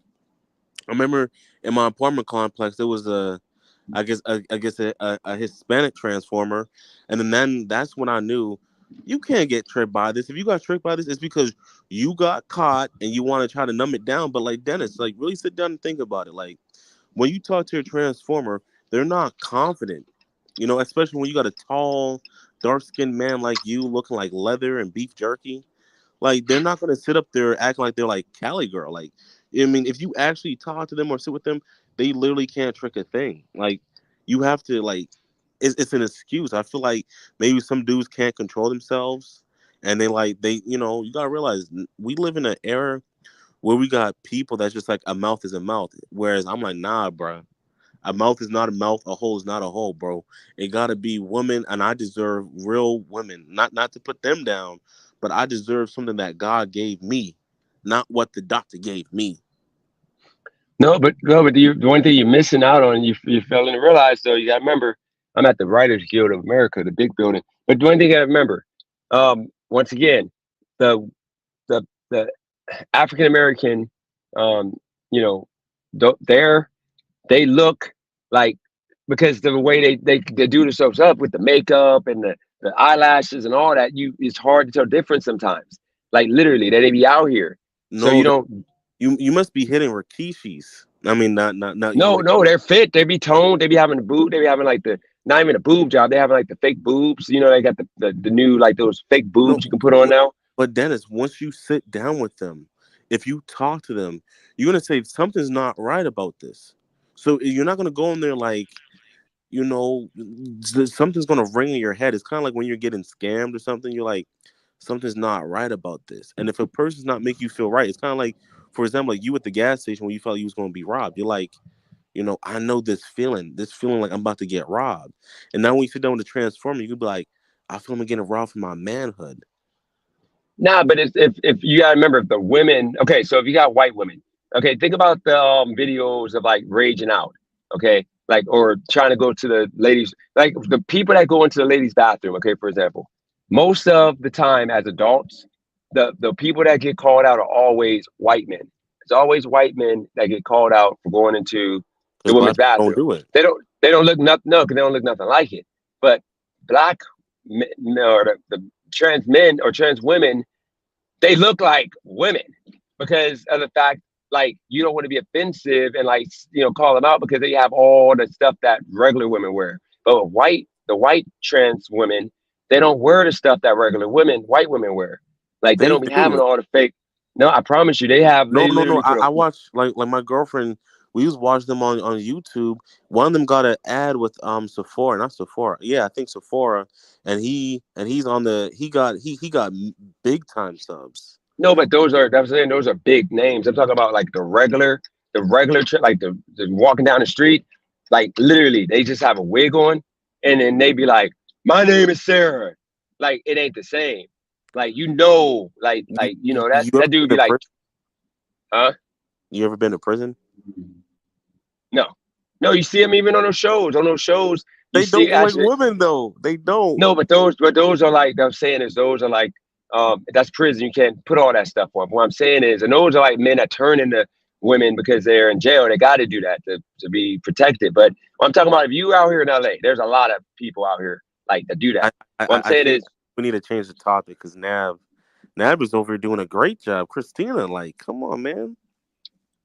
I'm just saying, if you're out here, just the last thing I'm gonna say, if you're out here, you will see like there's like when it comes to certain groups, you can tell the difference because like they all wear the same thing. Like if you go to the locker room, like they don't get told to leave like if they're black because it's kind of like they put all the stuff on. But when they're white, they literally don't care. They just put on the wig and they just go into the bathroom with the kids. And there's always a video of a mom trying to get them kicked out. But you never see black people do that because the trans black women, they still use the women's bathroom. They don't use the men's bathroom. I've never ever, the whole time I've been going 24 or going to any gym, I've never seen, they always use the women's bathroom. And how you know that's a man, You could tell. Yeah, I know the difference. But that's my whole thing though. You can tell though. And that's I mean I can tell only because like I look at, and Cali Girl knows this, I look at people, period. I'm a people watch. Those people that watch people, like people watchers, whatever they're called. I'm one of those people. They though, like Dennis, like don't let these people trick you. Like if they said, oh, they got tricked by a transgender, nah, you couldn't control yourself because if you know that is a man going inside a woman's bathroom and you not pulling down the pants, you can tell. So for a man to sit up here and say I got tricked, for him to say he got tricked. Nah, bro, you just don't want that person to spill your business. And it's going to take naive people to be like, maybe he really did get tricked. But if you sit down with a man that looks just like you, like, nah, bro. Like, I get it. They might have some makeup on. They might be, this and that. But at the end of the day, you can tell, bro. I think, you know what? Maybe we should discuss something else. I get you. I mean, I got a few more, and I'm about to drop this off, and I'm about to go get a cheeseburger, no pickle, no mustard, extra ketchup, and a fry, and I'm about to really get to the grind. So today, okay, so the whole point of me doing this whole live was to say that, look, guys, I'm back doing gig work because, what I don't understand, see, I saw you in the comments of that video, and what people don't understand is this. All I want to do is do, these set hours and be able to do YouTube. Okay. It ain't that hard. And now that like this is the busy season, I can make good money. I'm doing something that I feel will be productive. And one game changer thing people are not taking account of, I'm monetized on Facebook. And it's actually hard to get monetized on Facebook to where I'm monetized on Reels, on page views, on sharing links and all that. So just a video or a post that got like 50 views was like 48 cents. So like if I start now that I'm gonna start posting, doing videos, I can literally share all the stories that I've told on YouTube. I can do the same thing on Facebook, and I'm gonna get the views, and I'm gonna run it up. So that's the main reason why I said why not buy into it, especially when I have now 2 or 3 different platforms, Instagram, Facebook, and YouTube, to just put out videos and, get the views and ultimately have a chance to grow. That's the reason why I decided to get back into this, because this gives me the most to talk about. This is like a rough start because of the fact this is off the top of the dome. But now that I'm doing gig work, I got to have topics every day we talk about and just keep the growth going. But people don't really like that. I guess they don't want that, and I don't get it.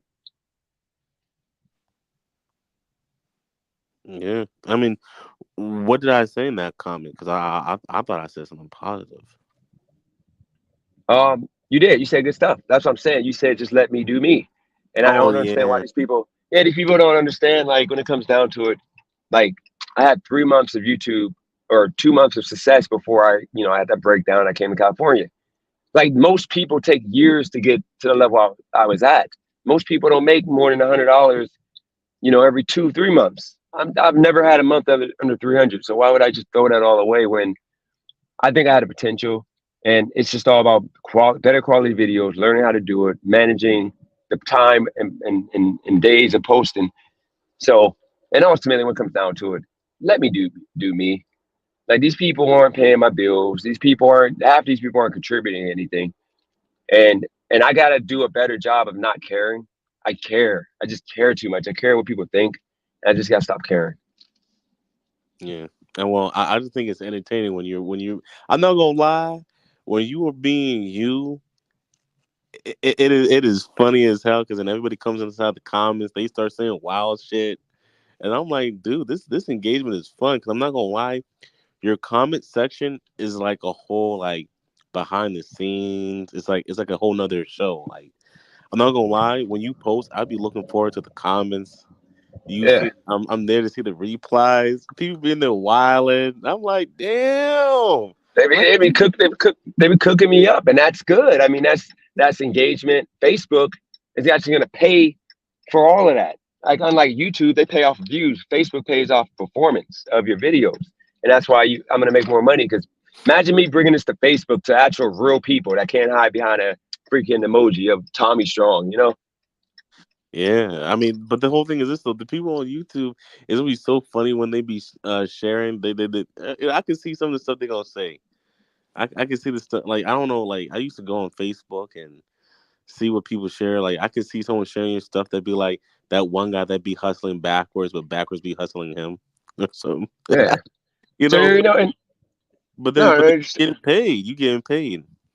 yeah. Here's the thing they don't understand. Like Razor a hater. Imagine if I would have, like I said before, if I would, oh my God, Cybertruck, that thing is amazing. If I would have put DoorDash on, I could have been doing DoorDash right now. I could have been But doing DoorDash. but Dennis, Yeah. why don't you deserve a Cybertruck? Oh, I do. I want one. Let me show y'all real Brother, quick. what my question is, why can't you have one? I feel like if you got one, I feel like everyone's gonna say you don't deserve it. Oh, they will. They will. They say, why do you need a Cybertruck? Like Cali girl, she signed for that and she deserves that Cybertruck. You don't deserve to have a Cybertruck. You deserve that thing, man. And all I See gotta this say, thing? look at that. That is so you. That is That's what you I'm right there. saying.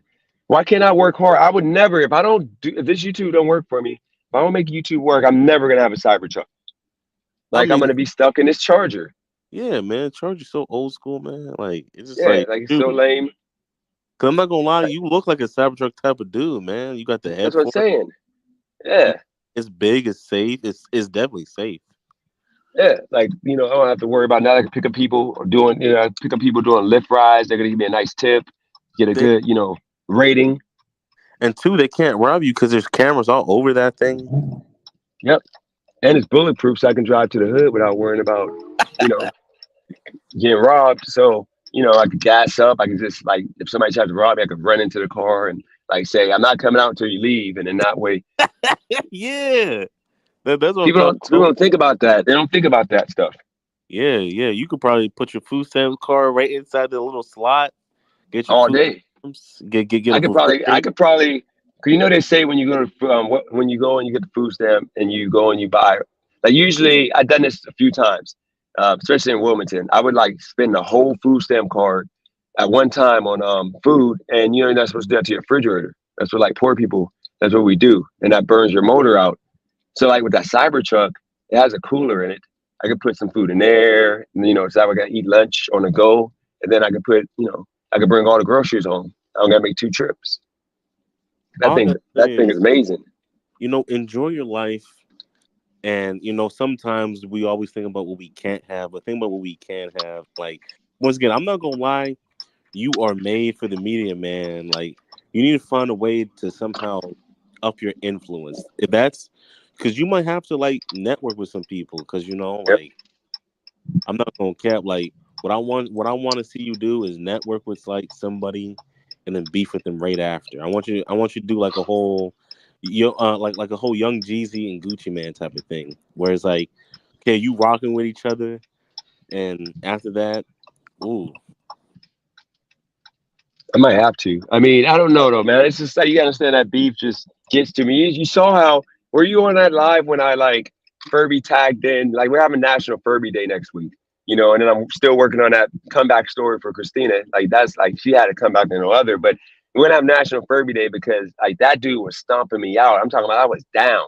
Like I wanted to, it was to the point that I'm like about to tear up because he like destroyed me low key. And I had no comeback because like that man, I thought he was rich. I thought he was doing his thing.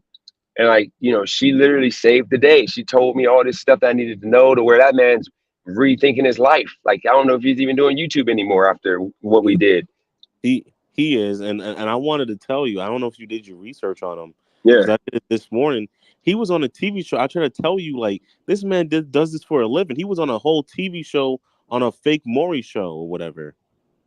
Bro, what, Amari? Yeah, legit though. He was like on a fake Maury show. So what I'm trying to say is, he got trained and like this is his life. Like, you know, once you go on TV and you embarrass yourself, you really have nothing else to lose. That's why the man does what he does, because he literally doesn't have anything to lose. But he's gonna be back, and all I gotta say is, and once again, like I could just tell he did it for that. That's his profession, man. That's his profession. Yeah, he's good, and so I don't get in trouble. Amazing Cali girl. Listen, okay, the reason why Furby gets a national holiday on this channel, she has immunity, lifetime. You know, there's only 2 other people that got immunity, not including you, Cali girl. You got immunity, but you know, Christina got it, Nab got it. It was one other person. I forgot who it was. Joe only has immunity for another like 9 days, and then he's done. But no, he lost his. He was doing. You know, this dude tried to act like he was a lawyer. Like he's texting me on Instagram or write me on Instagram like, you, my legal client here or my client here, you legally need to take that video down because you said his name. I made sure to say Driving a Broke, which I told him I own because ultimately you said that on this channel. You created that name. So technically I can use it all I want. So I said, you know, Driving a Broke, you know, you look like you're a meth. I didn't say his name. I never said he is. But either way, he tried to like insinuate he's going to get me for slander and get my video marked down. I just told him like, you're dumb, and I blocked him on Instagram. And you know, like he literally did a video literally slandering me, and then he wants to tell me to take mine down. It ain't even that serious. All you had to do is just stay away. But you just need to learn to have fun because that shit was funny. Yeah. I remember when Drowning Wolf, he did that video. It sounded like an Oscar. The man doesn't know how to write or read. It was funny though. I died laughing. Oh, you saw it? Yeah, he was like, well, let me tell you something. I'm like, this guy's funny. You gotta look at this guy as just comedy. Like, don't even take him serious. Like you know, Drowning Wolf, he's funny because he's just like, you ever went to school where you got that one kid that just does slow things like yell for no reason? Oh yeah. Yeah, he's one of those kids that just be like, he you know, he'll tell the teacher STFU and everybody just die laughing. Yep. He doesn't know he gonna get in trouble. I know. That's just how he is. I mean, I don't. And by the way, raising the new fix, you guys, it's all love. No, when he did that video too, like he doesn't understand. I saved his life. You remember, I embarrassed myself. I literally did I embarrassed myself to get him to stop drinking. Like I literally told him, I'm like, dude, you know what? Right now, I'm gonna embarrass myself to save your life, dude. I have a gambling problem. You have a drinking problem. We are not blaming nobody for the reason why we're broke. It's our fault. We need to both stop. I stopped playing craps and stupid stuff like that. You stop drinking, and we're good. And sure enough, he cleaned himself up. He looks clean. He looks like he hasn't drinking forever. Like he needs to be thanking me, but he like forgot where he came from. I'm the one that stopped him from freaking. Like, why can't I get why can't he give me my praise? He literally forgot where he came from, bro. Yeah, like 2 days later, he came back on my channel. He was like, yeah, man, I'm good. I haven't drank in like 2 days. And then like I once again traumatized him to move to go to California. He got a house now, he said. He's doing good. Like he needs to be like, thank you, DJ, for ripping me and telling me the truth. You know what we want to see on this channel? We want to see you and Drowning Wolf do a collab for the series, man. You need to do a series called, you know, Driving Together. I don't know. Like I think you need to meet up with Drowning Wolf because I think, like, I'm not gonna lie, that's gonna help the YouTube channel pop because that shit gonna be funny as hell. I can't see the reason why I can't because I think I can't see the reason why I can't do fake people because like I can't do the switch up and he's gonna switch up quick. Like no, he just that's the funness, bro. Like that's how you're gonna build the channel, bro. Like every person that's at the top had to step over someone. Yeah, like I'm gonna you're gonna see. I promise you. I don't know about that. I'm gonna figure out something, but for now I'm gonna just do gig work and all that on here and just get those people back. Because remember, 90% of the people that's here were gig workers, or people are trying to get motivation to hustle harder. But yeah, I don't know about that. I can't be dealing with fake people, man, because they just keep burning me. kind of genius though. Like it, like what you like. You're an undercover genius. Because here's Yeah. why. You know, a few weeks ago you said F gig work, and now you back in gig work. That's gonna get a whole lot of new attention, whole lot of new Oh yeah. engagement. Because bro, I was over there waiting the comments. I'm like, oh, I can't wait. DJ Yep. YouTube channel gonna blow. I'm gonna die laughing. I was gonna be like, man, this man said F gig workers they shit. Now you gig working. Yep. I was over here waiting for you to mention all those other people. And Yep. be like, And you go ahead. oh no, I just can't wait to hear you mention those people. They keep talking about me. That's why I'm not a gig worker. You know, I'm tired of these gig work people. Because I'm not gonna lie, I was watching your video. I'm not gonna drop names. I was watching your video and other gig tubers videos. I'm like, well, you know what? I'm gonna drop the name. I was watching Robert Reese and I was watching you. I'm like, you guys just Yep. exposed like how gig workers are just mentally effed up. Like gig work Yeah, is like damn near like a project argument, bro. Like it is. I mean, dysfunction. yeah, it's absolutely. I mean, you got to remember, it's absolutely nasty work due to the fact that, like, here's the thing with gig work. Your head look You like gotta literally use it to get to the next level. You don't do it to like retire. But a lot of people, we're delusional and like we think of it like we don't have no option. We don't look at it as something for now. We look at it as the final option. But now I'm using it as content. Literally, I'm gonna make some spoof rideshare videos, clowning the industry. I don't care. But these other people, they don't understand that they be trying to take it serious and they get mad, trying to like I don't know. They just like the drama and all that. I just don't want to do it because ultimately it ain't enough money in it to be fighting with these people that are taking it serious because it ain't serious work. Like right now, I make good money. Like I do pretty decent with it. But yeah, it is a lot of mentally deranged people that do gig work. You got to be for what it is. So my question is, why does the back of your head look like a titty? I don't know. It might be because freaking that I don't know. My head is weird. You need to put a bra on the back of your head, bro. There's children walking around, and you just walk around just like that, bro. No, it ain't. No, it ain't that. It ain't that bad. And by the way, Ray, just chill. Callie girl ain't stupid. She knows what it is. No, it ain't that. My head ain't that bad. But realistically, man, but I'm about to get back to work. But I would say we're gonna see what happens because right now I got 27 people, and as I do more gig tube videos, and you bring in those people that remember me quitting, they come and they start talking. It's gonna bring everybody because no matter what, my channel is fun in regards to the conversations I be having. I'm not like the basic gig tuber that just talks about like work. Like people actually have fun, so I think I'm gonna accomplish something. All right. Now with that, we're gonna end this episode right here with Dennis Jerome Jr. getting back to the gig share in front of McDonald's. Back of the head look like a titty. With that in mind, everybody enjoy your Wednesday. Yep. All right, man. Oh, crap! I forgot. I got to talk about Vivek. I don't know if you already left. See, I forgot about that. You wanted to hear about Vivek? I'll talk about that real quick. So I'll make it brief. I'm gonna do a video on Vivek. But he's already gone. But look, Dress by 12. I'll do a little quick video, but I'm gonna do a whole video on Vivek. He pretty much messed up. I appreciate Vivek for what he's trying to do, but he messed up by letting Ann Coulter, whatever how you say her name, he allowed her to, Uncle Tom him to where he's still considered, even though he's Indian, he's still considered black.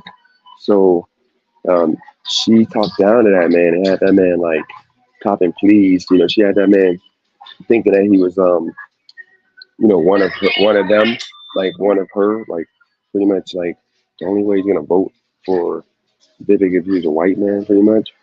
And so Vivek is pretty much a smart Indian guy who thought that this woman was like a supporter of him, like would support him. And she straight up came up out of nowhere talking about, hey Vivek, I can actually call you articulate man because you're not black. Because if you're black, I couldn't do that because she was trying to say like she'll get canceled because if she says that about black people. But then she goes and says, just so you know, I would never vote for you because you're Indian. Pretty much you're not a white man. And like he had to eat all that, and she just came with the straight smoke. So then he tried to spend the whole rest of the conversation trying to get get. He tried to spend the rest of the conversation trying to get her to like rock with him, but she just wasn't. She doesn't like the man, and it was some like nasty work that she did to that man. Like she made him feel like lesser than, but it was his fault because he, you know, thought that he can get a white supremacist to like show respect, which it's hard to do. And yeah, IRL maybe in the future, not in the future, but in the short. I want to do that eventually. It's just right now, I got to get into a rhythm again. It's gonna start with me doing this, gig work and just having stuff to talk about, and then we're gonna get back to like just talking about life. But look, guys, I'm gonna do a video on Vivek, and I gotta also talk about that lady that's giving women a bad name. But for now, I gotta go. I'm about to get this food. I'm gonna cheeseburger. Christina, what do I put on my cheeseburger? Let's even remember, Christina. What do I got on my cheeseburger?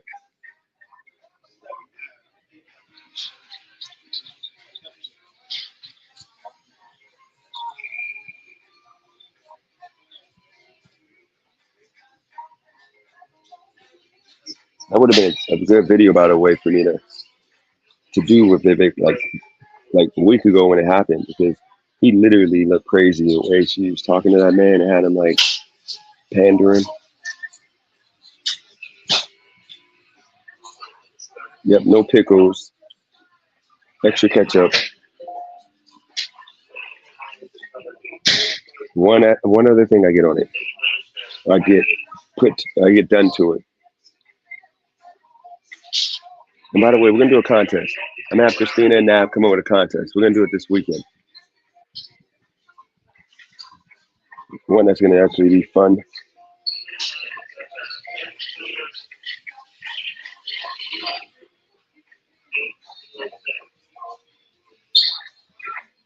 Yep, I use code, so no pickle, no mustard, extra ketchup. And you already know I use the code. And it ain't about this meal being it ain't about this meal being at a discount. It's just being good.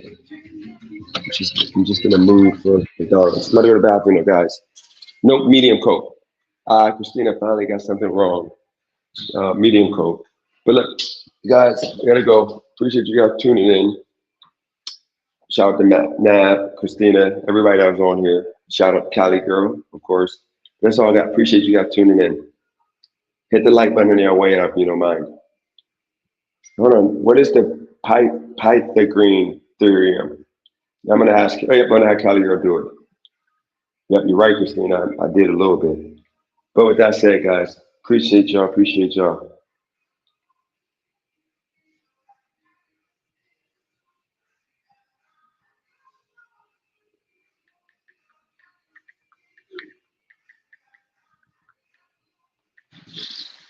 I'm out.